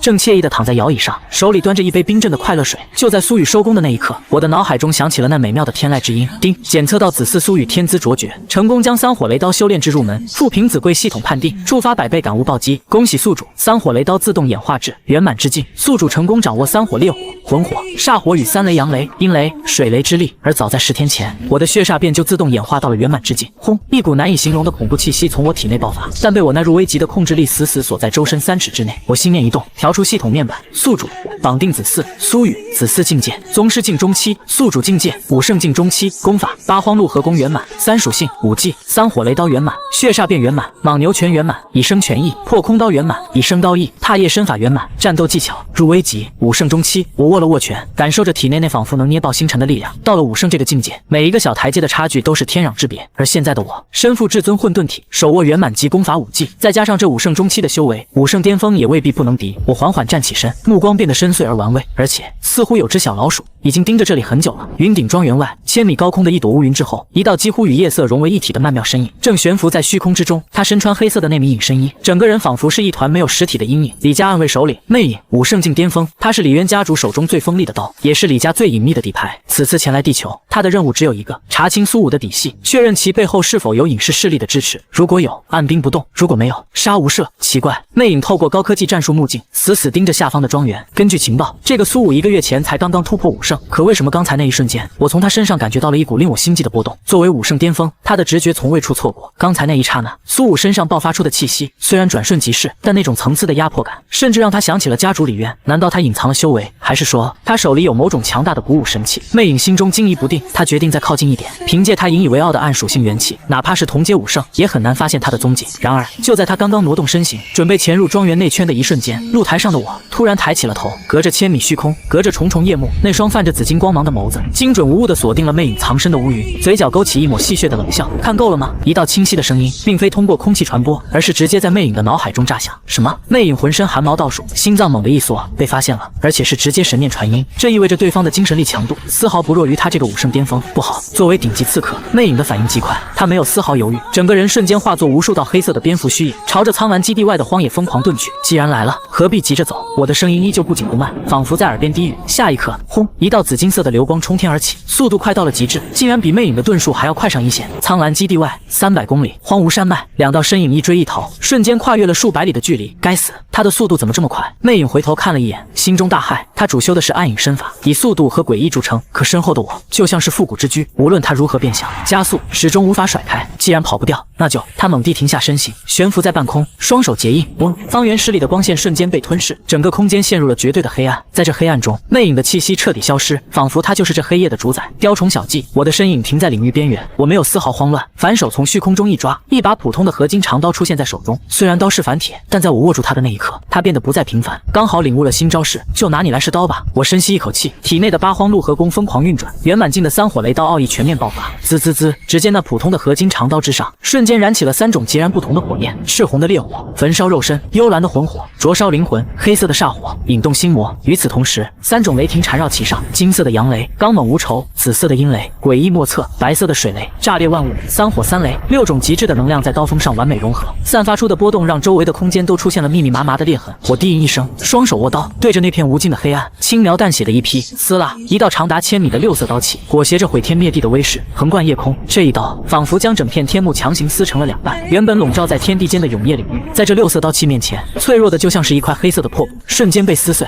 焚烧、净化。黑暗中传来魅影惊恐至极的尖叫，他只觉得眼前一亮，紧接着一股无法形容的恐怖力量扑面而来。见此，魅影再也顾不得隐藏实力，武圣巅峰的修为毫无保留的爆发，无数道黑色的能量在他身前凝聚，化作一面面厚重的黑色护盾，甚至召唤出了一个个小型的黑洞漩涡，试图吞噬这恐怖的刀器。然而一切都是徒劳。轰隆隆隆，刀器与护盾碰撞的瞬间，爆发出耀眼的光芒，震耳欲聋的轰鸣声响彻方圆百里，强大的冲击波将下方的山脉直接削平了3座，无数巨石化为齑粉，咔嚓咔嚓，那看似坚不可摧的黑色护盾，在6色刀器的绞杀下，仅仅坚持了不到1秒，便如同玻璃般寸寸碎裂。这怎么可能？这6色刀器中蕴含的力量太纯粹、太霸道了，这简直就是为了毁灭而生的招式。眼看刀器即将临身，魅影眼中闪过一抹决绝，砰！他猛地一掌拍在自己胸口，喷出一大口本源精血。那一瞬间，他的身体竟然直接炸开，化作了成千上万只黑色的血蝙蝠，向着4面8方疯狂逃窜。轰！6色刀器斩过，至少有1大半的血蝙蝠被当场气垮，连渣都没剩，但终究还是有几只最核心的血影，借着爆炸的掩护，勉强遁入了虚空之中，消失不见。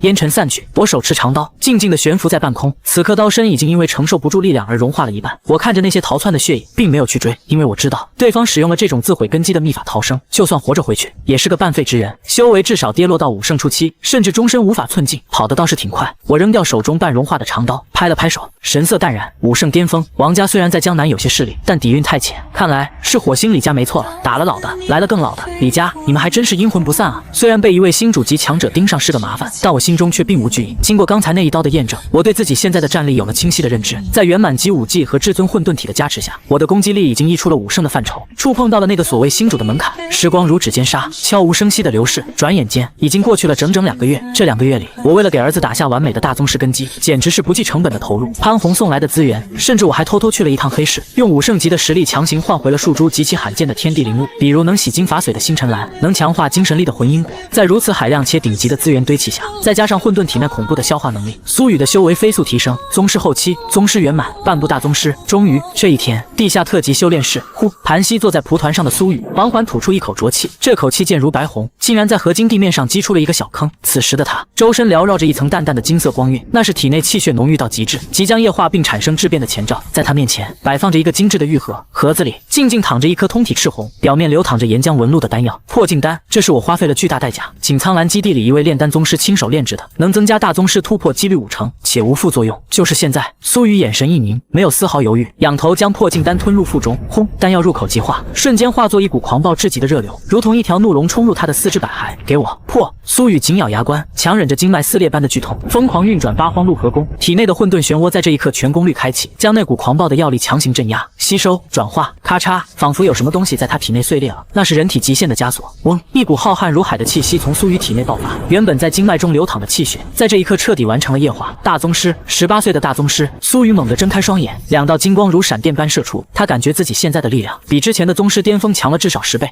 与此同时，2楼露台，一直为儿子护法的我，正慵懒地躺在摇椅上，手里拿着一本星空异闻录看着。就在苏雨突破的那一刹那，我脑海深处那熟悉而美妙的机械音如期而至。叮！检测到子嗣苏雨修炼刻苦，根基完美，成功打破人体极限，晋升大宗师初期。富平子贵系统判定子嗣跨越大境界宗师大宗师，且为18岁的大宗师，触发超神级反馈，宿主境界同步中，生命层次终极跃迁开启。恭喜宿主打破星球束缚，晋升星主境1阶。轰隆隆，这一次的晋升动静比之前任何一次都要恐怖。我只觉得自己的意识在一瞬间被拉扯出了身体，仿佛漂浮在无尽的宇宙星空之中，周围是璀璨的星河，脚下是蔚蓝的星球。一种全新的凌驾于凡俗之上的力量开始在我体内诞生，我的每一个细胞都在疯狂分裂、重组、进化。原本的人类基因链在这一刻被彻底改写，变成了更加完美、更加适应宇宙环境的星空生命体。如果说5圣是借助天地之力，那么星主就是自成天地。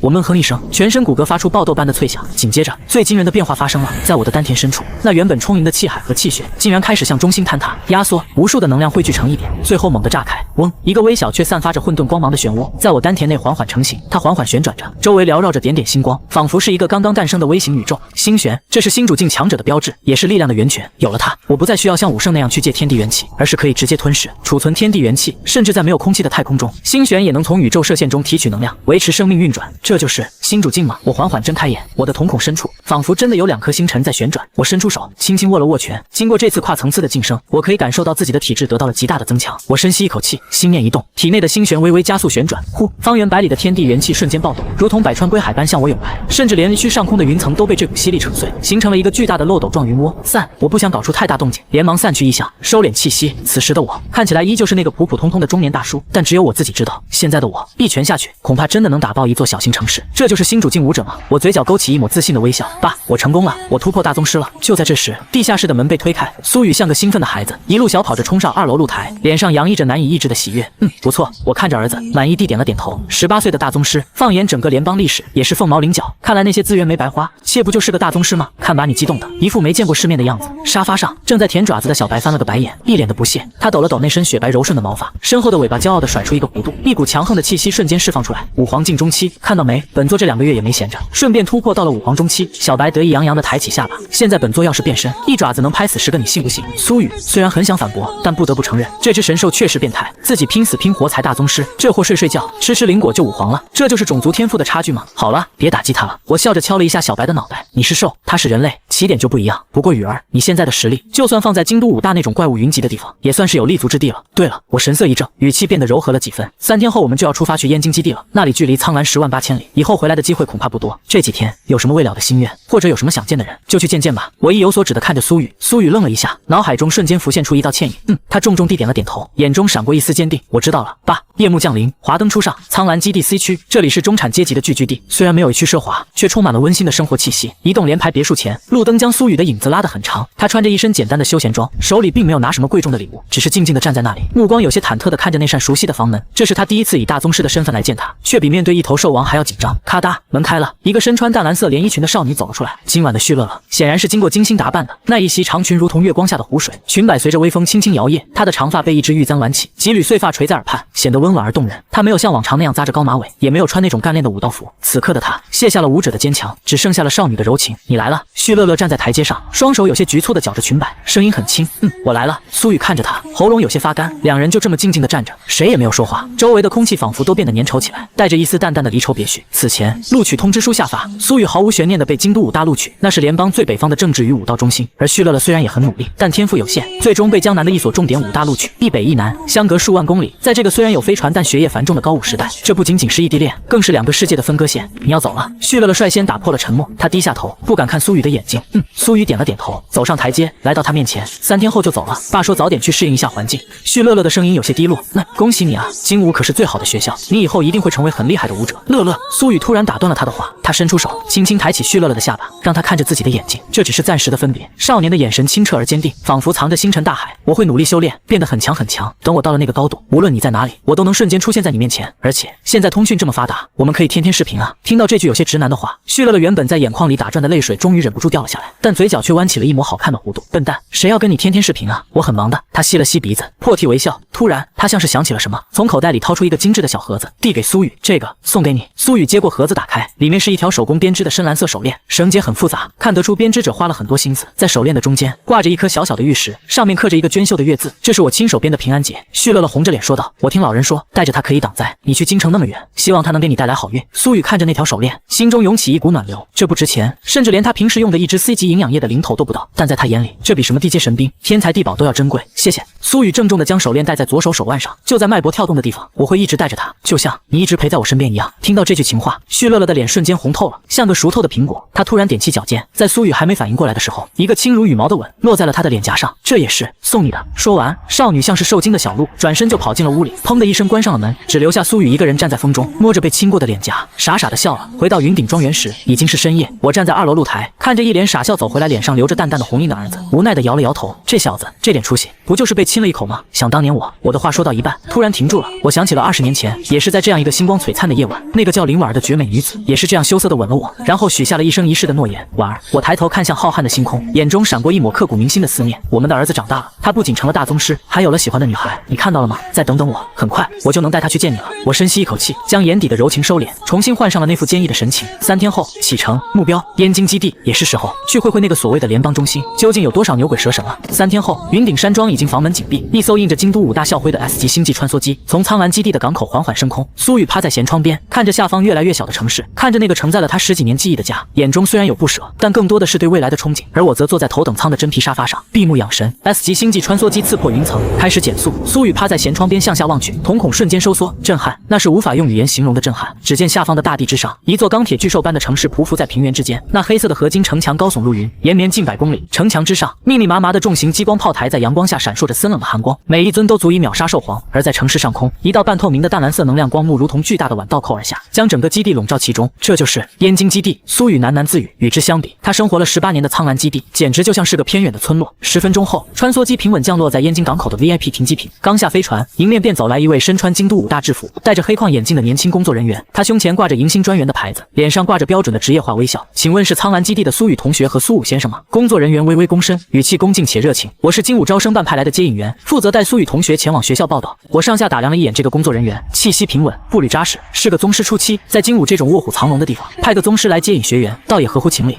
我点了点头。苏先生，根据金武的校规，为了锻炼新生的独立性，家长只能送到这里，接下来的路需要苏雨同学自己走。工作人员歉意地说道。我并没有表现出异议，我转过头看向整装待发的儿子，去吧。我帮苏雨整理了一下衣领，语气平静。到了学校，安顿好了给我发个消息，我就在基地里，有事随时叫我。知道了，爸。苏雨深吸一口气，眼中闪烁着对新生活的期待。还有你。我伸出手指弹了一下趴在苏雨肩膀上装死的小白，照顾好他，要是让他少了一根汗毛，我就把你炖了。知道了知道了，啰嗦的老头子。小白不满地甩了甩尾巴，用屁股对着我，看着儿子跟随工作人员远去的背影，我脸上的笑容逐渐收敛。奇怪，我眉头微皱，一种源自强者的直觉让我嗅到了一丝不同寻常的味道。下一秒，我的身影微微一晃，凭空消失在原地。离开港口后，苏雨跟着那名工作人员坐上了一辆内部摆渡车，随后在某个偏僻的站点下了车。苏雨同学，前面就是精武的魔力区了。工作人员指着前方一片有些荒凉的建筑群，笑着解释道：“这是学校今年的新规定，所有学员在正式入学前都要徒步穿越这片老校区，以示不忘初心。”原来如此，苏雨点了点头，并没有多想，毕竟精武是顶级学府，有些奇葩规矩也很正常。然而走了大概半个小时，四周的建筑越来越破败，甚至墙壁上还爬满了枯萎的藤蔓。路上不仅没有看到其他新生，连个鬼影都没有，空气中弥漫着一股淡淡的霉味，安静的让人心慌。小子，不对劲！一直趴在肩头睡觉的小白突然睁开了眼睛，原本慵懒的眼神瞬间变得警惕起来。他用小爪子抓了抓苏雨的脖子，通过神念说道。苏雨心中猛地一凛，小白对危险的感知从未出错过。他不动声色地放慢了脚步，手悄悄摸向了腰间的合金长刀，同时试探性地问道：“老师，请问还有多远？”我记得地图上显示，精武的正门在东边，我们好像一直在往北走。走在前面的工作人员脚步并没有停，只是声音变得有些低沉。快了，就在前面，那里有一条近路，通往地狱。话音落下的瞬间，苏雨浑身的汗毛炸起，退！他没有丝毫犹豫，脚下踏叶身法爆发，整个人向后暴退数十米。与此同时，那个原本看起来温文尔雅的工作人员缓缓转过身，他脸上的职业化微笑已经彻底消失，取而代之的是一种扭曲、阴毒，甚至带着几分非人特征的狞笑。反应倒是挺快，那人歪了歪脖子，发出咔吧咔吧的骨骼错位声。可惜你是插上翅膀也难飞。轰！一股属于武皇境的强大气息从他体内爆发，但这股气息并非纯正的气血，而是夹杂着一种令人作呕的黑气。死吧，天才！那人脚下一蹬，地面炸裂，整个人化作一道黑色的闪电，瞬间冲向苏雨。他的手中多出了一把漆黑的匕首，直刺苏雨的心脏，速度太快了。苏雨虽然是大宗师，但在这种爆发状态的武皇面前，依然显得有些无力。他的动态视觉勉强跟上了对方的动作，但身体却来不及反应，找死！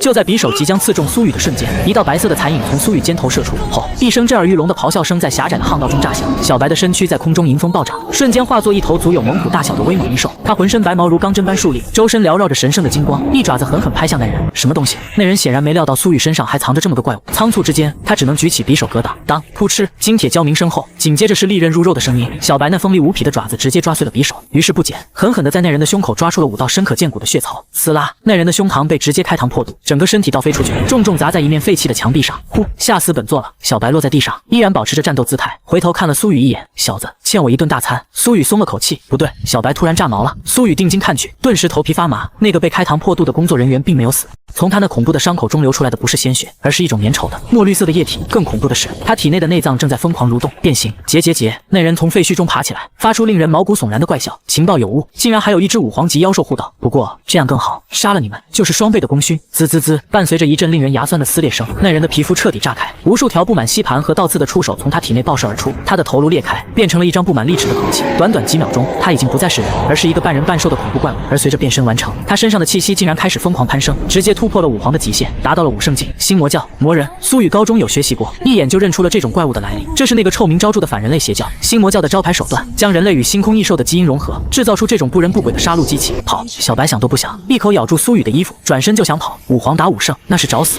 跑得掉吗？怪物发出一声尖笑，背后的10几条触手瞬间暴涨100米，如同天罗地网般照了下来，封死了所有的退路。完了！苏雨看着那遮天蔽日的触手，心中升起一股绝望。难道刚到京城，还没进校门，就要死在这里了吗？就在那沾满粘液的触手即将把一人一兽搅成肉泥的关键时刻，时间仿佛静止了。嗡！一股无法形容的宏大威压，毫无征兆地降临在这片废弃区域，周围的空间瞬间凝固。那些狂舞的触手，就像是被按下了暂停键，僵硬地停在半空，距离苏雨的鼻尖只有不到10厘米。谁？那个怪物惊恐地转动眼珠，他发现自己竟然连动一根手指都做不到，他体内的魔气被死死压制，仿佛遇到天敌。一道身影无声无息地出现在苏雨和小白的身前。我穿着简单的休闲装，双手插兜，神色淡漠，但我站在那里，就像是撑起了整片天空。爸，老大，你终于来了！小白也变回了毛球大小，嗖的一声钻进了我的怀里，瑟瑟发抖。我轻轻拍了拍儿子的肩膀，然后转过身，目光冰冷地看着那个丑陋的怪物。星魔教，我的声音听不出喜怒，但周围的温度却瞬间降到了冰点。光天化日，在精武的地盘劫杀新生，你们的胆子很大吗？星主，怎么可能？怪物发出含糊不清的嘶吼，他在我身上感受到了毁灭性的威胁。我没有回答，我只是缓缓抬起右手，对着那个怪物虚空一握。八荒路河宫，一元重水，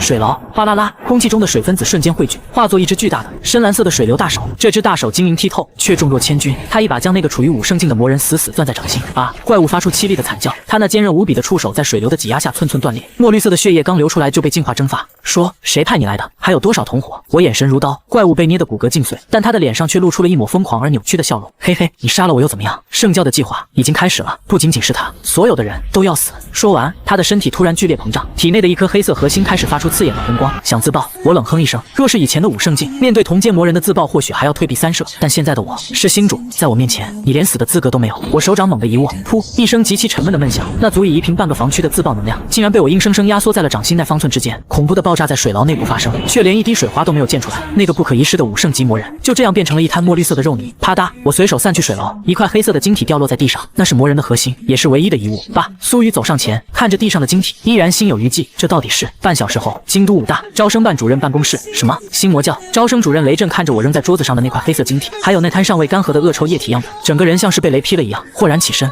这是高等魔化晶核，只有武圣级的魔人才能产出。雷震的手都在颤抖，他怎么也没想到，在这个号称全联邦最安全的燕京基地，在金武的眼皮子底下，竟然混进了一只武圣级的魔人，还要劫杀他们的学员。如果不是我暗中保护，苏雨这个绝世天才今天就真的折在这里了。苏先生，请稍等，此事太大了，我需要立刻上报。雷震顾不上礼仪，直接抓起电话。燕京基地某处不可知之地，这是一间极度奢华却又昏暗的房间，墙壁上挂着诡异的星空图腾，空气中弥漫着淡淡的熏香。一个身穿暗红色丝绒西装的男子正慵懒地靠在宽大的高背椅上，他长相极为妖异，一双眸子呈现出罕见的树瞳状，手里轻轻摇晃着一杯猩红如血的液体。星魔教地球分支大祭司夜宵大人，阴影中一名黑袍人单膝跪地，声音恭敬。清除计划第1阶段汇报，目标109人，确认清除73人，重伤15人，任务基本完成。73个吗？夜宵抿了一口杯中的液体，舌尖舔了舔嘴唇，脸上露出一抹陶醉的神色。这些天才的鲜血，味道果然是最鲜美的。可惜了，跑了几个，是属下办事不力。黑袍人低下头，其中代号猎刀的魔人前往劫杀100号目标，结果失去联络，魂灯熄灭。现场传回的最后一点能量波动显示，那里疑似出现了新主境的强者。新主境，夜宵摇晃酒杯的手微微一顿，狭长的眸子里闪过一丝意外，有点意思。看来这届新生里有人背景不小啊，竟然有新主级强者做保镖，但他并没有表现出太多的恐惧，反而嘴角的笑意更浓了。无妨，一个新主而已，改变不了大局。夜宵站起身，走到那幅巨大的星空图腾前，张开双臂，仿佛要拥抱整个宇宙。大事已成，这73个天才的陨落只是个开始，恐惧的种子已经种下，很快，这颗星球乃至整个太阳系都将成为我圣教的牧场。传令下去，启动第2阶段。昏暗的房间里回荡着夜宵那疯狂而优雅的笑声，宛如恶魔的低语，预示着一场更大的风暴即将在燕京基地掀起。京都武大行政大楼顶层，星魔教的人既然能精准掌握我们新生名单，甚至连苏雨的路线都一清二楚，这说明说话的是一位须发皆白、身穿中山装的老者，他面容清癯，眼神却深邃如渊。京都武大副校长徐良，新主境5阶。徐良的手指轻轻敲击着桌面，声音冰冷刺骨。我们内部有鬼，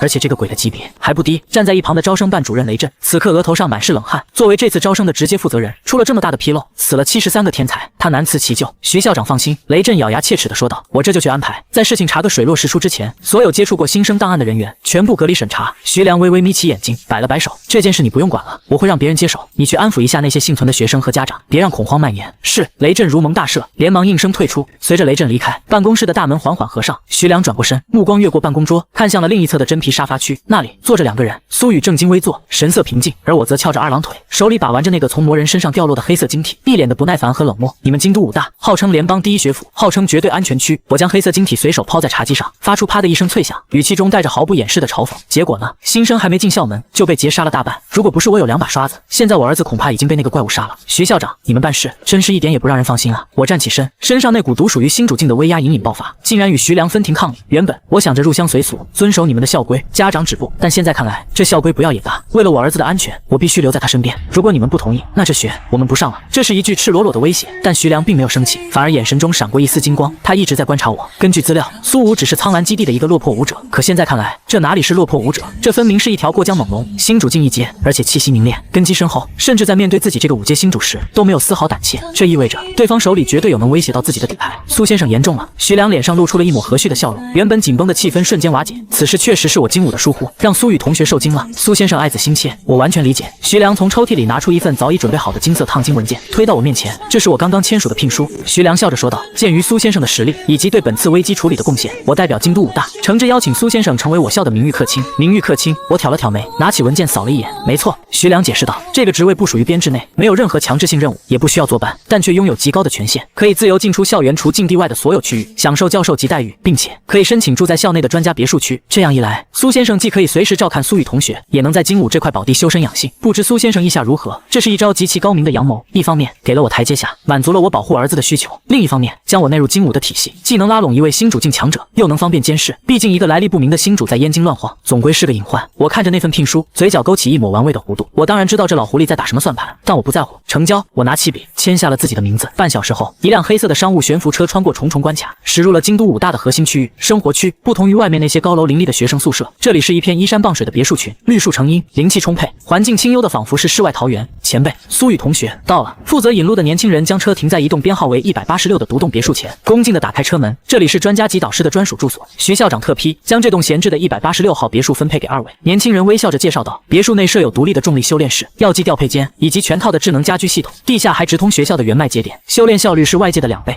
我背着手，神念一扫，便将整栋别墅的结构了然于胸，安全系数很高，周围也没有什么乱七八糟的邻居，终于有地方歇脚了。苏雨早就憋坏了，车门一开，他就拉着小白冲了进去。哇，这沙发是什么做的？好软！爸，这里的冰箱里全是 B 级以上的营养液，还有这个修炼室，重力倍数居然能调到50倍。看着儿子的样子，我无奈地摇了摇头，转头对那个年轻人说道：“替我谢过徐校长，这里我很满意，您满意就好，那我就不打扰了。有任何需要，随时呼叫生活管家。”年轻人躬身告退。随着大门关上，别墅里只剩下父子俩和一只小白。行了，我坐在沙发上，看着正在和扫地机器人较劲的小白，神色变得严肃起来。雨儿，虽然进了金武，住进了这安乐窝，但别忘了那73个死去的学生。苏雨手上的动作一顿，脸上的笑容收敛，眼神变得锐利。我知道，新魔教这笔账迟早要算。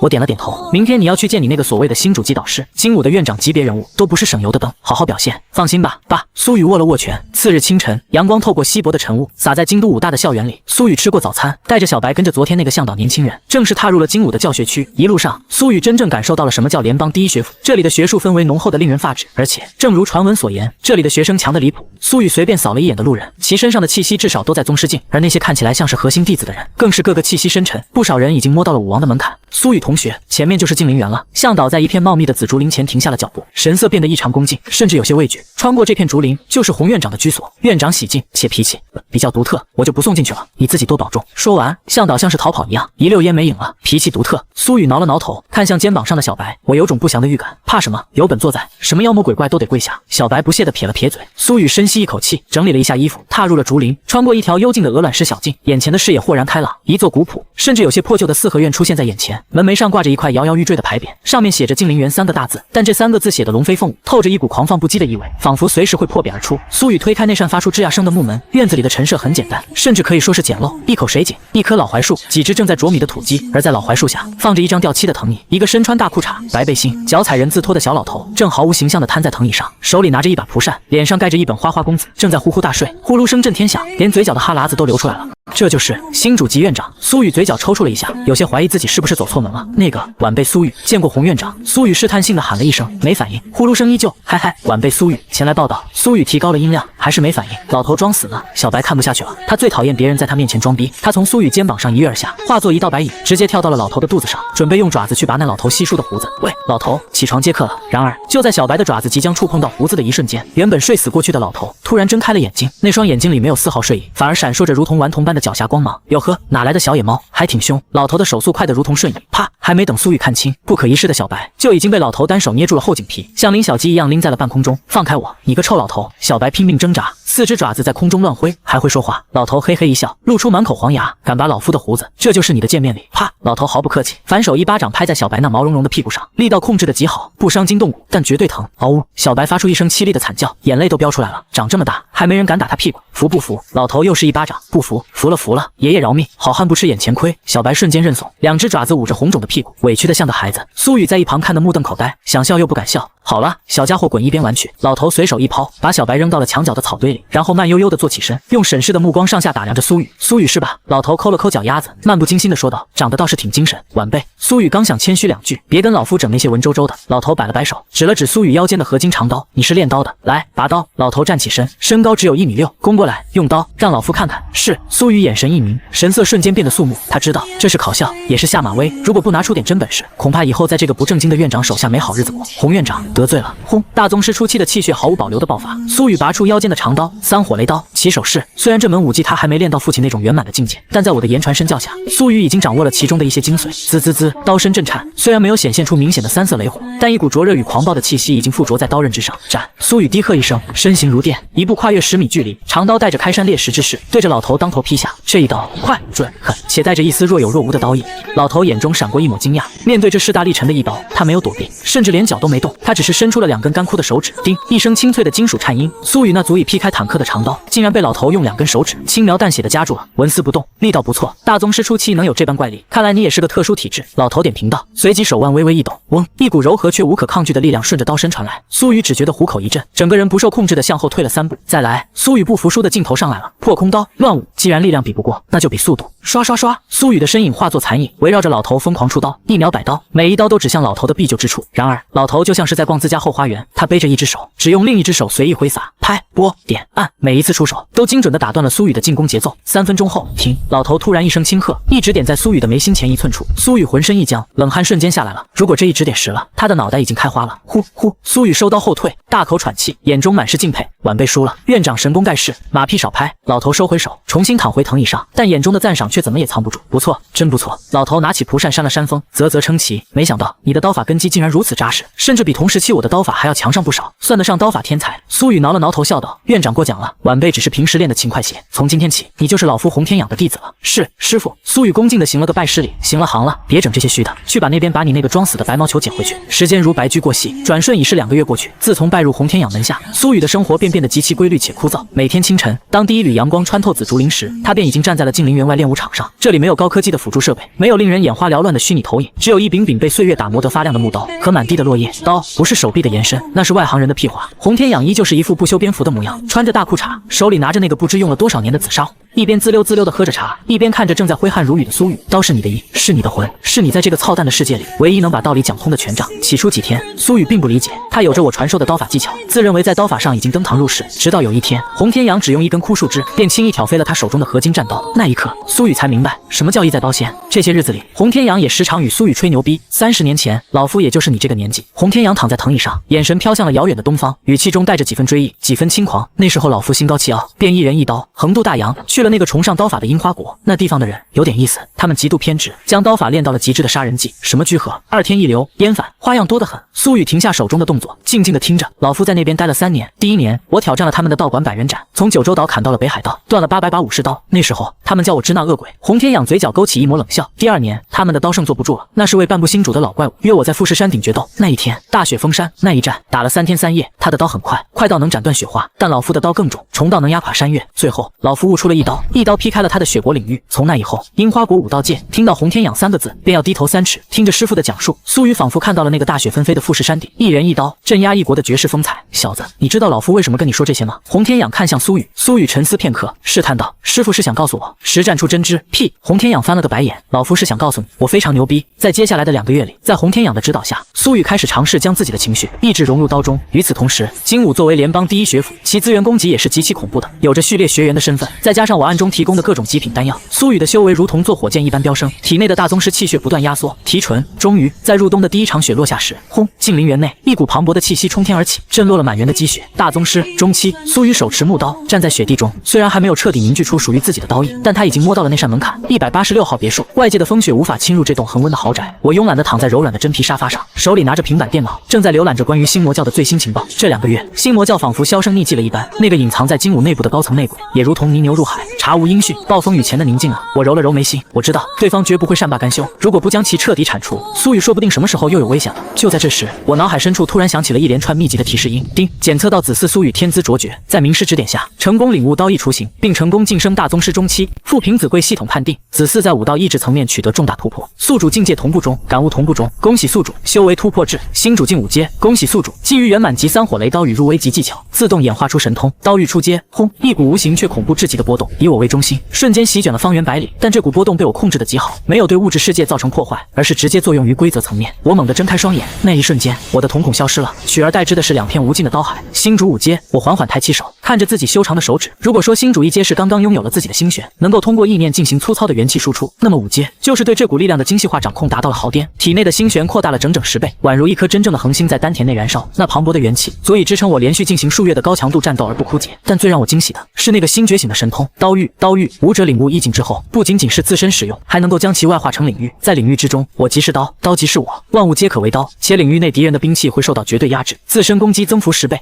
我心念一动，嗡！以别墅为中心，方圆千米的空间瞬间发生了一种诡异的扭曲。此时，若是有一位星主强者闯入这个范围，他会惊恐地发现，空气中漂浮的每一粒尘埃都仿佛化作了最锋利的刀片，甚至连风吹过的声音都变成了割裂皮肤的利刃声。起，我对着茶几上的果盘轻轻一点，唰，那把原本用来切水果的不锈钢小刀瞬间化作一道流光，在空中自动解体，化作无数细小的金属粉末。而这些粉末在刀域的加持下，每一粒都蕴含着足以洞穿武圣护体气血的恐怖威能。这不仅仅是玉物，这是赋予死物以刀的属性，好强的神通。我眼中闪过一抹兴奋，有了这刀域，再加上我那圆满级的水雷火咒，现在的我若是遇到星主6阶的强者，恐怕不需要动用底牌就能跟他五五开，甚至斩杀他。这并非盲目自信，系统出品的5阶含金量远超普通武者。我的根基是完美的，我的武技是圆满的，我的肉身是至尊混沌体。越阶战斗对我来说就像吃饭喝水一样简单。雨儿啊雨儿，你可真是爹的福星。我收敛了气息，散去了刀域，别墅内一切恢复如初，仿佛刚才那恐怖情况只是一场幻觉。1周后，大雪初霁，整个精武校园银装素裹。苏雨带着小白踩着积雪来到了静林园，刚一进门，他就发现今天的气氛有些不同。平时这个时候，洪天养应该正躺在藤椅上喝茶或者骂街，但今天院子里多了一个人，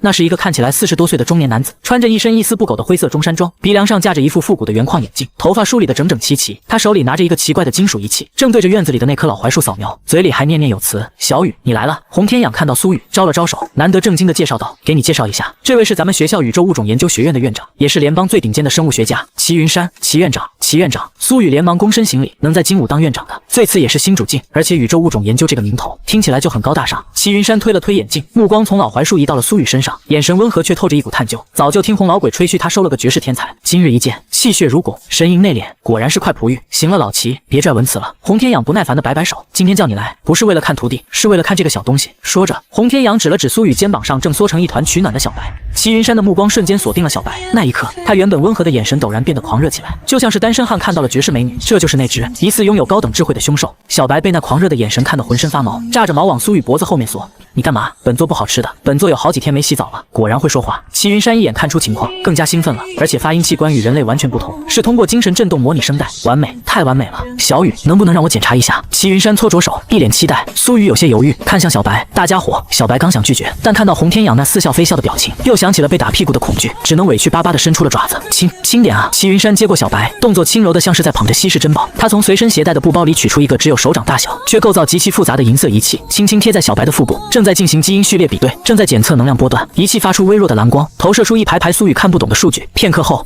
仪器发出了一声尖锐的风鸣，屏幕上的数据变成了刺眼的红色。齐云山的手猛地一抖，差点把小白扔出去。齐云山死死盯着屏幕，瞳孔地震，声音都变掉了。基因所重合度0，能量层级无法估量，甚至检测到了星核反应。老齐说人话。洪天养皱眉道。齐云山深吸一口气，抬起头，眼神中充满了敬畏与惊恐。红老鬼，这根本不是什么凶兽，也不是变异兽。良久，齐云山似乎是想到了什么，又说道：“或许是星兽。”星兽。苏雨和洪天养同时一愣。齐云山神色严肃，开始科普。所谓凶兽，是星球本土生物受到元气复苏影响，基因突变而来的产物。它们再强，也脱离不了星球生物的范畴。但星兽不同，齐云山的指尖都在颤抖。它们是宇宙的宠，诞生于星云深处，以恒星光辉为食，以陨石带为巢穴。每一只成年星兽都拥有肉身横渡虚空、撕裂战舰的恐怖实力。最关键的是，星兽的血脉极其高贵且稀有，在我们第一星区已经有300年没有出现过活体星兽的记录了。这小东西一旦成长起来，至少是星主境巅峰。听到这话，苏雨倒吸一口气，他知道小白很强，也知道他是我从落霞山脉那个诡异的地方带回来的，但没想到他的来头竟然这么大。但是齐云山话锋一转，脸色变得极为难看。星兽的出现往往伴随着灾难，因为它们的存在本身，对于宇宙中那些高等文明或者强大的掠食者来说，一只幼年期的星兽就是行走的唐僧肉，能够圈养或者是吃掉，对他们来说都是大有裨益的。苏雨心中一紧，下意识的想要抱回小白。然而就在这时，异变突生，一直被齐云山捧在手里的小白，原本还在听着关于自己身世的八卦，仿佛有一把看不见的钥匙插入了小白大脑深处的某个封印，一股古老、苍凉且充满了无尽恐惧的记忆碎片瞬间在他的脑海中炸开。他看到了火，漫天的火，一颗巨大的紫色的星球在燃烧，无数长着6只眼睛的生物在屠杀与他一样的小兽。下一刻，一头体型堪比山岳的白色巨兽，为了保护他，被一道贯穿星河的光束击碎。跑，孩子，快跑，不要回头，跑！那绝望的嘶吼声跨越了时空，在小白的灵魂深处回荡。啊！小白突然发出一声凄厉至极的惨叫，这叫声不再是之前的奶声奶气，而是充满了野性与疯狂。吼！一股恐怖的气浪从他小小的身体里爆发出来。砰！齐云山首当其冲，直接被这股气浪掀翻，重重的撞在院墙上，手中的仪器炸成碎片。怎么回事？洪天养大惊，身形一闪，想要镇压，但已经晚了。只见小白的双眼瞬间变成了血红色，原本雪白的毛发开始迅速变长，化作银色的鳞片。轰隆隆！近灵园上空的天地元气彻底暴走，无数的元气疯狂地向小白汇聚，形成了一个巨大的漏斗状风暴。紧接着，一道长达数千米的银白色光柱从小白身上冲天而起，直接刺破了苍穹，贯穿了燕京基地的防护罩。燕京基地作为人类联邦在华夏大区的核心，其地理位置可谓得天独厚，却又危机四伏。往西数百公里，便是那条横跨华北大地、宛如巨龙脊背般巍峨的太行山脉。这里是旧时代的风景名胜，如今却是人类的禁区，凶兽地天堂。山脉深处，终年云雾缭绕，古木参天。这里生活着数以万计的高阶凶兽，其中达到5圣级别的兽圣就不下1000头。而在那人类卫星都无法探测的深处，更是传闻沉睡着几尊比肩星主境的恐怖兽神。往东是一望无际的华北平原与波涛汹涌的渤海湾，平原上变异的爬行类凶兽如同过江之鲫，它们在废弃的城市废墟中穿梭，将曾经的文明踩在脚下。海洋中更是深不可测，巨大的变异鲸鲨翻动身躯便能掀起100米巨浪，深海巨妖的触手能轻易搅碎核潜艇。平日里，这些盘踞一方的霸主们都有着极强的领地意识，井水不犯河水。然而今天，当那道贯穿天地的银白色光柱从燕京基地内的近灵园升起，直刺苍穹之时，一种源自血脉深处的悸动瞬间席卷了方圆千里的所有凶兽。后，太行山脉深处，一头沉睡了100年的金翅大鹏猛地睁开双眼，双翼展开足有1000米，遮天蔽日。它仰天长啸，声音穿金裂石，带着一种朝圣般的狂热。嗷呜！平原之上，数以百万计的狼群、鼠巢、蛇群停止了厮杀，它们不约而同地调转方向，朝着燕京基地的方向匍匐颤抖。渤海湾内，海面沸腾，无数海洋凶兽浮出水面，那密密麻麻的背鳍如同黑色的森林，它们疯狂地登陆，去追寻那道光柱的源头。万兽朝拜，这不仅仅是能量的吸引，更是下位者对上位皇族本能的臣服与渴望。燕京基地的最高警报在这一刻拉响。检测到超 S 级兽潮反应，太行山脉、华北平原、渤海湾3方兽潮正在汇聚，预计2小时后抵达燕京防线。整个基地室瞬间乱作一团，无数探照灯划破夜空，城防军紧急集合，所有的激光炮台开始充能，一场浩劫近在咫尺。近灵园那道银白色的光柱依旧在喷薄，将整个院子照得如同白昼。处于光柱中心的小白已经彻底失去了意识，他的身体蜷缩成一团，银色的鳞片在不断生长、脱落，气息在以一种恐怖的速度攀升。觉醒？不，这感觉又不像。齐云山推了推鼻梁上被震裂的眼睛，看着眼前这违反常识的一幕，喃喃自语，这更像是一种血脉返祖的进化仪式。就在这时，一道身影凭空出现。我没有带起任何风声，但当我落地的瞬间，周围狂暴的元气风暴竟然诡异的平静了下来。此时的我神色凝重，周身紫金色的气血隐而不发，但那股如渊如玉的气势，让在场的洪天养和齐云山都感到呼吸一滞。爸，一直守在旁边的苏雨连忙迎了上去。小白他，我已经知道了。我摆了摆手，目光落在光柱中的小白身上，我能清晰的感知到小白体内有一股极其庞大的力量正在苏醒。把事情经过再说一遍，我沉声道。苏雨语速极快地将齐云山检测血脉，小白突然失控，发发射信号的过程讲述了一遍。听完后，我转过头，深深地看了一眼齐云山，这一眼让身为新主境生物学家的齐云山背脊发凉，仿佛被一头远古凶兽盯上。这小东西现在的状态很特殊，一时半会停不下来。而且齐云山抬头看了看天空，他导出来的动静太大了。洪天养在一旁皱着眉头看着我，心中掀起了惊涛骇浪。这就是苏雨的父亲，那个家伙口中的一阶星主。开什么玩笑？作为老牌星主，洪天养的直觉敏锐无比，他从我身上感受到了一股只有在面对大海、面对星空时才会有的浩瀚感，那种深不可测的底蕴，甚至让他这个3阶星主感到绝望。苏雨，你先回去。我突然开口，语气不容置疑。爸，可是小白。苏雨焦急道：“放心，有我在。”我拍了拍儿子的肩膀，一股柔和的力量将他推出了院门。去吧，别让我分心。看着我坚定的眼神，苏雨咬了咬牙，转身离去。他知道自己留在这里只会成为累赘。送走了苏雨，我转过身，独自一人站在光柱前。我双手负后，身形挺拔如松，宛如一尊不可侵犯的守护神。齐云山和洪天养对视一眼，都看到了彼此眼中的凝重。他们没有走，而是默默退到了角落。燕京基地，星魔教据点，好强的元气波动。大祭司夜宵站在祭坛前，贪婪地深吸了一口空气中游离的能量，脸上露出了陶醉的神色。不是你们干的吧？他回头问道。不是。黑袍人恭敬回答，随即像是想起了什么，声音变得激动起来。大人，您还记得总部下发的那个通缉令吗？那只从星空深处逃亡至第一星区的皇族星兽幼崽。你是说？夜宵猛地睁开那双树瞳，这动静是那只皇族幼崽搞出来的？极有可能。属下曾在一本古籍上见过星兽皇族觉醒的描述，那是能引动万兽朝拜、星河共鸣的意象，与现在的情况一模一样。哈哈哈哈！天助我也！夜宵狂笑起来，笑声震得祭坛嗡嗡作响。皇族星兽啊，若是能将其捕获，献祭给魔神大人，又是大功一件。半小时后，近灵园上空风云突变，两道强大的气息毫无征兆的降临，并瞬间锁定了下方的光柱。来人是一男一女，男的身穿联邦特制的蓝金战甲，面容刚毅，眼神却透着一股阴鸷；女的金发碧眼，身着紧身衣，身材火辣，周身元气环绕。联邦华北战区总监察使赵峰，联邦华北战区总监察使凯瑟琳，这两位是目前驻扎在燕京基地的最高战力，在此代表着联邦。两个星主5阶，我一眼便看穿了对方的底细。星兽，原来如此。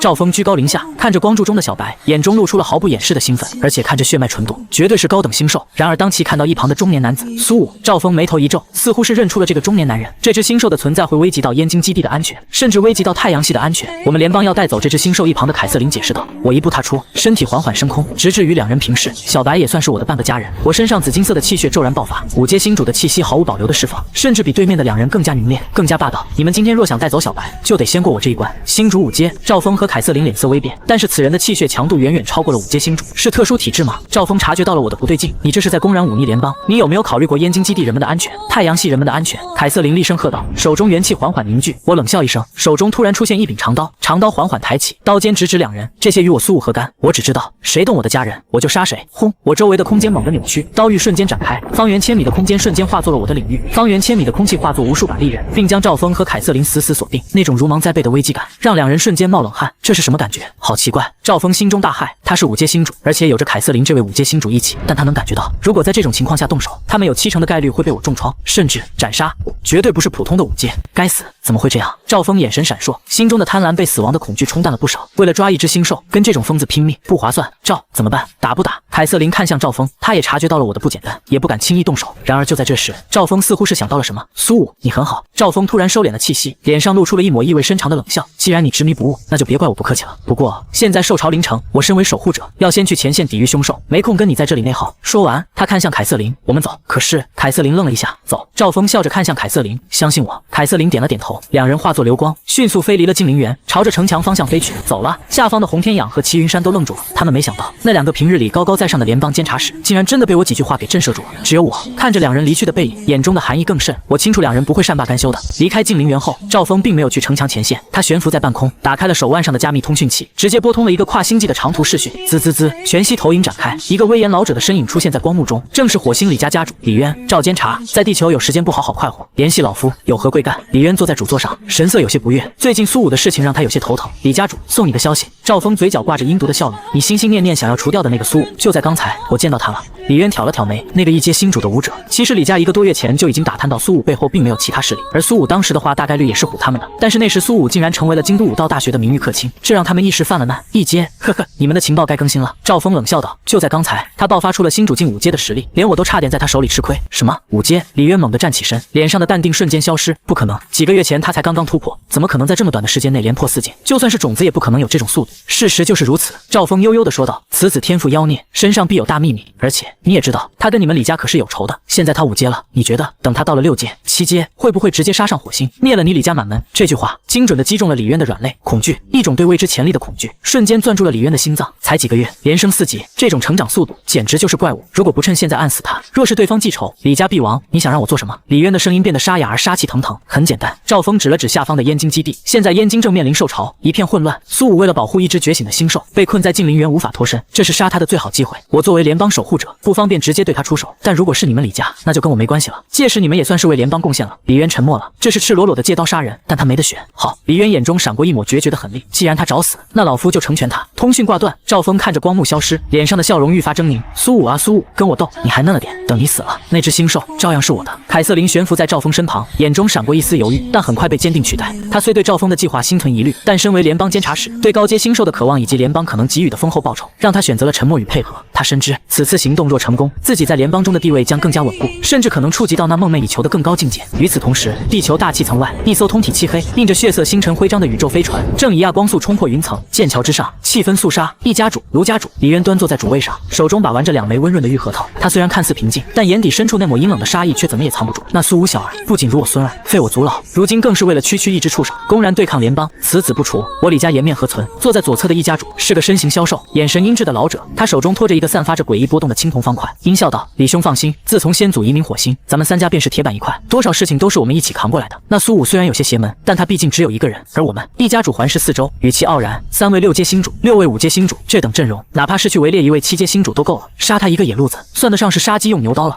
右侧的卢家主身材魁梧，浑身散发着冰冷的寒气，狞笑道：“没错，听说那小子身上有大秘密，能在短时间内连破4境。等杀了他，搜魂夺魄，那秘密便是我们3家的。”李渊微微点头，眼中的贪婪一闪而逝。既如此，那就速战速决。联邦那边虽然有赵监察打掩护，但金武那个老东西也不是吃素的。我们只有10分钟，速战速决吧！全速前进，目标近陵园。轰！战舰尾部的推进器爆发出耀眼的蓝光，如同一颗坠落的流星，带着毁灭的气息，直扑燕京基地。近陵园，银白色的光柱依旧直冲云霄。小白蜷缩在光柱中心，身上的气息越来越强，已经隐隐触碰到了星主境的门槛。光柱旁，我盘膝而坐，我看似在闭目养神，实则全程都在警惕之中。紫金色的气血在经脉中如大江大河般奔腾，神念覆盖方圆百里。有人来了！我猛地睁开双眼，几乎是同一时间，刺耳的破空声响起，一艘庞大无比的黑色战舰毫无征兆地出现在近陵园上空，遮天蔽日，将整个院落笼罩在一片令人窒息的阴影之中。舱门打开，9道身影裹挟着滔天的威压，轰然落下，为首3人，气息深渊如海，赫然是3位6阶星主。而在他们身后，6位5阶星主一字排开，每个人的眼神都冷漠得如同在看死人。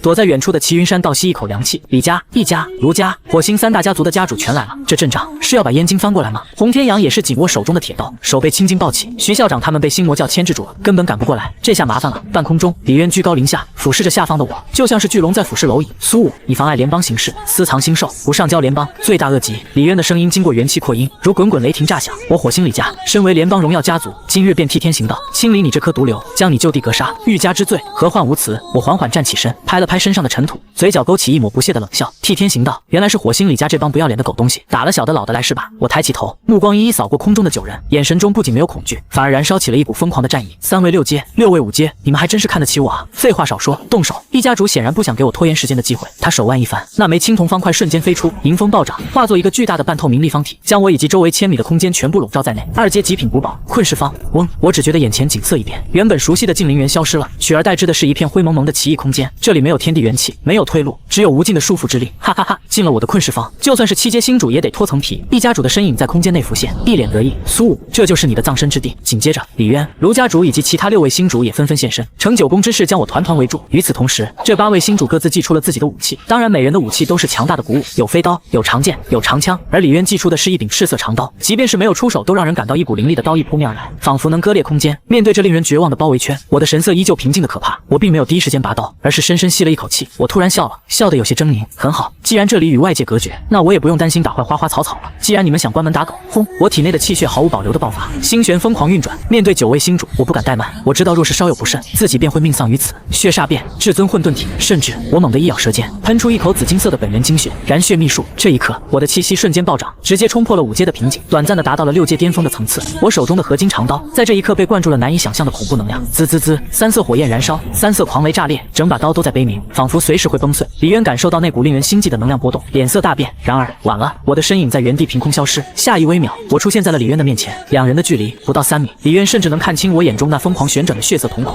不，李渊惊恐的想要举刀格挡，借你的刀一用。我低吼一声，手中的合金长刀已经不堪重负，在挥出的瞬间就炸成了碎片，但我并没有停下，我以手带刀，裹挟着那炸裂的雷火碎片，以及那一往无前的恐怖刀意，狠狠地劈向李渊的脖颈。3火雷刀斩，噗嗤！这一刀快到了极致，狠到了极致。李渊那护体的元气，在这一刀面前如同薄纸般脆弱，鲜血如喷泉般涌出，染红了灰蒙蒙的空间。一颗大好的头颅高高飞起，那双眼睛还瞪得滚圆，满是难以置信。火星李家家主，星主境6阶强者李渊陨落。我一把抓住李渊手中那把赤色长刀，顺势一脚将李渊的无头尸体踢向了一家主。第一个，我舔了舔嘴角的鲜血，如同地狱归来的修罗，冷冷地看着剩下的8人，全场死寂。这怎么可能？其余8位星主全都傻了，一个照面，李渊就被秒杀了，连反抗的机会都没有啊！苏武，我要把你碎尸万段！一家主看着那具无头尸体，吓得肝胆俱裂，但紧接着便是无尽的恐惧与疯狂。李渊死了，他如果不把苏武留下，不仅仅是李家，一家绝对也会陪葬。所有人不要留手，全力将其格杀！一家主怒吼一声，手中的困世方光芒大作，无数道金色的符文锁链从虚空中射出，如毒蛇般缠向我。卢家主也反应过来，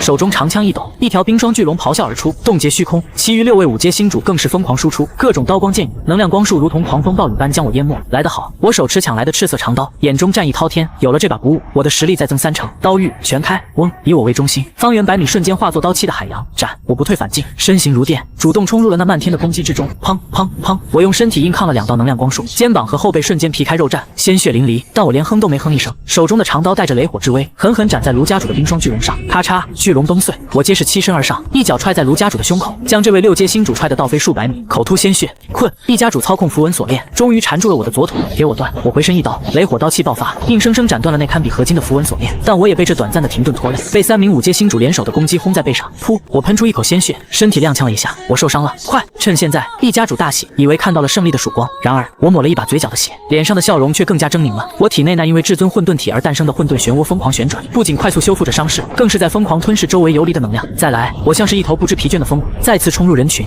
5分钟后，灰蒙蒙的空间内，鲜血横飞，断肢残臂四散。我浑身是血，有敌人的，也有我自己的。我的左臂骨折了，肋骨断了3根，身上布满了大大小小的伤口。但我手中的赤色长刀却越挥越快，越挥越重。在我的脚下，已经躺下了3具5阶星主的尸体，而剩下的一家主、卢家主以及另外3人，虽然还活着，但也个个带伤，眼神中充满了深深的恐惧。这是个什么怪物？为什么气血无穷无尽？为什么受了这么重的伤还能爆发出如此恐怖的战力？呼呼！双方暂时拉开了距离。一家主捂着被削去一半的肩膀，眼中满是绝望。不能再拖了，再拖下去，我们都要死。卢家主也是一脸惨白，他的长枪已经断了，胸口有一个恐怖的刀痕。拼了！用本源秘术。2人对视一眼，决定燃烧生命，发动最后一击。然而我并没有给他们这个机会，该结束了。我站在尸堆之上，手中的长刀斜指地面，鲜血顺着刀锋滴落。我缓缓抬起左手，刚才在混战中，我一直在暗中积蓄力量，利用入微极的控制力，将战斗中一散的水、火、雷3种元气悄悄压缩在左手掌心。现在火候到了，我嘴角勾起一抹残忍的微笑。八荒陆河宫，水雷火咒，嗡！2颗散发着毁灭波动的3色光球，毫无征兆地从我的掌心射出，速度快若惊鸿。什么东西？一家主和卢家主刚准备施展秘术，就看到那2颗美丽而危险的光球已经贴到了脸上，一股死亡的寒意瞬间冻结了他们的灵魂。不，轰隆隆隆，2颗光球同时引爆，在这狭小的困世方空间内，爆炸的威力被成倍放大。炽热的极致烈火，狂暴的毁灭雷霆，沉重的重水冲击波，瞬间交织成一场毁灭风暴，将一家主和卢家主连同剩下的3个5阶星主全部吞没。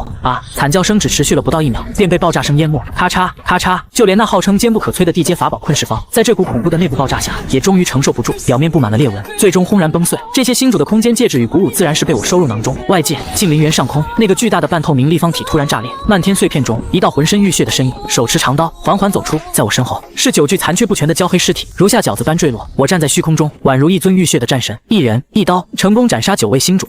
这怎么可能？齐云山的声音嘶哑，他怔怔地望着高空中那道浑身浴血的身影，大脑彻底宕机。那可是整整9位星主啊，其中还有火星李家家主李渊这种成名已久的6阶星主，甚至那一家家主还动用了空间古堡，如此堪称豪华的恐怖阵容，竟然在短短10几分钟内被我一个人全灭了，真是个怪物啊！齐云山喃喃自语，感觉自己毕生的5道常识都被我按在地上摩擦。呼，洪天仰深吸了一大口冰冷的空气，强行压下心头的惊涛骇浪。不管怎么说，天上那个如同杀神般的男人是自己宝贝徒弟的亲爹，徒弟的爹赢了，自己心中的大石终于落地。然而空中的我却并没有任何放松警惕的迹象，我手持那把抢来的赤色长刀，悬浮在空中，胸口、后背、左臂上到处都是深可见骨的恐怖伤痕，鲜血正顺着我的衣角不断滴落。低落，但在下一秒，令人头皮发麻的一幕出现了。嗡！我体内那原本已经消耗极大的紫金色气血，突然如同沸腾的岩浆般疯狂涌动。至尊混沌体运转，周围天地间游离的能量，甚至连那9位死亡星主尚未完全消散的残余元气，都被一股霸道的吸力强行扯入我的体内。肉眼可见的，我身上那些皮开肉绽的伤口边缘，开始生长出无数细密的肉芽，断裂的骨骼发出咔咔的结合声，翻卷的血肉以一种违反生物学常识的速度迅速愈合、结痂、脱落。短短3个呼吸的时间，我除了身上的衣服破烂不堪之外，那些足以让普通星主躺上大半年的致命伤，竟然恢复如初，就连苍白的脸色也重新变得红润起来。这就是至尊混沌体的恐怖，只要不被瞬间秒杀，我就是永不疲倦、杀不死的怪物。藏头露尾的鼠辈，我微微抬起头，那双恢复了冷冽的眸子死死盯着虚空中的某处。刀锋遥指，既然来了，那就像刚才那9个废物一样，乖乖滚出来受死，何必在这里藏着掖着？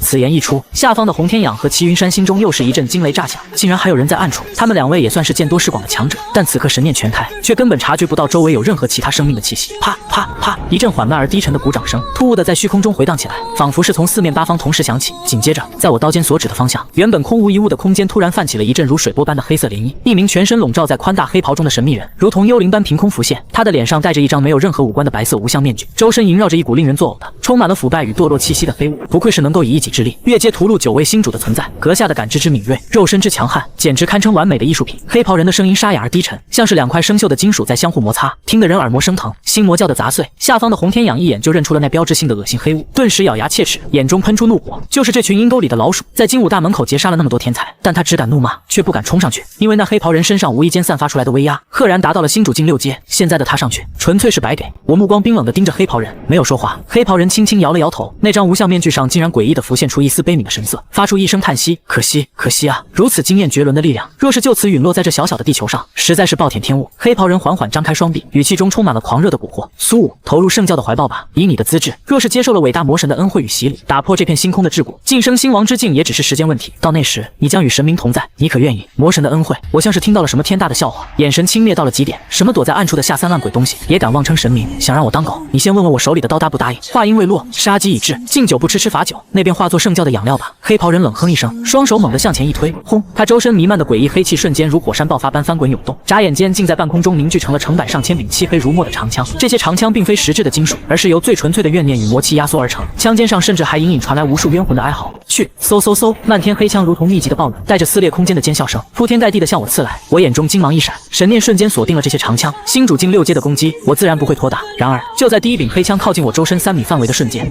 我只觉得大脑猛地一沉，那并非物理层面的打击，而是一股极度邪恶、扭曲的意念，如同无数根冰冷的钢针，顺着我的感知强行刺入了我的灵魂深处。这黑气所化的长枪，竟然带有无视物理防御的精神污染。在这一刹那，我的思维仿佛被按下了暂停键，我的眼前出现了无数尸山血海的幻想，心中不可遏制地涌起一阵暴躁、绝望，甚至想要自毁的冲动。